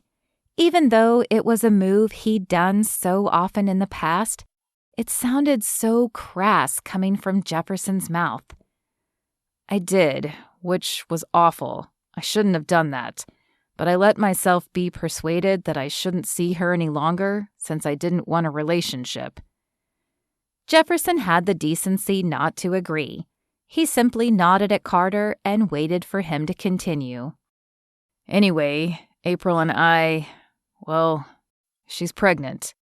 This did get a reaction from Jefferson as his eyebrow lifted toward his hairline. "Have you guys decided what you're going to do?" Carter's eyes dropped to the table in embarrassment. I told her to terminate it and even gave her the money. Carter. No, let me finish, Carter said, holding up a hand. I gave her the money, but then I couldn't go through with it. I kept seeing these signs about babies and families, and then the song came on the radio. He stopped and took a deep breath. He knew his words were jumbled and making little sense to Jefferson. I remembered what you said about God trying to get my attention, and I couldn't go through with it. Do you think it was God? Jefferson took a deep breath and paused as if measuring his words. I can't say for sure, Carter, but I know that God talks to us in many ways, including signs and songs. I also know that the act of abortion would grieve him greatly. So, she didn't go through with it? Carter huffed and shook his head. She was going to, but somehow her car had 2 flat tires. A knowing smile tugged the corners of Jefferson's lips. God works in mysterious ways. So, what is the plan now? That's why I called you. I don't know what to do next. I don't know what to do for April. He sighed and let his shoulders roll forward. I'm unsure. Jefferson smiled and opened his mouth to respond, but before he could, Carter's phone rang. Sorry, Carter said, pulling it out of his pocket to silence it. I meant to turn it off. As his finger moved to the end call button, though, he paused. Malone's name flashed on the caller ID, and something inside him said he should answer. I'm sorry. I need to take this real quick. Jefferson nodded and motioned for him to go ahead. He punched the talk button, curious as to why Malone would be calling him. Hello? Carter? Oh, thank goodness you guys are okay. Relief colored Malone's usual tone. Okay? What are you talking about, Malone? I thought you guys were on the United 51 flight. Carter hadn't paid super close attention to the flight numbers, but he thought that sounded accurate. Yeah, I think that's the flight. I actually didn't go, though I have to pick up the guys when they land. What's going on? Carter, turn on the news. The plane crashed. What? Carter's heart dropped to his stomach. Jefferson's brow lifted at Carter's outburst. I'm not near a TV. Tell me what happened, Malone. They don't know. The plane looked like it was fine, and then it just crashed. They're searching for survivors, but it doesn't look good. I've tried calling Jay, but he's not answering. I don't think... Malone's voice cracked.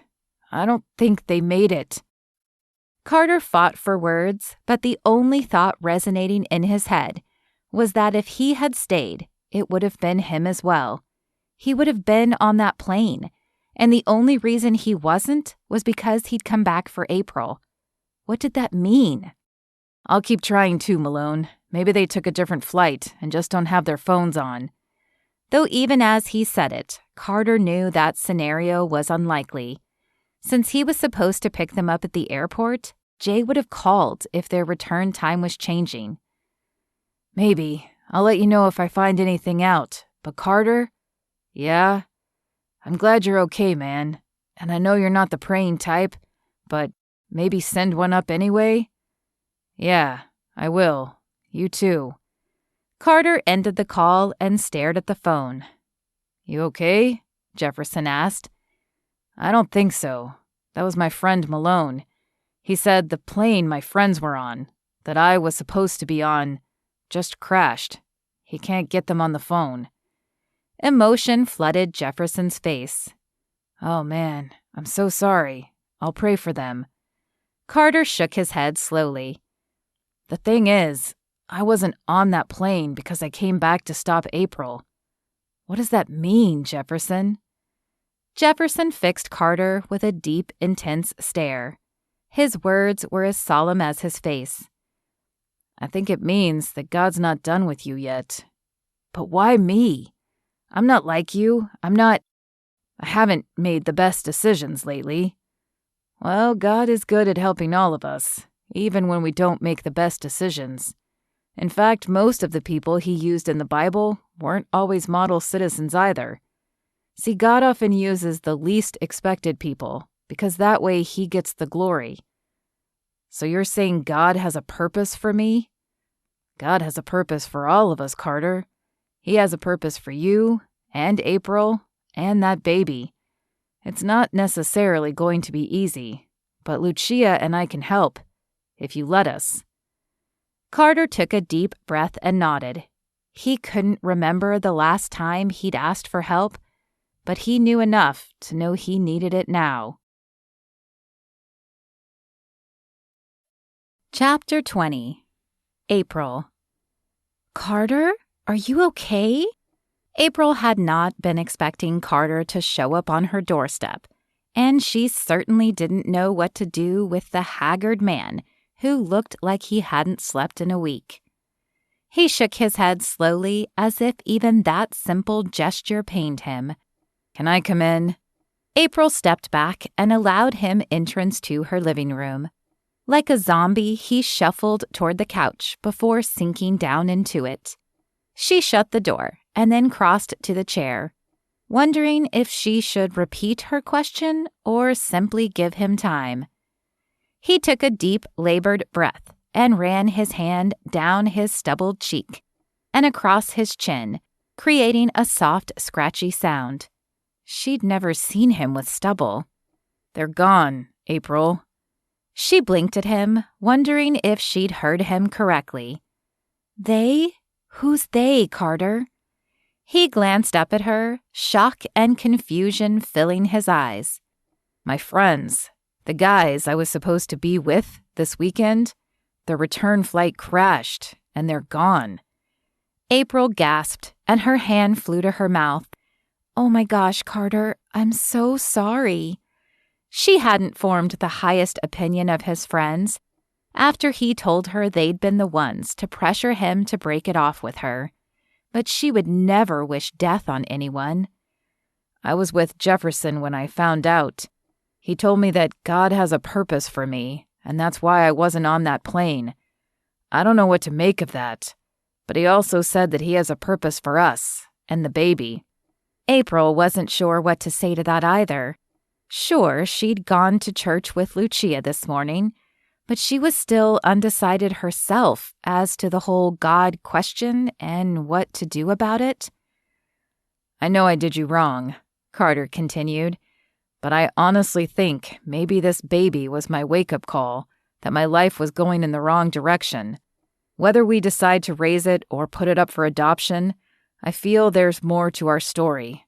Do you think we could try again? See where it goes? April stared at the man across from her. She'd wanted him when he was cocky and sure. She'd wanted to be part of that flashy life. But now he seemed so different. Did she want what he was offering now? She thought back to just a few weeks ago. She'd been convinced they could have a future. And she still did care for him. But what if he bolted again? Could her heart take that? I suppose we could try, but I can't make any promises, Carter. Carter nodded and stood. I understand. I don't deserve it, but thank you. Our first game is next weekend. I'd really like it if you'd be there. April nodded. She'd wanted nothing more than to be at his games with him, but now it almost felt weird, as if his tragedy was bonding them together more than any connection they actually had. Surely that would get better, though. I'll call you tomorrow, Carter said, before leaning in as if he was going to kiss her, pausing as if changing his mind, then finally deciding to kiss her cheek. As she watched him walk out of her apartment, she wondered if the tension that existed between them now would ever go away, and what she would do if it didn't. Carter's call came just as April was finishing packing up the last of her things at the chiropractic office. She still didn't have anyone lined up to lease the other 2 rooms, but she would be moving herself in today, and hopefully they would follow. Hey, what are you doing? Carter asked when she answered the phone. "Moving the last of my stuff into the new office," she said, tucking the phone between her shoulder and her ear so she could carry the box with both hands. "Oh, that sounds fun. Do you need help?" "Well, this is the last box, so I don't need any help from here. But if you want to meet me at the new place, I could use some help unpacking." "You bet. I'll grab some food and meet you there." "That would be nice. Just nothing with eggs, okay?" She'd never been a big fan of eggs anyway, but lately the smell had sent her stomach bunching and roiling. On the other end, Carter chuckled. "Okay, no eggs. I don't usually eat them for lunch anyway. Are any sandwiches off the list?" "No, a sandwich should be fine." They hung up and April shoved the phone back in her pocket, said her goodbyes to her coworkers, and headed over to the new office building. Most of the new office was set up. She'd ordered the waiting room chairs a few weeks ago, as well as a computer for the receptionist desk. Now she simply needed to set up her massage room and find people to fill the other two. She figured she could work as the receptionist for the time being to save money, but she hoped eventually there would be money to hire one. As she had arrived at the office before Carter, she took a moment to check her email in hopes there would be some interest in renting the other rooms. Her heart jumped when she saw one email in response. It was only one, and there was no telling if the person would work out, but at least there was interest. Where there was one interested, there was bound to be more. She clicked on the email and began reading. It was another massage therapist, which wasn't necessarily a bad thing. Perhaps they could cover for each other if necessary. She had been hoping to broaden the services she offered, but at least this would be money coming in. A knock at the front door interrupted the mental pro and con list she was making in her head, and she glanced up to see Carter. "Wow, the place looks good," he said, as she opened the door for him and he stepped into the waiting room area. "Thanks. Now I just need to get clients sitting in these chairs." "I have no doubt that you will." He smiled and held up the bags. "Shall we eat or unpack first?" "Eat. I'm starving." There was no real break room in the office space, so they each grabbed a chair and moved it close to the receptionist's desk. Then Carter pulled out a sandwich and a bag of Cool Ranch Doritos and handed them to her. "I hope you like these. I never really asked. They were always my favorite." The smile that pulled at her lips was genuine. It was weird that they'd jumped to intimacy without knowing things like this about each other, but it was nice to see him thinking about her. It also didn't hurt that they were her favorite as well. "You did great. These were always the ones I ate first, too. Then the cheese Doritos." He chuckled. "It seems great minds think alike. What was the type of chips you ate last?" Her nose wrinkled as she thought back to school lunches so long ago. "The Cheetos.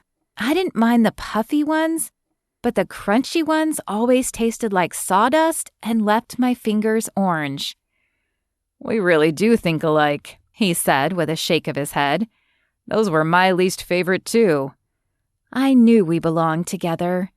The words slipped out of April's lips before she fully processed them. She'd meant them to be teasing and light, but they hung in the air like a reminder of their situation. As Carter stared down at his sandwich, April wondered if she should say something more. Tell him she was just teasing or something. But when he looked up, the serious expression in his eyes sent any words she had been thinking right out of her head. "I've never done this before, but would you be okay if I prayed before we ate?" April couldn't have said no even if she'd wanted to. There was something in the atmosphere between them that she did not understand, but she'd felt the same desire to pray the last few days as well. "I don't mind." "God, if you're there and you can hear this, then we just want to say thank you for this food and this office space for April. And, keep us safe. Amen. Sorry, he said, looking at her. I know that was rough, but maybe it will get easier. Lucia has always told me that it doesn't matter what you say to God because he sees your heart, but I'm sure it will. My prayers sound pretty similar. At least you're brave enough to say one out loud. I've only been thinking the words in my head. Well, I guess we can grow in this together then, huh? Maybe. April still planned to guard her heart a little closer this time, but Carter was certainly acting different than he had before. Chapter 21. Carter. Carter tugged at the hem of his black jacket. It was weird how this was nearly the same suit he'd worn for Jefferson's wedding, and it hadn't been uncomfortable then, but now it felt stiff and stifling. Thanks for coming with me, man, he said to Jefferson as they walked into the church. I don't think I could have done this alone. Jefferson offered a sad smile. I'm happy to be here for you, but I'm sorry that it's such a somber occasion. As they filed down the aisle, Carter glanced around. It had been ages since he'd been in a church for anything other than a wedding, and he was surprised that it seemed so normal. There was nothing strange and glaring on the walls. They were a soft cream color. Nor were the seats extraordinary. They were cookie-cutter chairs all clad in a light gray fabric. Other than the few stained glass windows on either side and the giant cross at the front, this room could have been any sort of meeting room. Well, minus the large black casket and picture of Jay that sat prominently at the front as well. Carter wondered if Jay's family was religious at all. Having never been to a funeral before, he wondered if they always took place in a church, regardless of the person's religious status. Was that done simply because of tradition? Or was there something in the finality of death that made people seek a refuge like a church? Then his thoughts flew to Noah. Was his family holding a funeral as well? He hadn't been as close to Noah, so he wasn't surprised he hadn't received an invitation. But shouldn't there be an announcement in the paper or something? Even though he wasn't as close to Noah, a part of him still felt like he should be at the man's funeral. Guilt, perhaps? That feeling of guilt that he had lived when his friends had died and that he should have died as well. Carter took a deep breath as he turned into a row and took a seat. He wanted to ask Jefferson about Jay and Noah's eternal fate, but he was honestly a little scared of the answer. Was your friend a believer? Jefferson asked as he sat down. Carter blinked in surprise. Was Jefferson reading his mind, or was it a natural question? I don't know. We never talked about it. But I can say he wasn't like you. He was definitely more like me. Jefferson nodded. I'm sorry to hear that. Funerals are always hard, but it's so much harder if you don't know that you'll see the person you lost in heaven again one day. I think that's why God commissioned us to share the word. He doesn't want to lose anyone either. And what could be greater than the fate of a person's soul for eternity? Eternity. Carter had never really thought about eternity. He'd honestly never really thought about life much in the future either. But suddenly Jefferson's continual talking of God made more sense. Is that why you're always talking about it? It is. Believe me, I have never been perfect. And I've made mistakes even since becoming a believer. But when I finally let God have the controls, it became clear to me that my most important goal was to share God's love with all I could. Maybe they don't listen to me, but every word plants a seed, and hopefully one day it will be watered enough to sprout and grow. Though Carter could see the joy on Jefferson's face as he spoke, he wondered how the man could be so happy about it. Doesn't it get hard, though, when people don't listen? Carter wasn't sure he'd ever be like Jefferson, but he definitely didn't think he would be able to take rejection over and over again and still want to keep sharing. It does, but I have to remember that it's not my job to win them all. It's simply my job to share. God takes care of the rest. But when it gets hard, it only reminds me to keep praying and doing everything I can to be the best example I can. Sometimes actions speak a lot louder than words. Carter chuffed softly at that. It had certainly taken actions to get his attention, and he realized it was also Jefferson's actions that had spoken to Carter after learning of April's pregnancy, and then again of the plane crash.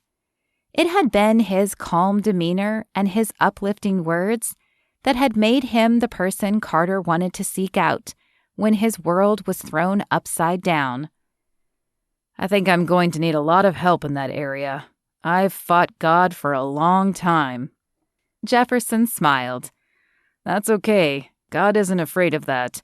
And believe me, He can make drastic changes in people in a very short time. I prayed with April the other day. It was just over lunch, and it felt weird, but I did it.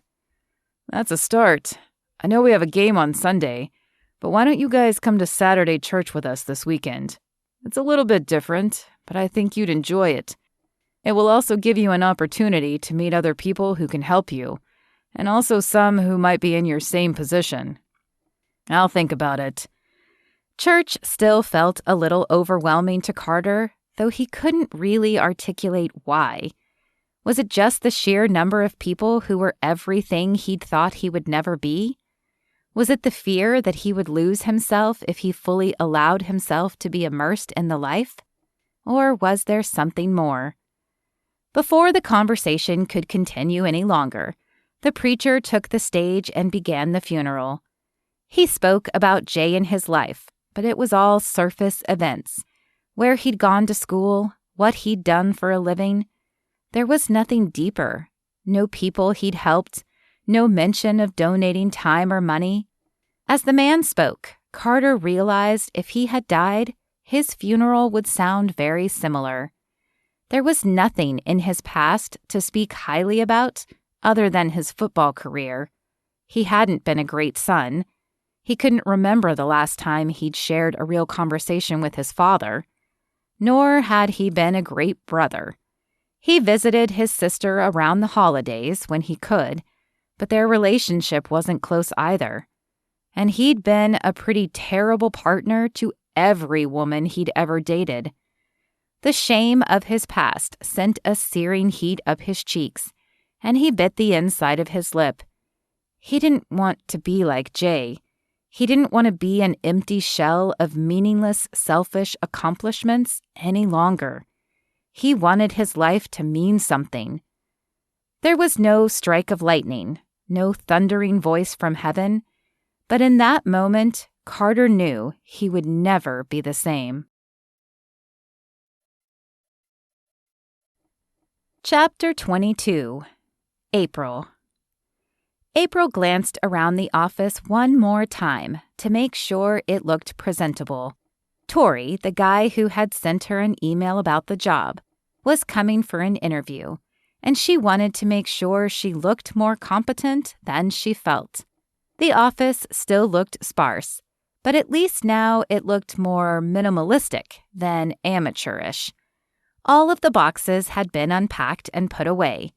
Her room was completely in working order, and she had even brought in a computer for the receptionist's desk and a small microwave and fridge that were currently in the third room. It wasn't a permanent solution, but it would allow them to have a place to put lunches and heat them up for now, at least. The final room, the one which would be his if she leased it to him, had been painted a soft cream color, but it was empty otherwise. The walls were also empty.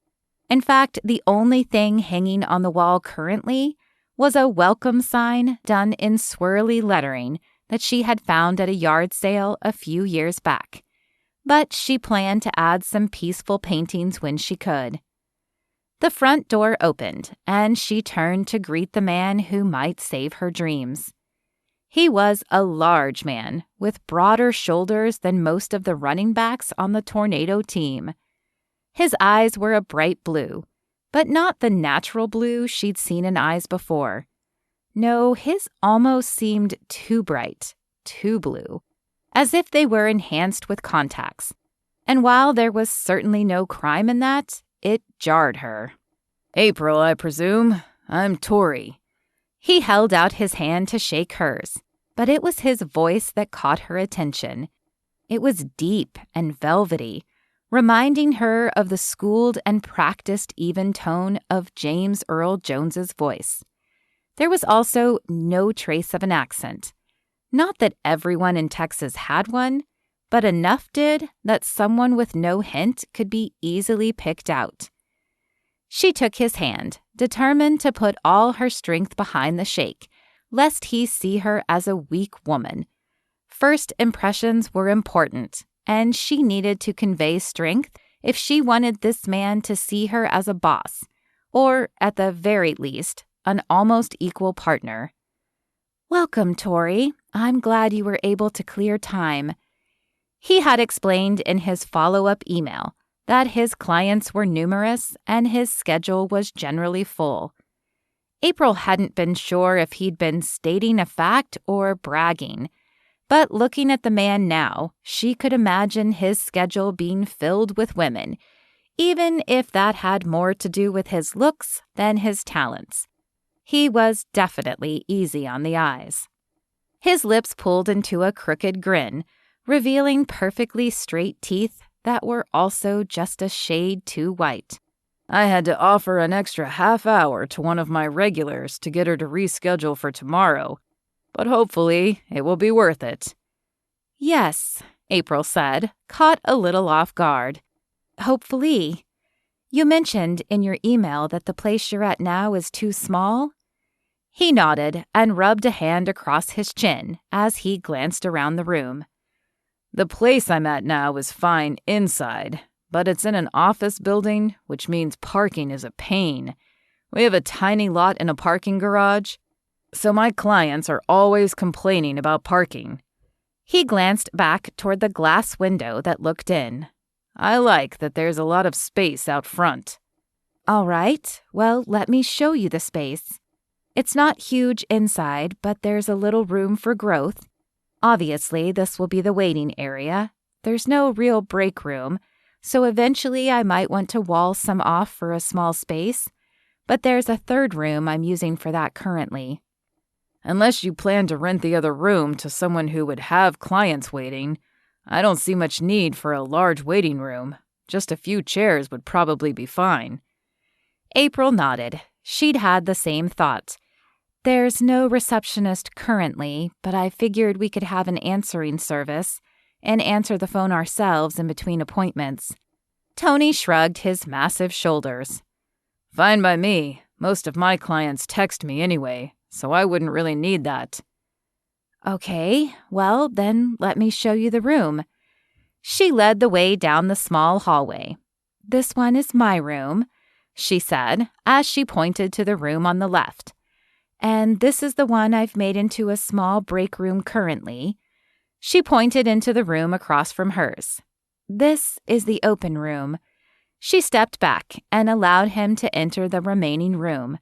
"But if you prefer the other room, we could make the switch as well." He stepped into the room and placed his hands on his hips as he looked around. With a single nod, he turned back to her. "It works for me. Where do I sign?" April blinked at him for a minute. She hadn't been prepared to have him sign on the spot, though she probably should have. Still, she'd wanted to make sure they would work together.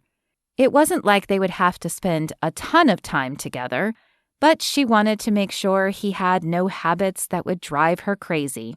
She hadn't picked up on any, but she did worry they might appear later. However, she did need the money, especially with the increased medical bills she would incur with the pregnancy. "I'll get the papers drawn up, and you can swing by and sign them in the next few days. Will that work?" He nodded again. When can I start moving in? I suppose as soon as we sign. While she appreciated his forthrightness, it was unexpected. Great. You have my number. Shoot me a text when you have the papers ready, and I'll swing by to sign. I can't wait to get out of the place I'm in. Sounds good. As they shook hands once again, and April watched him leave, she couldn't decide if she felt relieved or railroaded. She'd hoped to meet the man and then have some time to think about it, but it appeared the decision had been made for her. Well, at least the money would help. That was definitely a plus. She sat down in the chair at the reception desk and stared at the blank computer screen. Tony was almost like an answer to prayer, though she hadn't actually expected an answer so soon. Maybe it was because Lucia had been praying as well. Did that matter? Did God put more preference on the prayers of some people over others? Somehow she doubted it. But the possibility that her prayer would be answered so soon was hard to comprehend, especially when she'd spent most of her life believing God didn't answer prayers. She would have to tell Lucia, but there was one person she wanted to tell first. As she pulled out her cell phone and dialed Carter, she thought about how weird it was that he was the person she wanted to call first. She'd been trying to protect her heart and keep a little distance between them, but it was hard. He snuck into her mind at random times throughout the day, and every moment they spent together, he seemed a little more changed, a little more reliable, a little more trustworthy. She wondered if she was changing too. The phone rang in her ear, and her heart tightened. She had no idea if he would be free, but she hoped she could catch him while he was on lunch break. Hello? He sounded out of breath on the other end, and April bit her lip, hoping she hadn't interrupted something. Did I call it a bad time? No, you're fine. I was just on my way to practice after lunch. What's up? I wanted to see if you were free tonight to help me celebrate. I don't know how late practice will run, but if it's not too late, then I'd love to. What are we celebrating? I found someone to rent one of the other rooms. Wow, April, that is great. I hope practice isn't too long, because I can't wait to hear all about it. Gotta run, but I'll text as soon as practice is over. Okay, sounds good. April ended the call and checked her watch. Her next client would arrive in half an hour. She better get to work. There would be plenty of time to rejoice tonight. Chapter 23. Carter. So, are we seeing a new Carter now? Tucker asked, as he grabbed his bag and shut his locker. What do you mean? Carter asked. He didn't think he'd been playing that differently, although if he was, he actually felt better about his performance and not worse. I mean, I've seen April in the box the last 2 home games. Usually I never see the women you give your tickets to more than once. Oh, that. Carter hadn't shared his recent life events with the whole team, just Jefferson and Mason, whom he was closer to, but he'd assumed the others had heard. Yeah, I guess you could say I'm turning over a new leaf. I lost some friends recently, and that experience gave me a new perspective. Well, I'm glad, Tucker said, clapping him on the shoulder. April seems nice, and I think you'll find you enjoy getting to know one woman well, rather than learning a new one each week. Carter smiled. It's working so far. Things had been awkward for a few days after he apologized to April, but he couldn't fault her for that. He'd been awful. The fact that she'd been willing to give it another try already said a lot about her. Of course, he could still sense hesitation on her end, but each time they attended church together or spent an evening just talking, he felt it lessen. He'd backed off on physical touch as well, so as not to pressure her, but surprisingly, he found himself satisfied just holding her hand or sitting near her. I'd wager we'll be attending another wedding before the end of the season. Tucker chuckled and waved as he walked out of the locker room. Carter wasn't as sure about that. They still hadn't even decided what they were doing about the baby, much less the rest of their lives. But the thought of marriage no longer seemed as scary. Uncertain, perhaps, but not scary. Grabbing his bag, he slung it over his shoulder and headed toward the box to get April. Though it probably wasn't the discussion for tonight. He knew their future and the future of the baby would be a discussion they would need to have before too much longer. He climbed the stairs to the box, surprised to see that April wasn't the last woman left. There were several other women still milling around, although he did notice that Lucia was not among them. With Jefferson's daughter often with them at the games, that wasn't really surprising. Late games and little children didn't mix, which left him wondering about his own situation. Would that be him next season? "That was a great game," April said, giving him a hug as she reached his side. They hadn't kissed since he'd come back, but he hoped she'd be open to it again soon. "Thanks." It was different, having April at the home games, but there was a certain feeling of familiarity that he enjoyed. He didn't have to worry about forgetting her name, and there was no awkward silence between them that he felt the need to fill. At least, not usually. "Do you want to grab some dinner?" "Actually, I ate here, and I'm exhausted. Do you think we could call it an early night tonight?" April wasn't even showing yet, but Carter, being no expert on pregnancy and how it affected women, was in no position to argue. Besides, he could grab some food at her place. Though Lucia no longer lived there, she still dropped off leftover food for April occasionally, knowing that not only did April not cook much, but she often worked late hours. "No worries," he said, taking her hand. "Would you be okay if I snagged something from your fridge?" "Not at all," April said with a smile. He laced his fingers with hers as he led the way to the parking lot.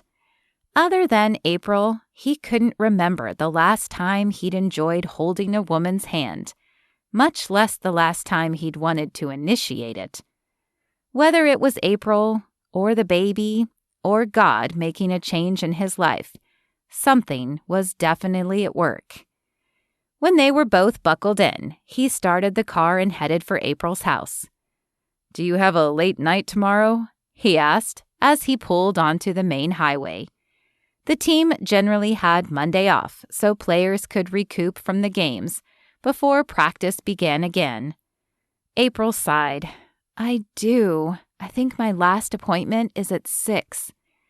That meant she wouldn't be home until 8 at least, depending on how much cleaning up she had to do after the client's massage. "Do you want me to come meet you when you leave?" He didn't like the thought of her being in her building alone after dark, and he certainly didn't like her walking out to her car alone in the dark. She chuckled and shook her head. "I think I'll be okay. The office is in a pretty safe part of town, and I park right outside." Carter tapped his fingers on the wheel. While he definitely cared about her safety, his concern was probably a little more tied to the baby. Ever since he'd found out he was a father, something in him had shifted, and the need to protect this new life was growing stronger within him every day. "It doesn't have to be tonight, April, but we need to talk about the baby soon." "I know." Her words came out as a sigh. "I just haven't figured out exactly what I want to do yet." He hated that he'd put her in this position, where she was having to figure something out. But he also hated that he felt like he had little say. He understood that the pregnancy affected her more personally, but it was still his child as well, and he wasn't sure he would be able to give the baby up when the time came. Of course, he could raise the baby on his own, but that also came with complications. It would just be so much easier if she realized she wanted to raise the baby with him. As he turned onto her road, he noticed headlights in his rearview mirror. There had been cars behind him since the stadium, but April's place was on a dead-end street. Cars didn't turn down this road unless they lived here. He waited for the car to turn into any of the other drives along the street. But when he neared April's house and the car was still behind them, his stomach knotted and he continued past her place. Carter, you missed the turn." She tapped his arm as if sure that he'd been daydreaming and that was why he'd not pulled into her house. "I think someone might be following us," he said, keeping his eyes fixed on the road ahead and the rearview mirror. "There's no way I'm turning into your drive until I know they aren't watching." "What?" April twisted around in her seat to glance out the back window. "Are you sure?" "Not 100%, but they haven't turned anywhere yet." He drove through the circle at the end of the street and tried to peer into the other cars' windows as they passed, but it was too dark and the light from his headlights blocked his vision. "I'm going to drive around for a minute until I'm sure they're not following us." The fear in April's voice twisted his gut as she nodded and whispered, "Okay." He hated that he'd scared her, especially if it was for no reason. "I'm sure it's nothing. I'm probably just being overprotective," he said, trying to ease the tension that now filled the car. He turned on the first side street and wove up and down the roads, keeping an eye on his rearview mirror for the car. When nothing appeared in his mirror after a few minutes, his body finally began to relax. "I guess they were either lost or using the circle to turn around to park the opposite way," he said, as he turned down April's street once again. "Well, that's a relief," April said, sinking back into the seat. Then suddenly her hand whipped out to smack his arm. "Don't scare me like that." "I'm sorry. I wasn't trying to scare you." He'd been trying to protect her and the baby, something he was pretty sure he'd be doing for a long time to come, regardless of her decision. He reached for her hand and squeezed it. "I'm glad it turned out to be nothing." "Me too," she said. Though he'd dismissed the car out loud, Carter still kept his eyes peeled as he drove back to April's house. But when they pulled into the driveway without incident, he let his armor drop. They were safe, at least for now. Chapter 24. April. April dropped the last sheet into the hamper for the day and surveyed the room. She'd have to start the load of laundry tomorrow, but she had enough extra sheets to begin her appointments tomorrow, and she was too tired to stay any longer tonight. No one had told her that fatigue with pregnancy was such an issue. While she could normally be on her feet nearly the entire day without wearing out, the last week had been challenging. She had found herself needing to sit down after every appointment for a few minutes, and one time this week when she'd had a 2-hour window with no clients, she'd actually curled up on the massage bed and fallen asleep. A final cursory glance revealed that everything was in its place to begin the day tomorrow. Thankfully, her first appointment was noon, so she would be able to sleep in a little. She flicked off the light and grabbed her phone from her pocket to call Carter. They'd planned to have dinner together tonight, and she was going to be a few minutes late. He wasn't a stickler for time, but she knew he worried about her now that the sun set so much earlier in the day, and it was fully dark by the time she left at night. She had to admit that she found it endearing, just another change that chipped away at her ever-shrinking emotional wall. "You're not standing me up, are you?" he asked as his greeting. She chuckled and grabbed her lunch leftovers from the fridge. "Not at all. I'm just running a few minutes behind and wanted to let you know, so that you didn't show up here ready to wage war against dark forces. I thought you liked me being your knight in shining armor, he said. April did enjoy his concern. She honestly couldn't remember the last time a man had been so protective of her. But she decided to play along and tease him back. I'm sure I would if you'd done something to earn being a knight in shining armor. Hey, I cooked dinner for you last night, and the night before. That's knight material in my book. Uh-huh.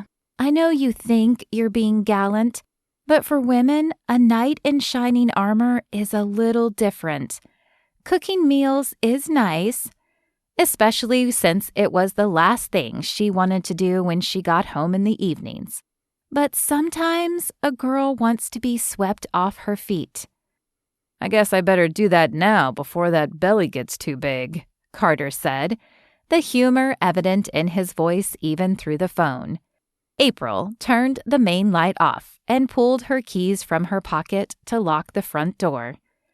Now that is not nice. She forced an indignation she didn't feel into her voice. She knew Carter was only kidding, and honestly, the day would come where she would be hard to lift, or at least awkward to lift. As much as he had to work out for football, she didn't think she would be too heavy. But once her belly grew bigger and her center of gravity was different, she could imagine him having a hard time picking her up. Plus, the fear that he might drop her would probably make it even harder for him. As she turned to press the button on her keys to unlock her car, a shape emerged from the darkness and blocked her path. Hang up the phone. The man's voice was not instantly familiar, nor was his thick and scratchy voice. But that only intensified the fear that sprouted in her chest, squeezing her lungs and making it hard to breathe. April, what's going on? The humor was instantly gone from Carter's voice, replaced with a fearful edge. April paused for only a moment, unsure of what to do. Her first instinct was to do what the man said, to tell Carter nothing was wrong, so perhaps the man would leave her alone.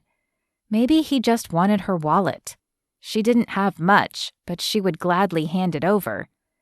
But then reality hit, and she realized if this man intended to harm her, following blindly would only give him the ability to do it faster.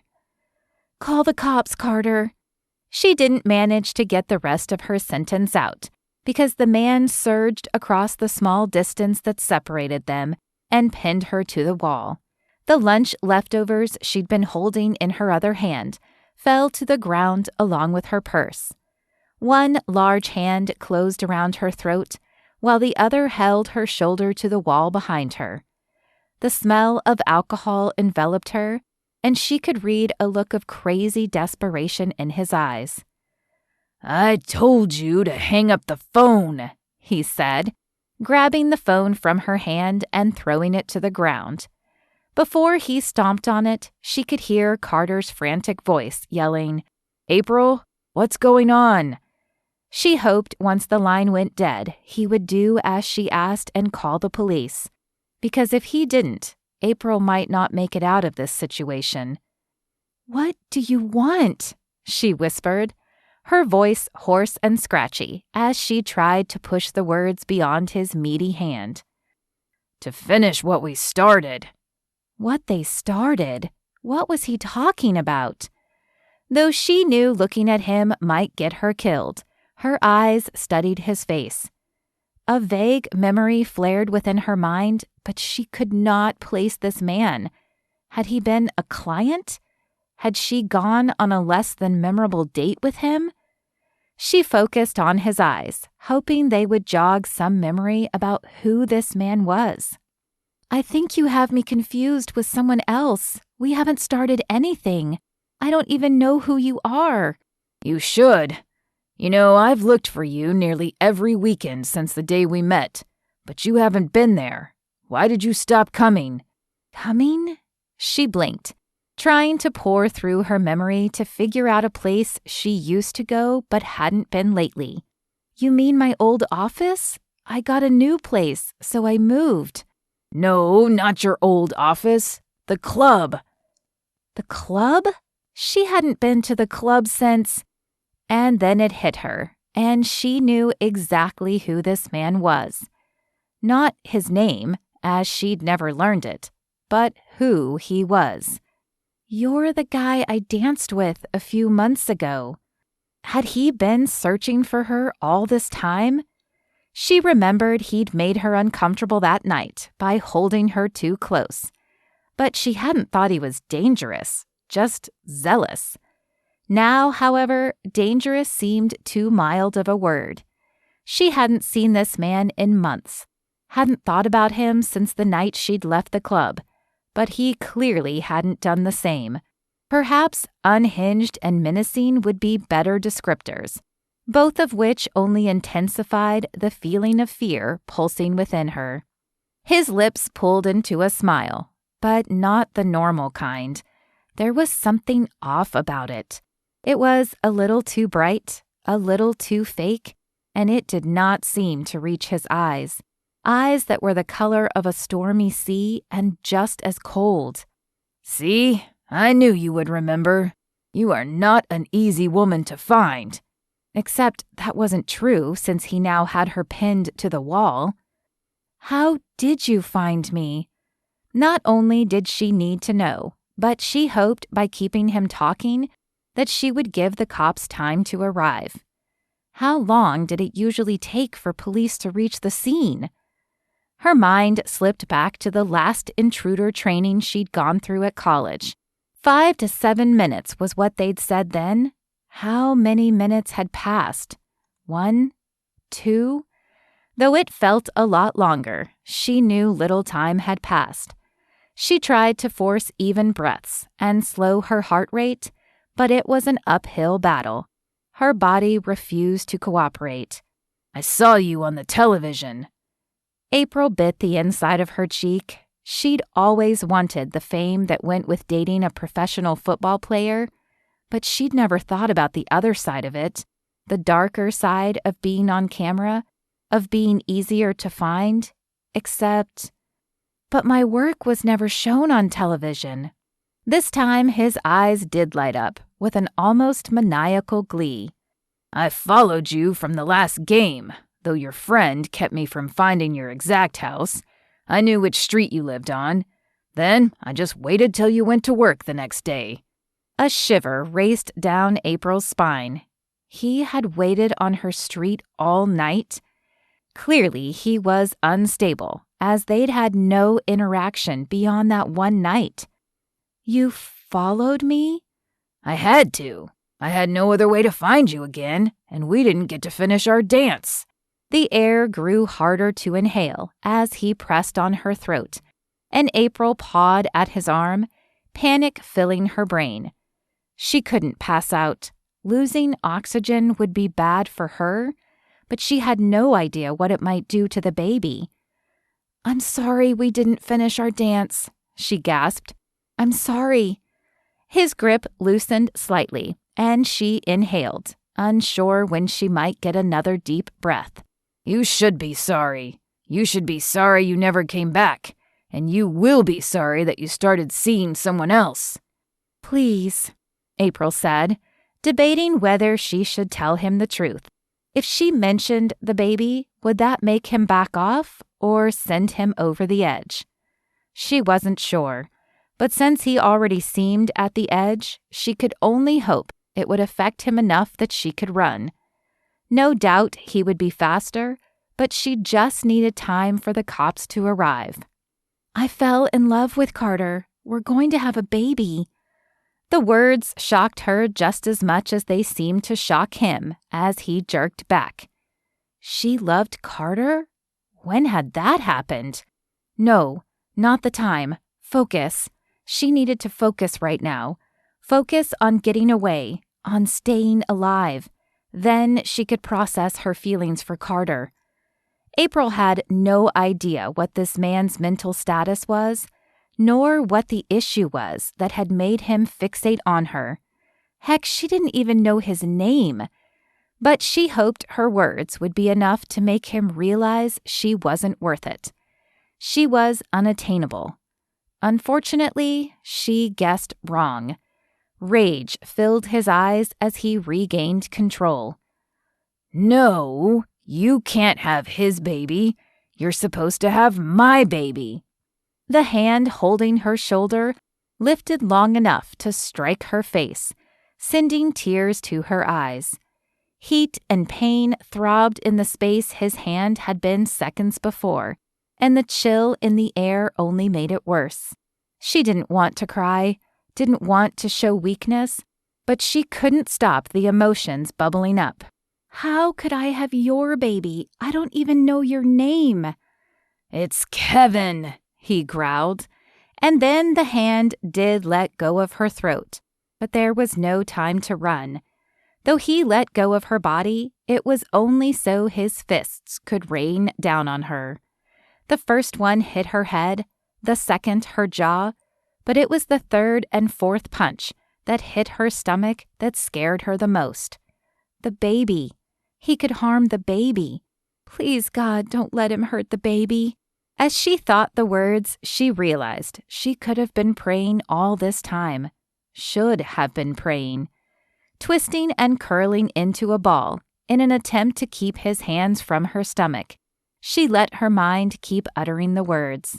For a moment longer, she felt the punches hit her back and her neck, and then the world went black. Chapter 25. Carter. Carter pulled into the parking lot of April's office just as she was being loaded into the ambulance. The flashing red and blue lights from the ambulance and patrol car matched the fear and anger pulsating inside of him.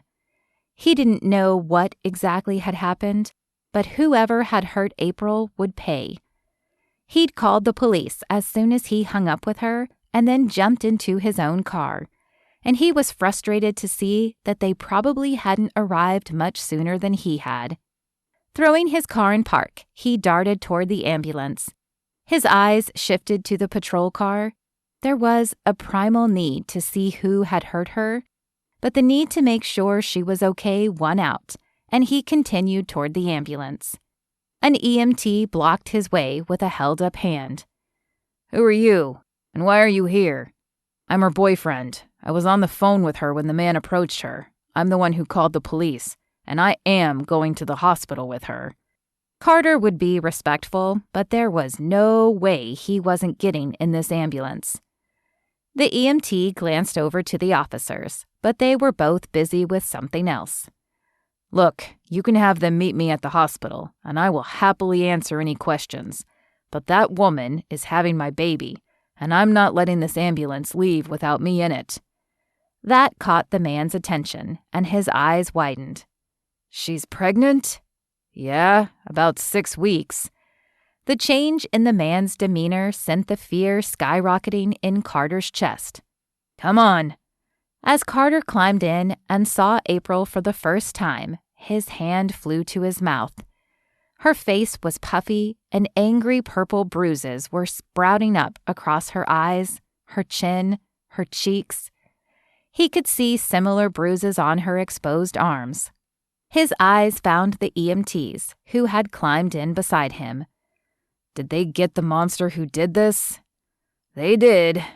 "Did he—" Carter's eyes traveled to April's stomach. There was barely a bump, and it was covered with clothes, but he had to know. "Did he—" He shook his head, unable to speak the words. "Will the baby be okay?" "I don't know. The hospital will run an ultrasound as soon as we get there." Carter hated the man's calm demeanor, though he understood it was part of the man's job. He had probably seen much worse than this. Knowing he would get nothing more from the EMT that would ease his heart, he did the best thing he knew to do: pray. Placing his hand over one of April's, he lifted her up to God in prayer. He was still praying when they arrived at the hospital. Though he felt the ambulance stop and heard the back door open, he did not stop praying, though he did open his eyes. Thankfully, Jefferson had told him often that you didn't have to close your eyes to pray. Climbing out after the paramedics had unloaded April, he followed them inside. They rattled off words he didn't understand to one of the nurses, and then April was whisked away. He tried to follow, but another nurse blocked his path. "I'm sorry, sir. You'll have to wait out here." She's pregnant with my child," he said, feeling helpless as his eyes followed her, but his feet were forced to stay put. "It's okay. They'll take good care of her. Why don't you come with me and we'll start the paperwork?" She laid a soft hand on his arm and flashed an empathetic smile. Carter nodded, allowing her to lead him to a desk that appeared to be the center of activity. She let go of his arm long enough to shuffle through some papers before attaching them to a clipboard and handing them to him.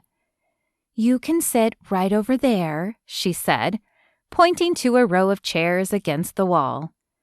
Carter took the pen and clipboard and shuffled over to the chairs. They were hard plastic chairs that would no doubt be uncomfortable after an hour, but he didn't focus on that. April was his focus right now. April and this paperwork. The first few lines were easy to fill out. Name, address, phone number. He knew all of those. But when it got to her medical history and insurance information, he realized how little he knew about any of that. Would Lucia know? Pulling out his cell phone, he called Jefferson. Even if she didn't know, he could use the support and the extra prayers right now. "Hey, man, what's up?" Jefferson's friendly voice, which normally soothed Carter's nerves, did nothing to alleviate his anxiety this time. "It's April. I'm at the hospital. They need medical history and insurance, and I have no idea. We never talked about any of that." "Whoa, Carter, slow down, man. Why is April in the hospital?" It was weird how quickly words could change someone's demeanor. Jefferson no longer sounded like his easygoing self, his voice now commanding. "There was a guy outside her office. We were on the phone, and then she told me to call the cops. The line went dead, and I called the cops. I swear I called them as soon as I could, but Jefferson, he beat her." Carter could feel emotion strangling his vocal cords. He'd let her down. He was supposed to protect her, and he hadn't. "Carter, it's okay. I believe you. Is April okay?" "I don't know. They won't let me see her yet. She was unconscious when I got to her office and the whole way to the hospital. She'll be all right, though, right, Jefferson? Tell me she'll be okay, Jefferson." Though he knew Jefferson was not a doctor, he needed to hear the words. There was a pause, as if Jefferson was deciding what he should say. Finally, he took a deep breath. "I don't know, Carter, but we'll pray that she is. Look, I'll ask Lucia if she can help with the information you need, and we'll be there soon." Relief flooded Carter, and he sagged against the back of the chair. They would come. They would help him through this. At least he wouldn't be alone. But then he remembered that Jefferson had a daughter, and it was already late. He couldn't ask Jefferson to come. He could do this alone. He would have to. "No, you've got Haley, man. I'll be okay." But he wondered if that was really true. His heart felt like it was being squeezed and squished, and taking a breath seemed to require more strength than usual. "I'll get Lorelai to watch Haley for a bit. You shouldn't be alone right now. In fact, I'm calling the rest of the guys too. Hold tight." Carter didn't have the strength to argue, nor did he want to. Being surrounded by his teammates, who had become his friends in the last few weeks, sounded like music to his ears. "Thank you. That's what family is for," Jefferson said, before ending the call. Family. Is that what his teammates were? He certainly spent more time with them than his birth family. Maybe family really did have more to do with people who were there for you, rather than people who shared your genes. And April? She felt like family too. In fact, though he'd been thinking about it more and more lately, He knew now that April was the woman for him. And though he was still frightened his life might end up like his father's, for the first time he felt the need to try and make a relationship work. He took the paperwork to the counter, hoping to get some word on April's condition as well. The empathetic nurse offered a small smile as he approached. "I filled out what I could," he said, handing her the clipboard. "I've got some friends looking to see if we can get the rest." "That's fine. We'll start with this and add in the rest later." She removed the papers and shoved them in a manila folder. "Do you know how she is?" he asked. Her eyes brimmed with kindness once again. "I haven't heard anything yet, but I promise I'll let you know as soon as I do, Mr. Young, Carter Young." She nodded and jotted his name down on the manila folder, the folder that Carter assumed would soon house April's information. What would it say? Would it tell him that his child was okay, or that the man's fists had ended his or her life before it could even begin? "Carter Young?" Carter turned and nodded at the police officer who was addressing him. "That's me. I have some questions for you, sir." "Of course." Carter didn't know much, but he would do everything he could to help put the man who hurt April away for as long as he could. Chapter 26. April. April groaned as she tried to open her eyes. They felt heavy and stiff. In fact, she felt stiff and sore all over. But for a brief second, she couldn't remember why. And then it all came flooding back. The smell of alcohol, the feel of the punches landing over and over, the baby. She forced her eyes open, ignoring the pain that radiated in her head. She had to know if the baby was okay. As she tried to sit up, a hand fell on her arm. "Hey, welcome back to the land of the living," a soft voice to her left said. "I'm glad you're awake, but I'm going to ask you to not try and sit up. Your body took a beating and you're going to need some time to heal." Is the baby okay?" The nurse's face folded into a picture of reassurance.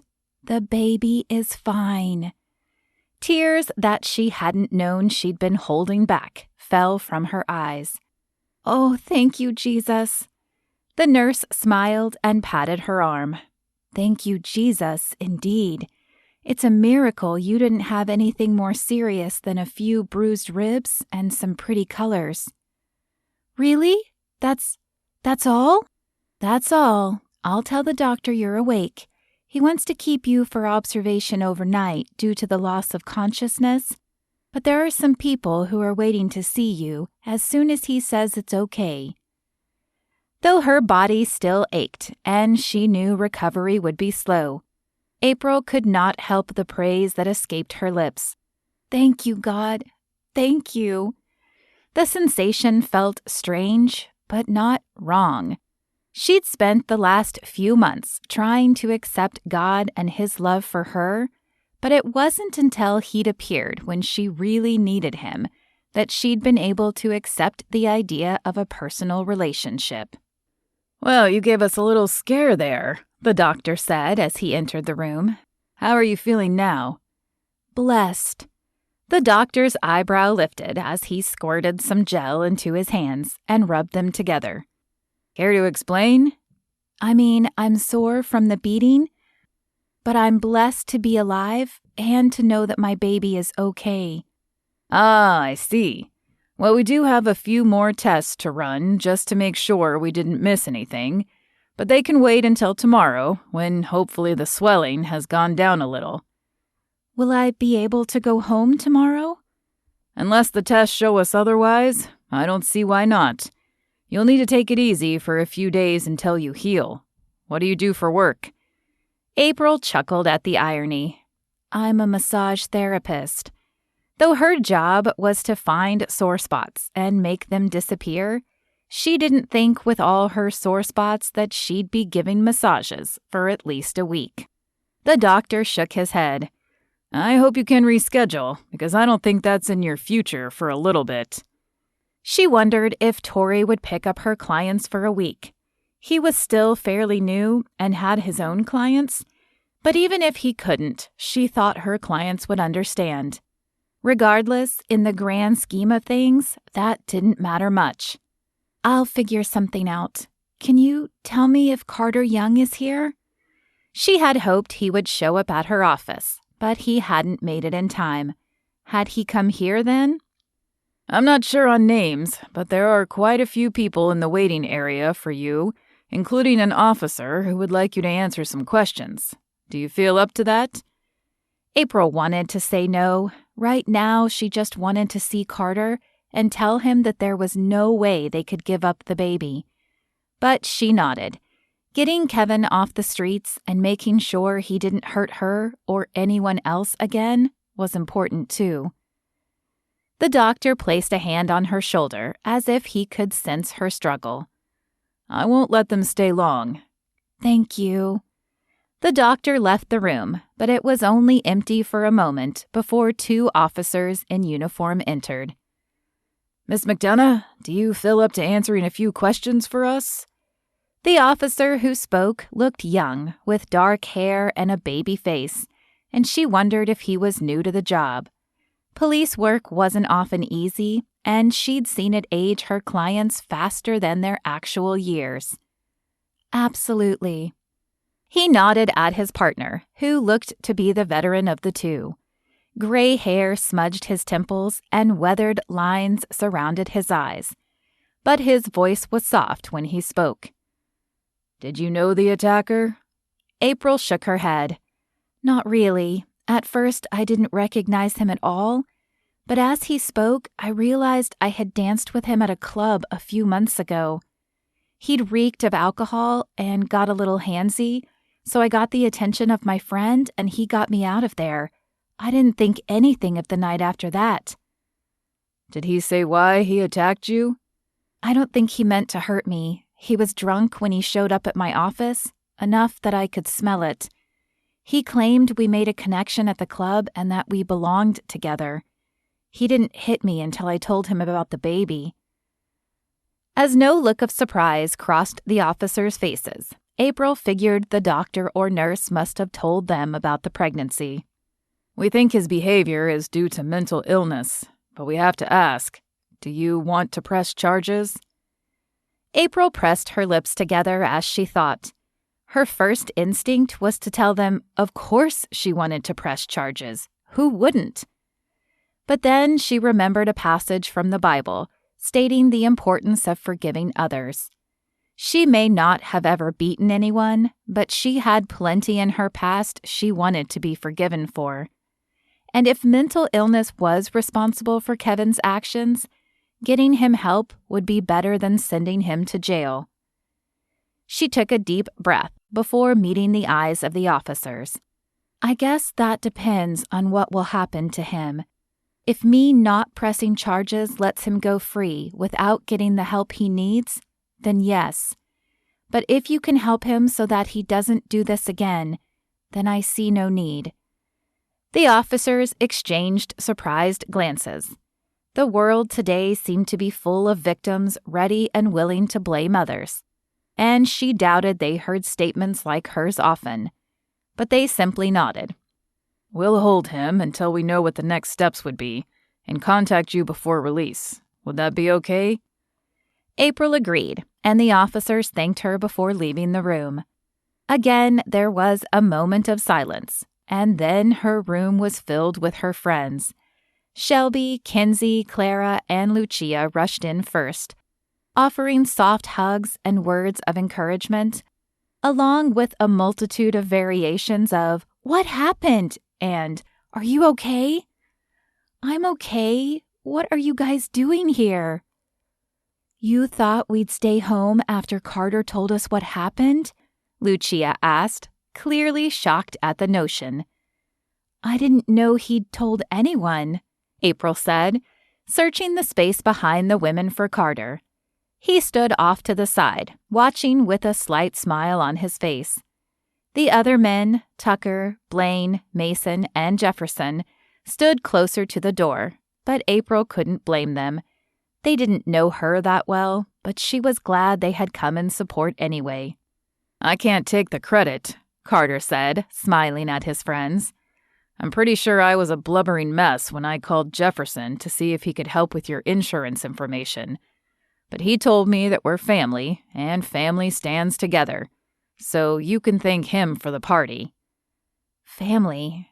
April blinked at the word, but as she looked at the friends in her room, she realized they were like her family. Her own flesh and blood hadn't been there for her in years. Her father had left the picture when she was in high school, which had been a blessing. Her mother had then thrown herself into work in order to support April and her siblings. But after college, everyone had gone their separate ways, meeting up only around Christmas or other holidays. She definitely spent more time with the people in this room than she had with her family in ages. Warmth flooded her as she looked from one person to the next. Tornado family. I like that. We should make a pact, Shelby said excitedly, that we keep in touch no matter where we end up. There was a moment of silence laced with sadness as the group realized they might not always be together. Professional football players didn't always stay with the same team their whole career, though the group in this room had been lucky so far. Not just keep in touch, Kinsey said, that we get together at least once a year. Agreed, Clara and Lucia said at the same time, and the rest of the group chimed in after. Though April could tell the girls still had more questions, Lucia, as if reading her mind, declared they should let her get some rest. After hugs and prayers of thanks, they left the room one by one, finally leaving her alone with Carter. "I'm so glad you're okay," he said, taking her hand. "I know we said we would take it slow, but I want to keep the baby," she blurted out, interrupting him. "What?" I didn't think I could do it, but tonight when Kevin was hitting me, all I could think about was protecting the baby. I can't give him or her up, Carter. I just can't. His lips pulled into a soft smile as he leaned closer to stroke her cheek. "I can't either, April. You didn't let me finish, but what I was going to say was that I realized tonight I couldn't lose you. I have no idea how to do a relationship right. Heaven knows I never thought I would be in one. And I'm going to need help and a lot of grace. But I know I don't want to go through life with anyone else, and I don't want to go through life without you." Though he was speaking English, she wasn't sure she was hearing the words correctly.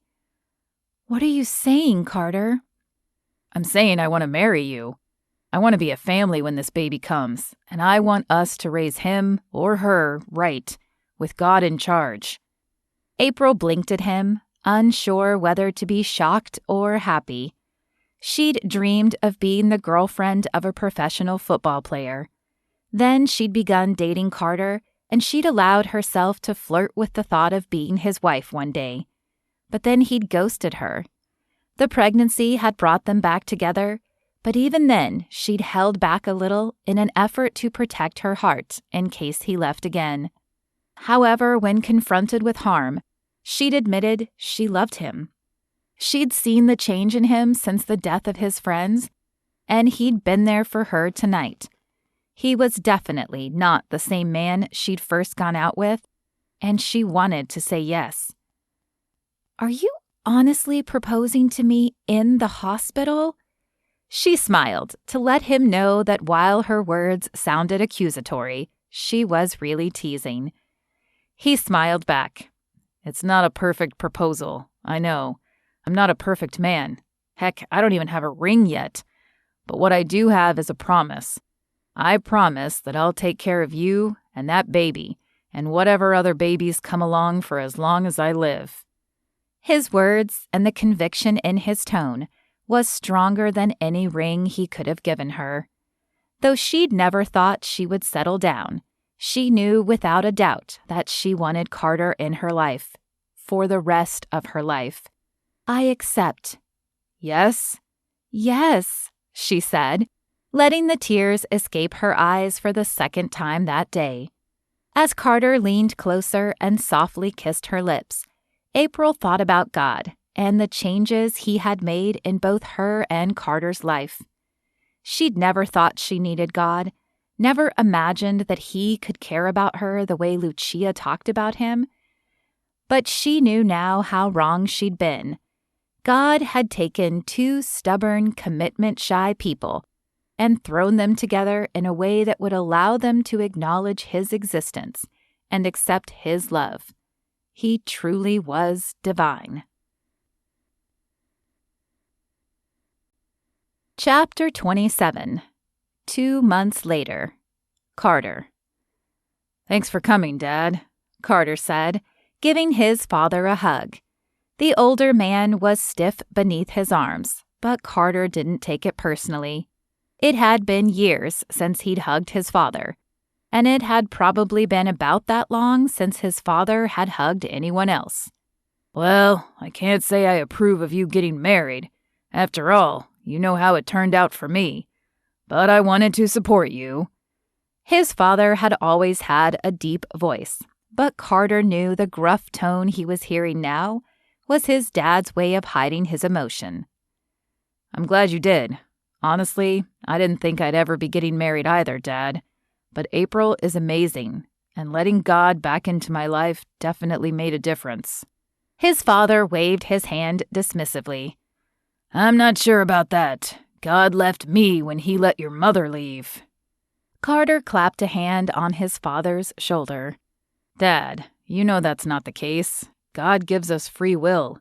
He allowed Mom to leave, but he didn't make her go. And he's allowing you to be mad at him, but he's hoping you'll find your way back. Maybe we can talk about that later. Today is your day, and I will be happy for you." Carter wanted to push the issue. After losing Jay, he'd come to realize that life was unpredictable, and no one knew how much time they had. He wanted to be sure his father was up in heaven with him, but he also knew that his father was stubborn, just like he was, and he would come around on his own time. All Carter could do was plant the seed and trust that God would send someone to water it. "Okay, Dad. Well, are you ready then?" Carter knew the other guys were already waiting outside. He'd asked for a few moments with his father since it had been so long since they'd talked. With a nod and a sniff that he played off his allergies, his father opened the door and led the way into the hallway. Tucker, Blaine, Mason, and Jefferson snapped to attention. "Are we ready to do this?" Jefferson asked, his gaze asking the deeper question, "Is everything okay?" Carter smoothed his jacket one last time and smiled. This would be his last day as a single man, something he never thought would happen. But he wasn't scared. A little nervous, perhaps, but he knew God was in control. "Let's do this." The men headed to the sanctuary, but only Carter, his father, and Jefferson entered. Carter couldn't help but think that just a few months ago, he'd been one of those guys standing in the hallway, waiting for the bridesmaids, and now he was going to be the one up at the altar. "It's funny how God changes things, isn't it?" Jefferson asked, as if reading his mind. His friend was way too good at that, but Carter was fairly certain he'd become more of an open book in the last few months as well. "It is. I don't know if I ever thanked you, but I'm pretty sure you saved my life, Jefferson." Jefferson shook his head. "You saved your life, Carter. All I did was give you the information you needed to make the decision, and that is what God calls all of us to do. Still, thank you, and thank you for standing here with me today. Happy to, brother. I wouldn't miss this for the world." The music started then, and the back doors opened. Carter's eyes turned toward the door, and a nervous energy began to build in his stomach. He could not wait to see April step through the door. When she appeared, his breath caught in his chest.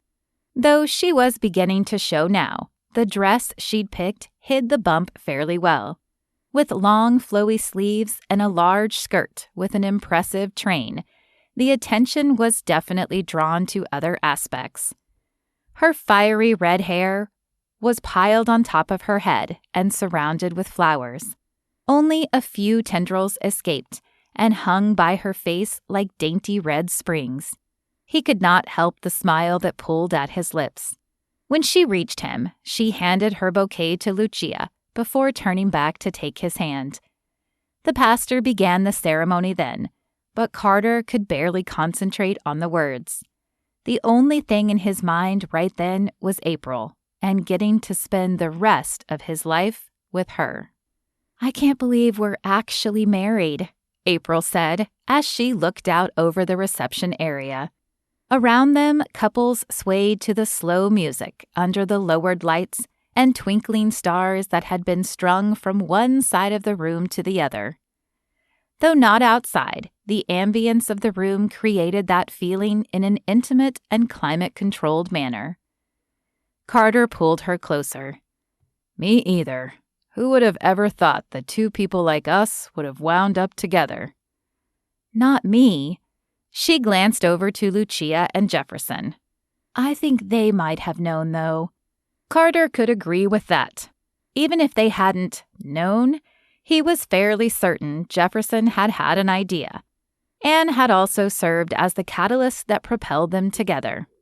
"Yeah, I've already thanked him for introducing us." April smiled up at him. "You did? I thanked Lucia, too." "Great minds think alike," he whispered, before placing a soft kiss on her lips. "You know what else is amazing?" "What's that?" Her voice was breathy and her eyes were still half closed, but he needed her to see this to believe it. "Look." He pointed to another couple on the dance floor, an older couple hardened by the trials of life, but managing to smile at one another at the moment. "Is that your mother and my father?" Carter asked with a smile. "Yep." Though he wondered how weird it would be if their parents married each other. That would be hard to explain to their children. He was glad to see his father smiling.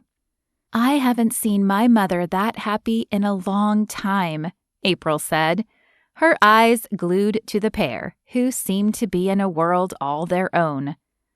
"Haven't seen my dad look like that in ages either." Carter shook his head as he thought back over the road they'd traveled to get here. Wouldn't it be something if not only did he find love, but if his father found it again too? "All right, ladies and gentlemen, it's time for the bouquet toss," the DJ said as he lowered the music. "I need all the single ladies out on the dance floor." As April scanned the room for Lucia, who was in charge of the bridal bouquet, Carter scanned the room for a different purpose. Were there any single women left? He was sure some of the guests were single, or had brought dates who were technically single, but he realized that among their group, there were no single women other than Haley, and she was a little young to be catching the bouquet. "You too, Mom," April said as Lucia handed her the flowers. Her mother's cheeks flushed, and she waved her hand to dismiss the idea, even as she looked up at Carter's father. "I don't count. I've been married before. But you're single now, so get out there." April's mother narrowed her eyes as if she wanted to protest further, but she joined the other women. Perhaps she'd also realized that protesting would only draw more attention to her. Carter bit the inside of his cheek to keep from smiling at April's gumption. Though he appreciated her stubbornness now, he knew it would likely be a bone of contention between them one day in their marriage, and he silently asked God for the wisdom to deal with those situations in the right way when they arose. "All right, ladies." The DJ's voice pulled him back to the event at hand. "On the count of 3. 1, 2, 3. At the final word, April launched the flowers over her head, and Carter watched as they sailed through the air, spinning once before landing squarely in her mother's hands. A cheer erupted in the small crowd of people, but Carter wasn't sure who was more surprised, April, her mother, or his father, whose mouth fell open as the color drained out of his face. "Well, this could be interesting," April said as she returned to his side. "You can say that again," he said, wrapping an arm around her waist. "If they get married, explaining grandparents to the kids is going to be a challenge." "But," she said, turning her body to his so she could wrap her arms around his neck, "at least we wouldn't have to share holidays." Carter chuckled and shook his head. "You know, I think your quirky sense of humor may be the thing I love most about you." And here I thought it was my hair. Her eyes twinkled like the sparkly lights above them. "I love that too," he said, dropping his voice and blocking out all the sounds around them. "In fact, I don't think there's anything I don't love about you." April's eyes glinted mischievously. "I can think of one thing." "Oh yeah? What's that?" "That we aren't somewhere alone right now." A smile stole across his lips as he leaned closer to her ear. "Well, that is something we can definitely remedy, Mrs. Young." Mrs. Young. He'd never thought there would be another one of those in his family. But he was quickly learning that God often liked to make things happen that seemed impossible. "I think we should," she said, and Carter couldn't have agreed more. Epilogue. April. "Carter, honey?" April shook his shoulder gently. She'd quickly learned that not only was he a heavy sleeper, but that he had a very bad habit of swinging at things if she woke him too abruptly. "I think my water just broke." She jumped back as his body flailed and his eyes popped open. "What did you say?" "I said I think my water just broke." Though she'd never been pregnant before and couldn't be entirely sure, it had felt like a gush when she'd visited the bathroom this morning, and it had definitely felt different than usual. "Okay, we have to go then. Get you to the hospital." He rolled out of bed and began scanning the room. April assumed he was searching for clothes, but as his eyes jumped from one thing to the next, she honestly wasn't sure. "Why don't you get dressed and I'll make sure the bag is packed and make some breakfast." She found it almost comical that he appeared more frantic and out of sorts than she did, yet she was the one about to give birth. He ran a hand through his hair, causing a few strands at the back to stick out in an adorable bedhead pattern. "Breakfast? Do you think we have time for that? How far apart are your contractions?" I don't know. I'm not feeling anything right now." She was slightly worried about that fact. Weren't contractions supposed to come first? Maybe she would be doing a little search on her phone while she made breakfast. "You don't feel anything? Is that normal?" he asked as he grabbed a pair of jeans off the back of the chair in their room. April shrugged. "I don't really know. First pregnancy, remember? But I'm sure it's fine. And who knows how long we'll be at the hospital, so I think breakfast is a definite must. I'll just whip up a couple of waffles." "We could just grab something on the way." The shirt he was pulling over his head muffled his voice. "It's fine. It'll be 10 to 15 minutes tops." April had recently found a ready mix for waffles that simply required her to add water and oil and mix it up a little before pouring it in a griddle. So it literally took her less than 5 minutes to make a waffle. She headed for the kitchen then, knowing he would probably continue to protest. But if she wasn't around to hear it, then she could claim innocence. He entered the kitchen a few minutes later, and she put a plate with a waffle on it in front of him. Though still not his normal put-together self, He had managed to at least tame the bedhead and put on matching clothes. They ate the waffles in silence, the tension of the momentous change about to affect their lives, heavy in the room. And when the food was gone, April rinsed the plates and put the dishes in the sink. Who knew how long they would be gone? Shelby's labor had been torturous, lasting for 14 hours before their son entered the world. And April didn't want to come home to crusty plates.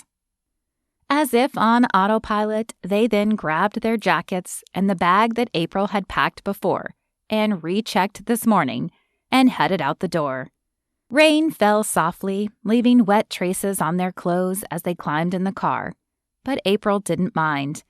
The rain felt appropriate somehow, like it was washing away their old life to prepare for the new life that was coming. When they reached the hospital, April grabbed the bag and Carter grabbed her arm. She didn't need help walking, but she knew he needed to feel as if he was doing something helpful, so she let him. "Can I help you?" the nurse asked when they reached the desk. "Yes, ma'am. We're here to have a baby. I'm pretty sure my water broke this morning." The nurse lifted an eyebrow.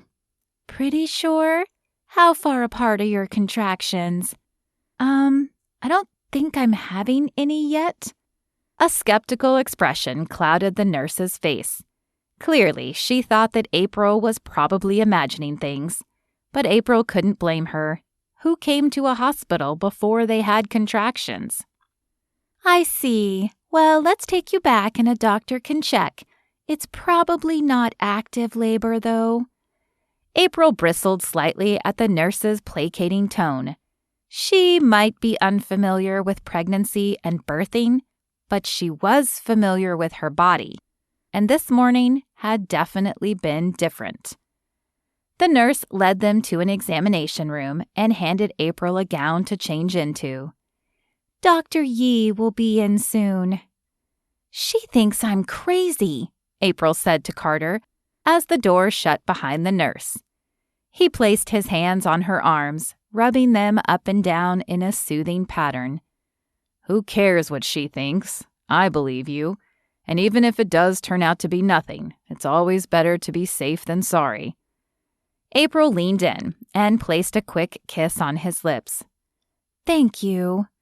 His support meant more to her than she could ever articulate, and she was still amazed at how much he had changed from the man she'd first met. She had just finished getting into the gown when the door opened again and a short woman of Asian descent entered. Her dark hair was cut short, adding to her pixie look. "I'm Dr. Yee, and I hear you think your water broke." "Yes, ma'am. It's our first baby, so I'm a little unsure of what I should be feeling, but I'm pretty confident on that." "Okay, hop onto the bed and we'll take a look." The doctor pulled on a pair of gloves and then rolled a stool over to the foot of the bed. April climbed onto the bed and tried to relax as she laid back. Exams were the worst part of being a woman and being pregnant in her eyes. And even though she'd now had more in the last 9 months than the rest of her life combined, she was still not a fan. You're right. Your water did break. But you aren't feeling any contractions?" That tiny seed of fear that April had tamped down earlier sprouted again. "No. Why? Is that a bad thing?" "Maybe not, but it does mean that your labor isn't really progressing. I'll give you a few hours, but if you aren't having contractions by then, I'm going to recommend putting you on Pitocin." "What's that?" Carter asked, speaking up for the first time since the doctor entered. "It's a medicine to speed up labor. We don't like to leave the baby too long after the water has broken, due to the risk of infection." "Oh, okay." April had no knowledge of this medicine outside what she'd seen on movies and TV. No one had mentioned it at any of her well baby checks. "Let's get you moved to a delivery room where you'll be a little more comfortable, and we'll get you hooked on a monitor so I can monitor contractions." Carter grabbed the bag so that April could grab her clothes with one hand and keep the back of the gown closed with the other hand, and they followed the doctor down the hall to a different set of rooms. The delivery room was much nicer, with a couch, a private bathroom, and a TV on the wall. "Guess we play the waiting game now," Carter said as he dropped the bag on the table near the couch. April wasn't a fan of waiting on most things, but waiting to hold her baby was probably the hardest thing of all. The minutes seemed to drip by like tiny drops escaping a leaky faucet, and lying in bed with a monitor on that never seemed to change felt like a punishment more than anything else. They tried to watch a little television, but the early morning talk shows were of no interest. April scrolled through her phone and social media, but they too did nothing to distract her from the slow passage of time. The doctor came in a few times to check on her, but the result was always the same. Nothing yet. "When did you last eat?"